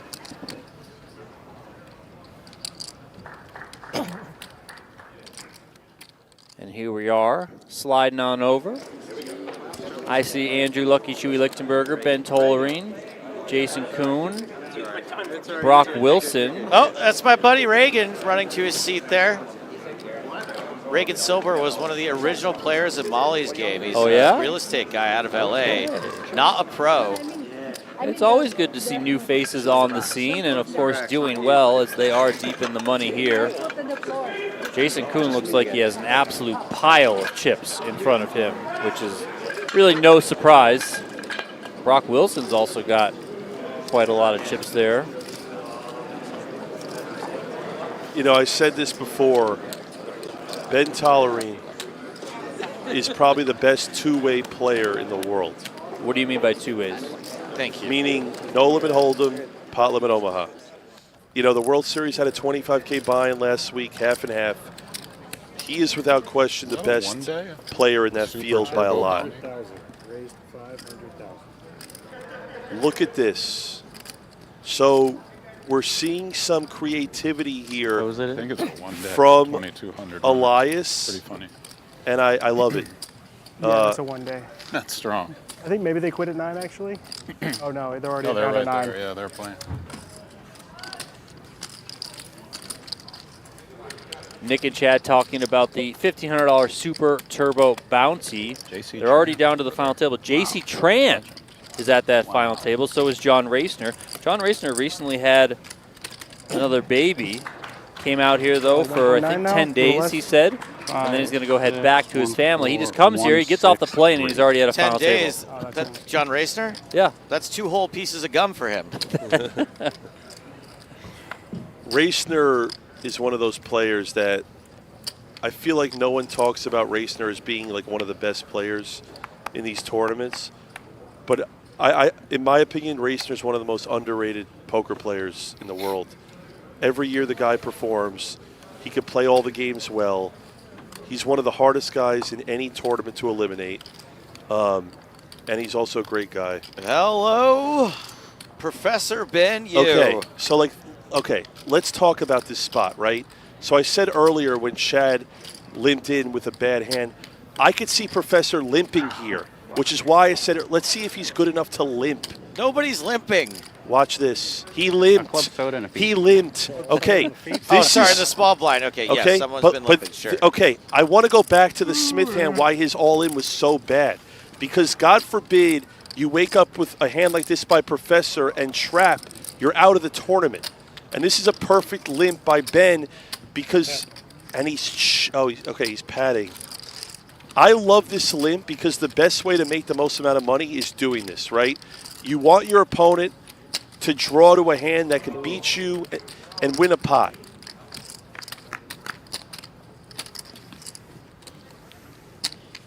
Okay, this is going to sound insane, but I mean, if I'm Professor, I might just go small. Drawing 3. That's our first draw 3 of the night, by the way. Okay.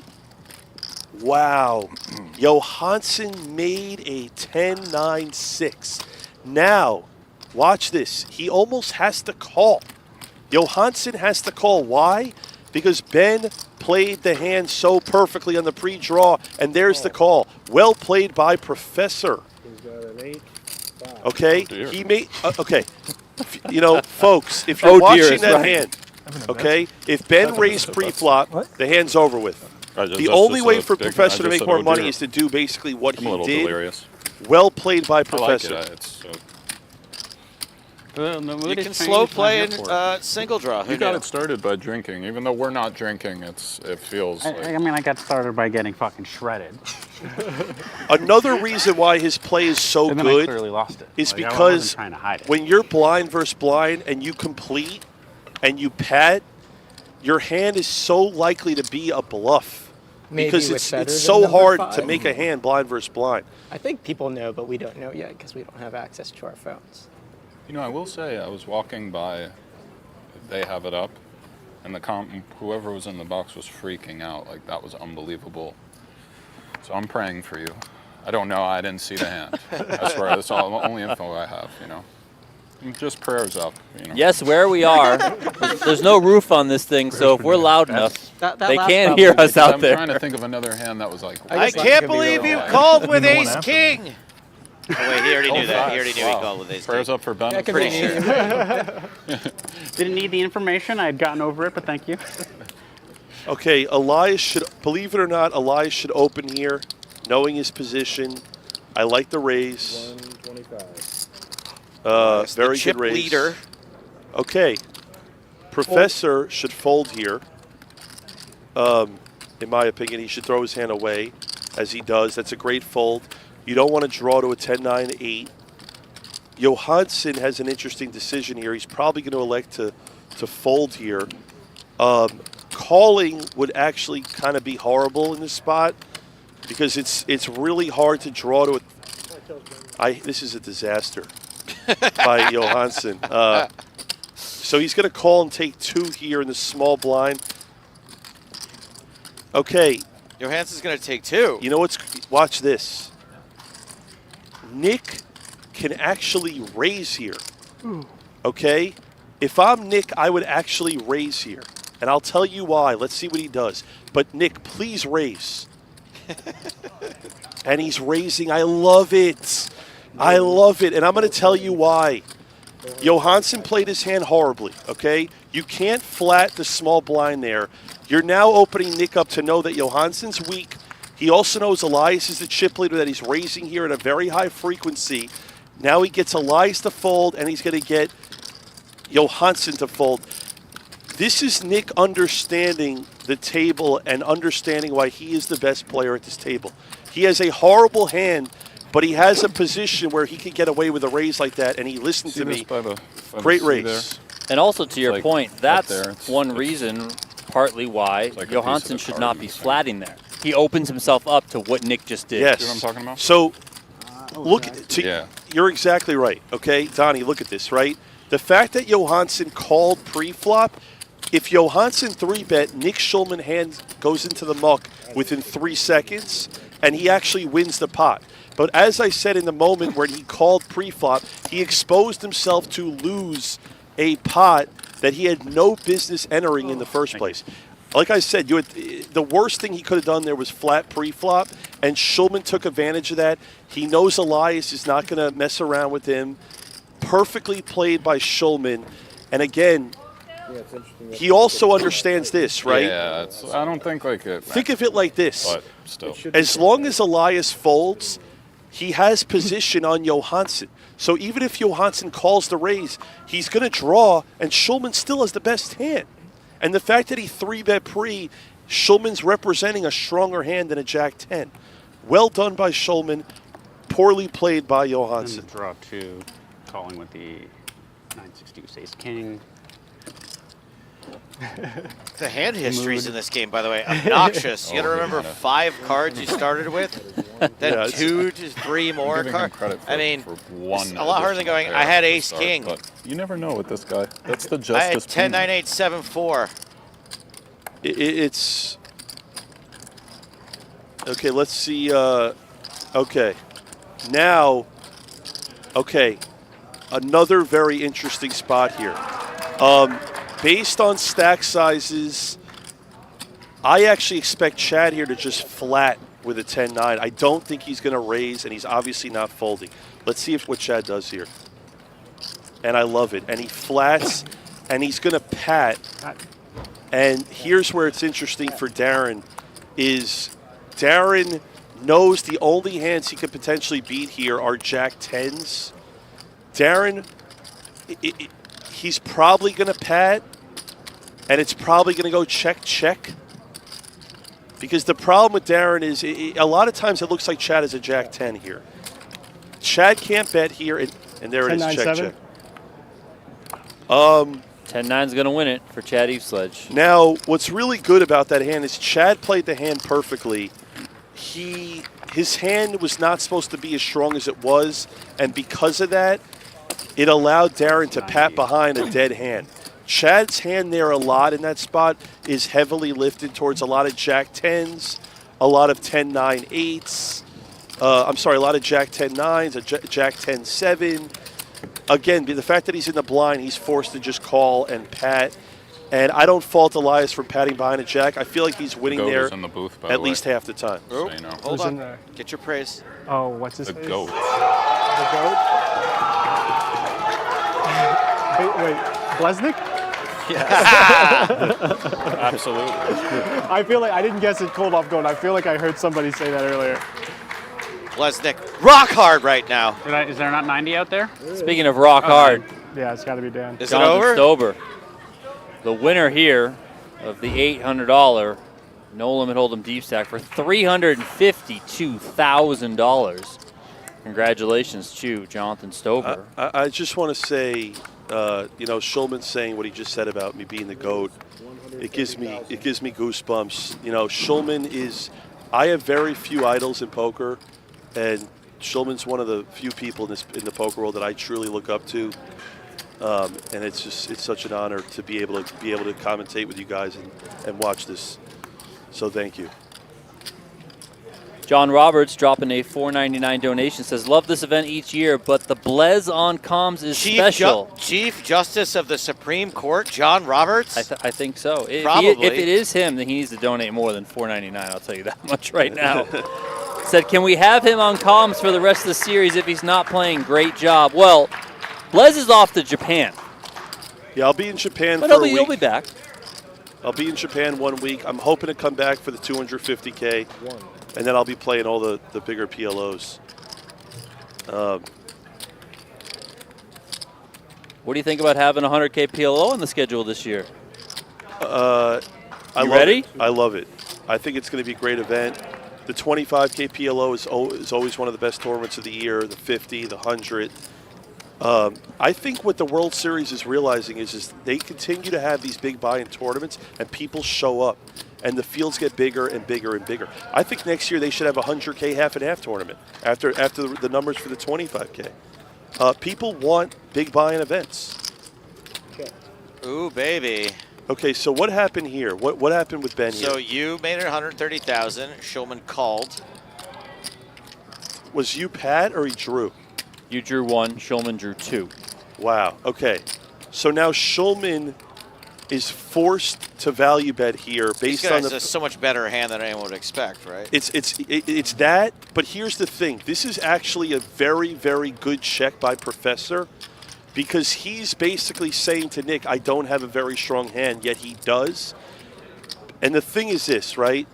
Because he's checking, Schulman is forced to value bet a 10-8 here. So he has to bet here. And by checking, it allows Professor, it's, okay, so Nick Schulman bets, and yeah. Got him. Greedy. Got the better of Nick Schulman for once. So I'm going to tell you this right now. Both players played that hand perfectly. Nick is mad at himself. He says he got greedy. He has to value bet a 10-8-7 there. After he takes 2 and he gets checked to by a 1-card draw, his hand is good there so often of the time. Professor just found an insanely phenomenal check there. That was probably the best check we've seen tonight, and it was done by the Professor. For those of you who may be wondering, the hat that Nick Schulman is wearing, the high-stakes poker hat, is available in the PokerGo shop, shop.pokergo.com. Just navigate to the hats section. You will find that hat among many other hats available for sale. So if you want to pick it up, you may not look as cool as Nick Schulman wearing the hat, but at least you can try. You can't look as cool as Nick Schulman do. Maybe if you were like riding a motorcycle over like off a ramp with like a flaming 6-pack of Bud Light in your hand over a shark nipping. I'm not even sure that. I'm not even sure that would maybe you do might it. look as cool as Nick Schulman briefly. Schulman has a raise here. 1-card draw. I expect him to go up 120,000 here. Nick goes 120. I like it. Again, he's still in a decent position, Nick. I expect Darren here to call and take 1. Nick should take 1. All right, so we have a call from Elias. Should go 1-1. And he's going to want to get rid of the 5 of spades, right? So that Yes. way he can try to make the flush. 100%, yes. Nick's going to... Nick will be... Okay, so it is going to be 1-1. Now, this is the interesting dynamic of the big blind here, where Darren is going to be checking here at a very high frequency no matter what he catches. So, for example, he makes a 9. He catches, I believe, the 9. If I'm Darren here in a tournament, I would elect to check here. Again, you probably have the best hand, but you make more money long-term, I feel, by checking because you just called out of the blind, right? So it's I don't see the value in Darren betting here. I think he's going to check. I don't know. I feel like they've been there, but I haven't noticed until you pointed it out. Let's see. And if he checks, Nick's going to, there it is, a check. And Nick's going to check behind here every time. A queen's a hand that you never value bet here in this spot, and you don't bluff at it. It's going to go check, check. Yep. Check, check it is. The 10-9-8 is going to win this one for Darren Elias. And like I said, Elias is supposed to check there. For the viewers watching, why he has to check there, because, again, his hand is a pure bluff catcher.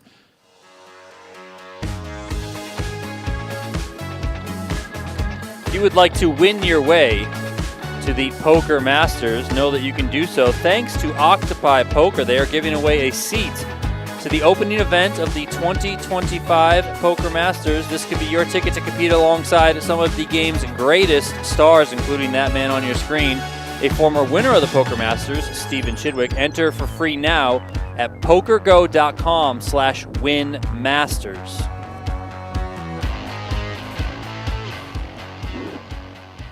Yeah, I'm pretty toast. Look at this.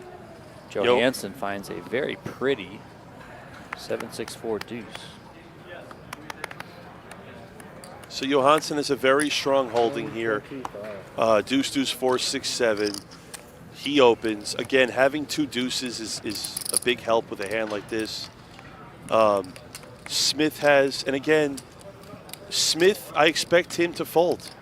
as tight as he's been playing, there it is. He folds. And this is why I thought Schulman made a mistake earlier, because Dan Smith is playing so passive. And remember, Johansson's raising under the gun. I kind of expect, I could see Elias, in a way, getting away from this as well. It's pretty sick that Blez is in there. I'm excited to actually see some hands because I feel like I butchered a couple, and then there's like. I'm gonna be honest with you. Chad's not good at this game. I'm gonna be honest with you. Chad doesn't want to play this game. I'm going to be honest with you, Chad. You're playing poorly, Chad. No, you're not. I feel like that's like. I'm just being 60%. honest. It was bad.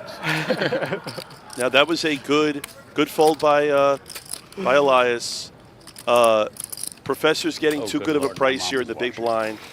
I can't really see him folding. Fair point. Respect. No, I could have gone to bed. Now, Professor is in the same spot that Elias was just in, where Professor's almost never going to lead here with any card that he hits. If he catches a bad card, he's probably going to check. If he improves to a 10, he's probably going to check. And the main reason is because Johansson is raising in the first hole, right? So, like I said, watch this. Professor's supposed to check a 10, 9, 8, and you're going to see Johansson go for value here. The way Professor plays, he's never going to bet this. So sick, though. Because there it is. There's the check. And Johansson should go for,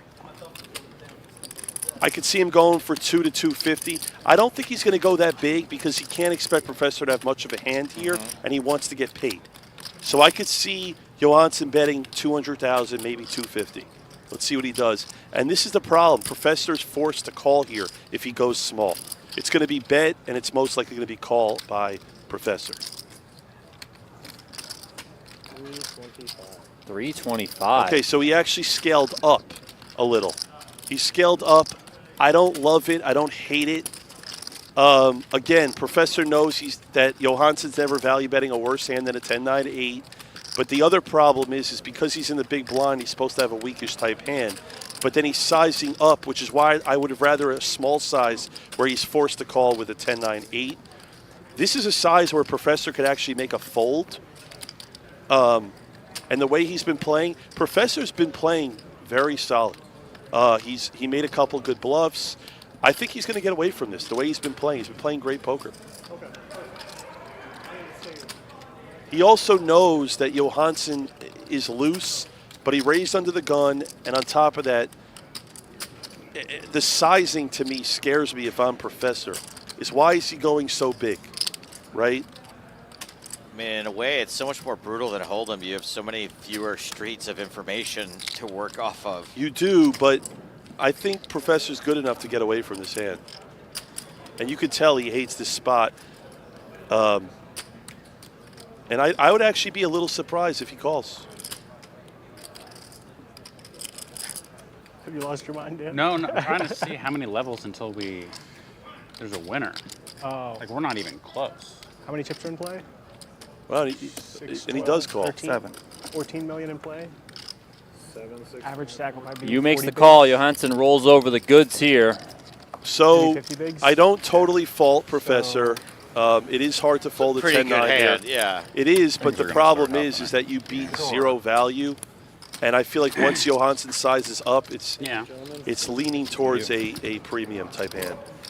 Tournament summary presented by Oats Overnight. Things are happening. 233 entries in maybe this a one, little a bit record-setting freaky field or size not for freaky, this really, tournament but at the World Series of Could Poker. be three-handed. More than 2.1 million in the prize pool, almost $500,000 up top. We lost Daniel Negreanu in 7th place, George Alexander in 8th place. Recent bust. What a bunch of bullshit. Yeah, it was like 5 hours ago. That was a long time I told ago. you guys. So There have been no recent busts. no, there's way too much play in this tournament. It doesn't matter. It's already, they've already. Yeah, I'm ready to go to sleep.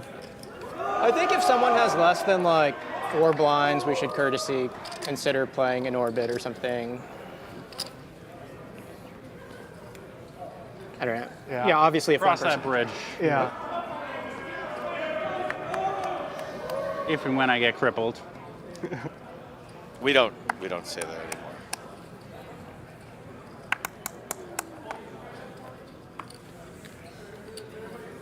We say deflated. Sir, you have no cards, you have no chips. It's over for you.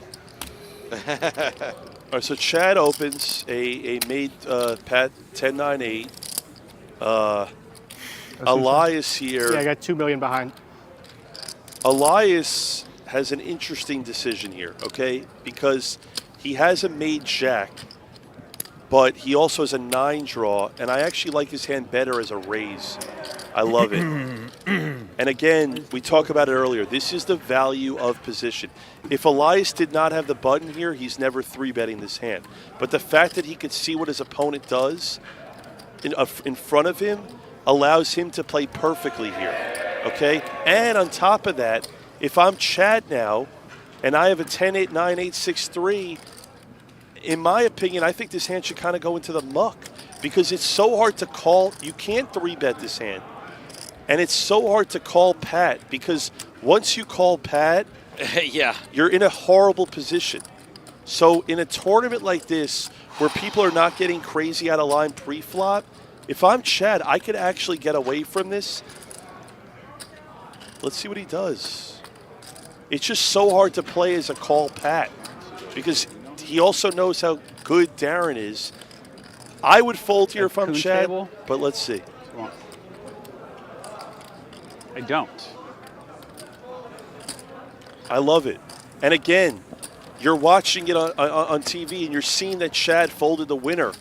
But in my opinion, that was a correct fold. Darren made a phenomenal play and Chad made a good fold, knowing he was in no good situation there. Because I'll tell you right now, what would have happened there is if Chad called in Pat, Darren would have broke the jack, he would have drawn to the 9, but now he knows that he can kind of bluff Chad out of a spot here. So it's a bad spot if you're Chad in that spot. I wish they never Well, that gets Darren Elias up to 58 big blinds. But again, Stapes, I was saying this is the beautiful thing about position, is that Elias can raise there with a jack knowing he has 2 options because he sees what his opponent's going to do in front of him. So he knows he could break the jack if Chad were to call, and if Chad draws, then he can keep the jack, and he's a favorite. No, it's objectively a great tournament. There haven't been many. I mean.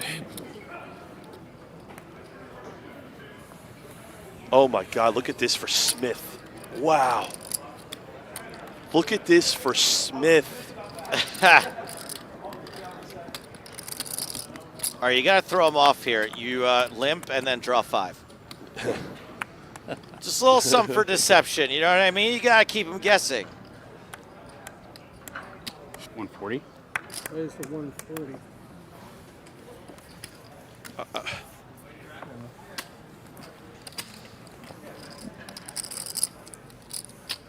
Now this is unfortunate for Smith that he's going to get no action, but wow. Look at that. No takers whatsoever. Not even a defend from the big blind. That's so much worse than getting a walk with aces because aces come around a lot, and that hand does not. Show him. Horrible eye at it, but I thought I saw something. What's that, a number 3? Maybe not. I believe, yeah. So we've seen a number 1 dealt to Darren Elias earlier, and there we see a number 3 dealt.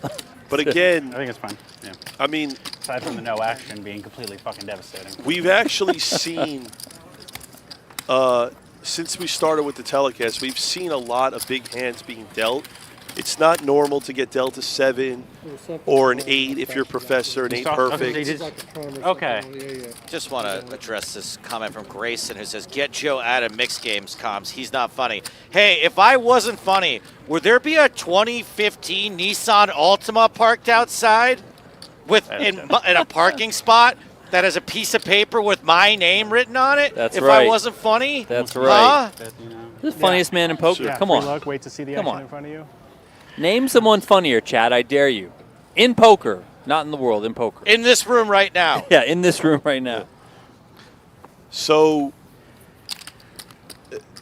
you know, going back to the action here, I expect Professor here to, you could go either way here, cut off, you could raise, you could fold. With his image, I like a raise just because he's been playing a lot tighter, so he could get away with more here.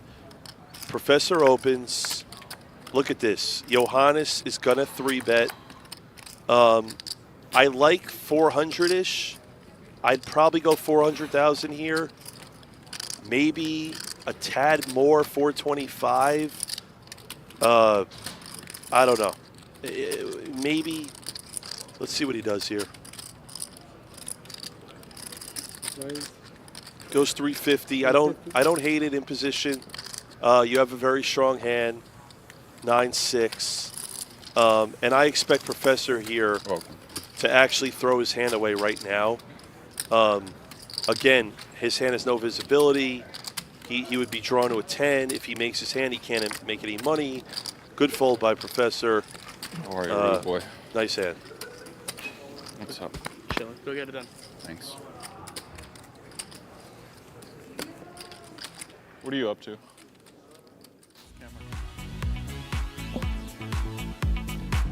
The second season of the award-winning PokerStars Big Game is available to watch on the PokerStars YouTube channel. New episodes dropping every Saturday. High-stakes cash action filmed at NAPT Las Vegas in 2024. Joe, you know a thing or two about this show, huh? I know that one of the commentators on it is not funny. Which one's that? They only rebooted this show after 12 or 13 years because it was such a unfunny, horrible, high-stakes drama. Watch it first on PokerStars YouTube. Sorry, I've been told to apologize. I apologize on behalf of PokerGo for raising my voice. Why? And, you can raise your voice. No, I'm just kidding. I don't give a shit. The Big Game on tour. The Big Game in general, one of the absolute best shows ever to hit poker broadcast. That was a show that got a lot of people into poker. Oh, yes. Most of them citing how unfunny one of the guys was. That's what they're like. I wanted to get good at poker so I could confront this guy at the halls at the Horseshoe. Schulman has a really good two-card draw here. Raises the button. Chad folds. Now, Smith has a minimum defend here. He's not going to fold. Call. He's going to call and probably. This could get spicy. It's interesting, right? Because he's taking 2. Now, the fact that he's taking 2 here, Nick needs to take 2. Wow, taking 2. And this is, okay, I'm going to explain this, right? Please. So, the reason why Nick's taking 2 is he knows he has a better draw, he has position, he's a better player, but more importantly, if Nick makes draw for Nick. Yeah, if Nick can make a big hand and win a big pot here off Smith, and like in this situation, Smith is going to check, right? He makes a queen, he's not going to bet it, he's going to check. Now, the fact that Nick took 2, it's going to allow him to bet here, and Smith is almost forced to make a crying call because Schulman took 2 cards. Well, this is what Smith started. We don't know. We don't know what he pulled yet. Okay. The reader hasn't picked it up yet. So I apologize. No worries. Schulman is going to go, I think, on the bigger side here. I think he's going to bet at least 250.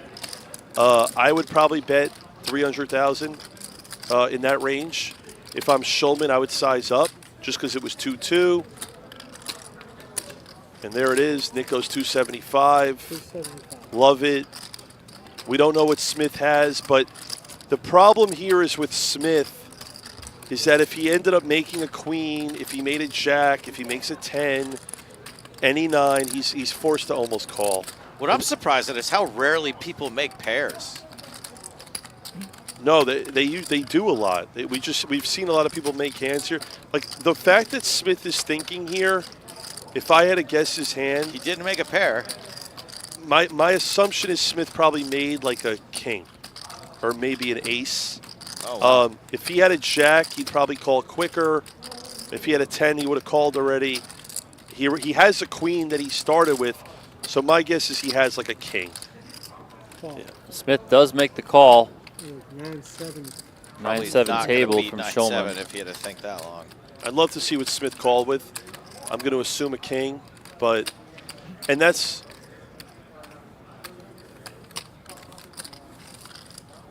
Let's see what he. I like how there's an extended period of time granted to the 5-card hand funeral. Schulman does the 1 at a time. He gets away with it. He's got the swag.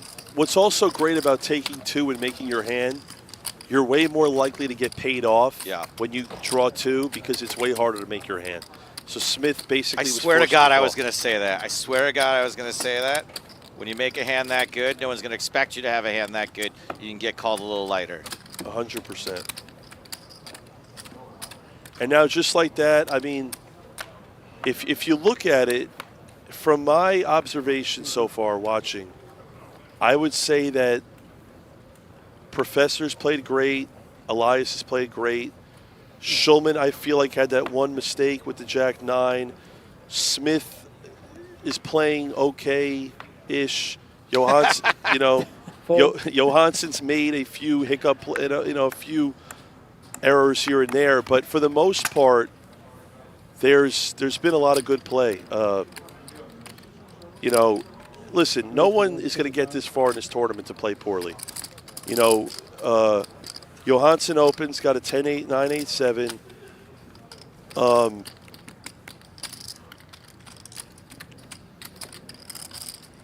Smith folds, Elias folds.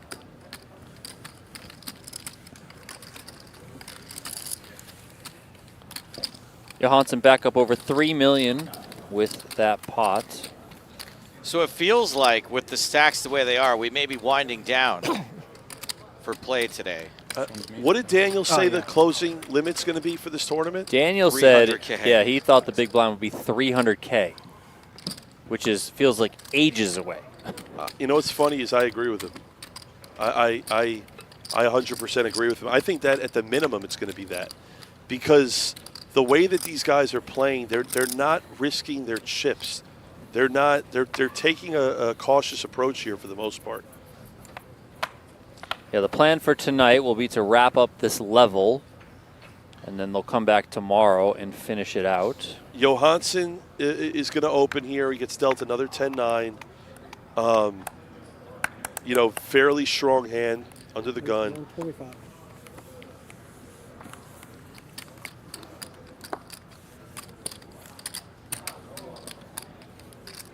Look at this. All right, so Elias is probably going to call here. Okay, so Elias is going to call, draw to the 9. Ben's going to fold. It's going to be one You can pat. kind of see like some of the shuffler markings here, like the light hits this and there's a line here. So I feel like I haven't seen you. I'm I don't know if interested that's to on a lot of them, but see. this one a little bit too. Here's the solution. Mark your all next of the turn cards here? equally. I just played the 100K Saturday. Take it you didn't get a seat? Now, No, only because. we've seen these spots before. The thing with Elias is this, right? If he makes a 9-8, he should lead. What if Okay? he makes a 10-9? If he makes a 10-9, he should check. I expect Elias here to check. And I'm going to tell you this right now. Johansson is actually going to check behind. And it's going to go check, check. And again, you're looking at two stacks. There's no marking if you look at them, but when the light hits it, yeah. This is going to go check, check. And it's mainly because of how deep they are. And, I mean, Johansson doesn't have a hand that's strong enough to value bet. And what's going to happen is Darren's going to check, and then Johansson's going to snap check behind.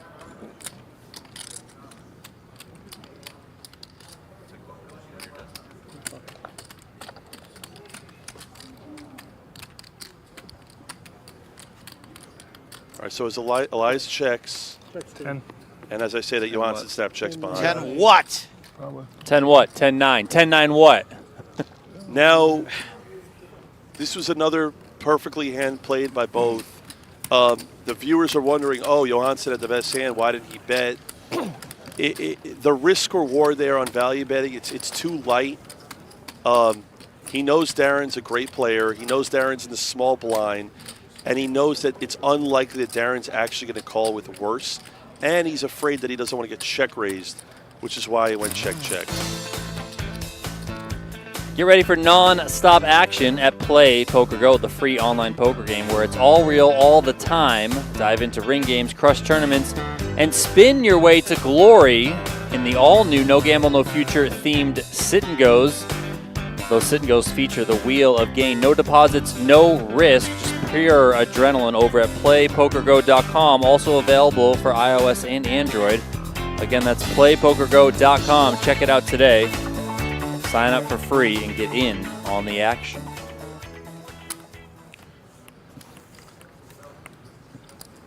Okay, so Elias, a clear open here on the button. There's the 125. 125 here. Oh, wow. Now, I know they're deep, but, I mean, I would like to see a 3-bet here by Professor. I mean, the way this match is going, I don't know if we're going to see that. And, I mean, I don't like it, but, you know. It doesn't seem like there's a huge incentive to play big pots right now, Well, as much I mean, as we'd like to see it. I think the problem is that there's so many players that have fallen in love with this whole ICM stuff, and After it's this like, tournament, it's you had a choice between the 10K PL08 and the 100K no you got a guy like Darren who's raising off the button here. He's raising all 2 card draws.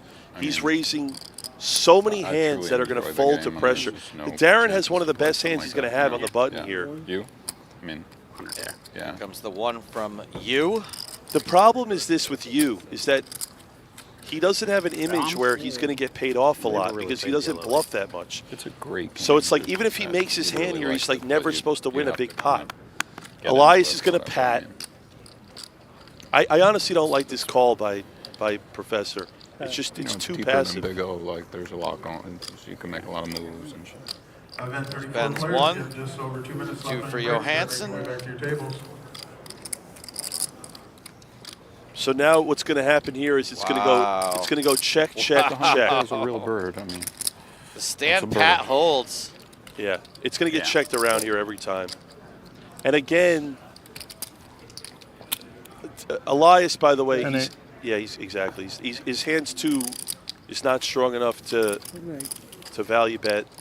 I really don't like it by Professor. I mean, again, I'm not saying it's a disaster, but in that spot, you could just win a big pot by 3-betting, even if Darren calls and he's in position and he's pat. You could still win a big pot and be chip leader of this tournament.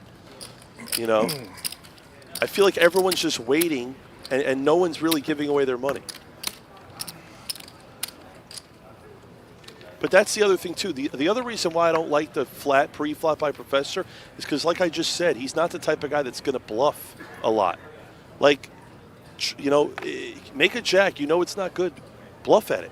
But he's not going to do that. He's not good enough to do that. I don't know if it's just not good enough, but also just there doesn't seem to be a lot of incentive at the moment. Well, I mean, Johansson took 2 out of the big blind, right? You have to realize that's a great spot to turn a jack into a bluff because Johansson took 2 and Elias was pat off the button. So his hand is not supposed to be like a 10-8. He's supposed to have a weaker hand than that. It seems like these guys can play so many hands and play them relatively passively. Like, look, if I'm Professor here, get out of line and raise the button there with 9988. The blinds are so low. Like, get creative here and snow. I can't take it. The thing about Jared is I know that he would be doing exactly what he's talking about here. Of course I would. So it's not like I'm be like, we're going to watch you, buddy. And if you don't do, because I know you're going to do it. Of course. I just did it to Mormon for the whole final table. I bluffed him over and over and over and over.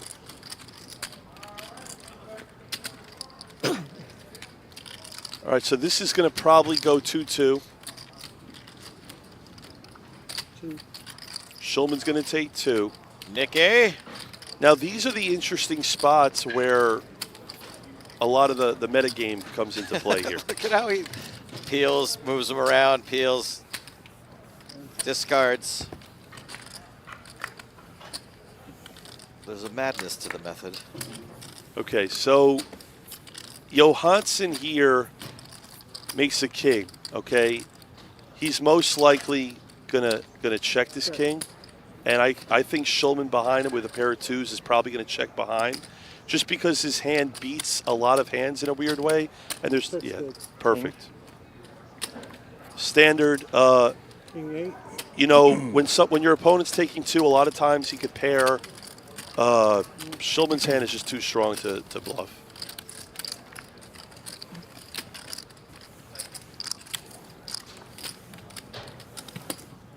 Amongst the nothings. Uh-oh, what's happening over here in the 50K? The 50K is winding down for the evening. 10 players remaining. Jason Kuhn, center of the screen, is the chip leader, and in a big way. Final 10 players are guaranteed $130,000, almost $2 million up top, and the final table will be live streamed on PokerGo on Wednesday, June 11th. Sorry, are we on a bubble right now? It might be on a pay jump bubble.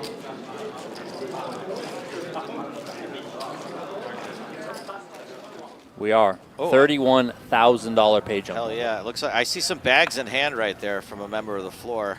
Yeah, they're going to wrap up for the night. They're going to come back tomorrow, as long as we don't lose anyone on one of those final couple hands there. So then they still got to get to the final table tomorrow, and then that will kick off on PokerGo. Stay tuned to pokergo.com/schedule for the exact time of when that final table airs. I want people to see this, right? Elias is in the 2-hole, and he just opened Queen 10, 8, 6 deuce, right? So that's a way worse position than the button, and he's opening, which is why, going back to the hand with Professor, why I would love to see a 3-bet with 2, 3, 4, 7. Because Elias is the chip leader, and he's opening a hand that wide. Schulman now, okay. Now this is where this is going to sound. Go on. This is interesting here, right? I mean, if I'm Schulman, I don't necessarily. You could be the trickiest player ever and actually flat here and pat. It's like no one does it, but in this situation, when you're such a favorite in the tournament, it's actually kind of interesting. You're supposed to raise, right? Okay, so he did raise. Elias is going to fold, right? I will allow the raise, by the way. But I'm telling you right now, like, again, if Schulman wanted to flat there, it actually would be like a somewhat next level type play because you're severely under-repping what you have. And slow playing, as they say. Here's what's going to happen, right? Because if you think about it, if Elias has a weak holding, he's just going to fold, right? So he's probably going to fold here. But I feel like Schulman in this spot, and by the way, I'm only saying that he could maybe flat because he's that good, right? Again, you're supposed to raise, but it's once in a blue moon I could flat there just to mix in and scare people and let them know, hey, I'm capable of doing this with a 9 perfect. I'll tell you this right now, that's the type of stuff that I've done head up my whole career, which is kind of just like do these weird things, and it confuses people, and they don't really ever see it coming. I have no doubt you do weird things and confuse people. Well, because the other thing too is someone like Schulman, if he raises there and gets action, he's going to get action from most likely a better drawing hand that's going to beat a 9. So it's like on the off chance Schulman's beat, he could actually lose a big pot also. It's very interesting.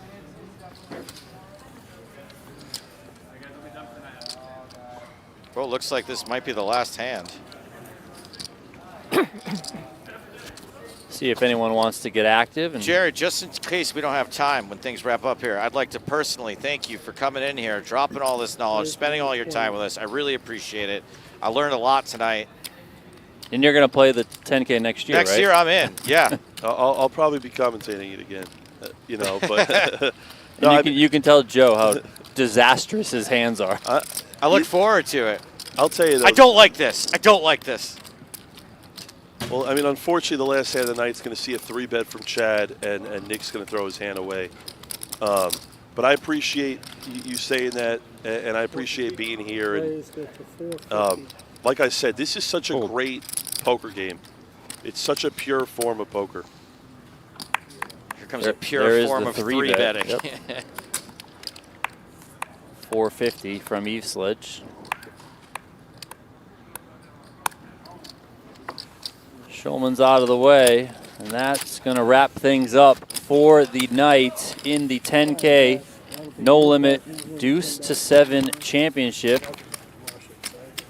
All All right, Oscar, what you These have? 6 players will return seven. tomorrow to continue the chase for the $500,000 first place prize. There you see the payouts presented by Octopi Poker. Guaranteed $83,179, $497K up top. Darren Elias, Ben Yu, Oscar Johansson, Nick Schulman, Chad Eveslage, and Dan Smith will be the final 6 back to battle.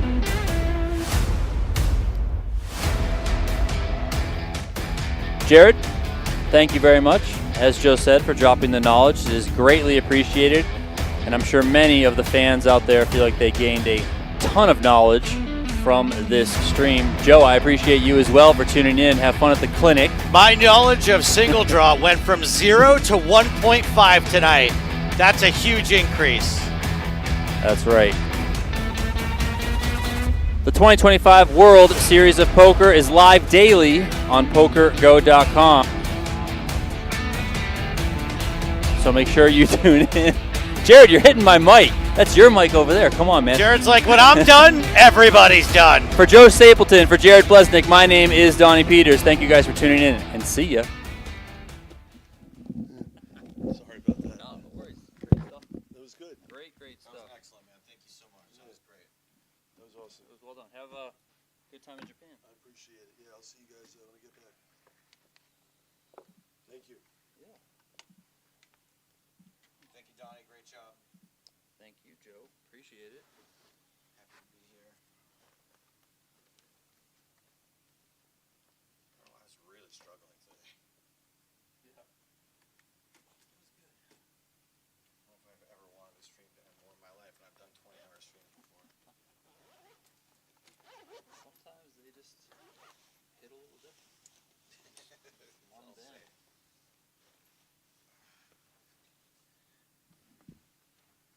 All right, man. Hopefully we get to do another one. That was great.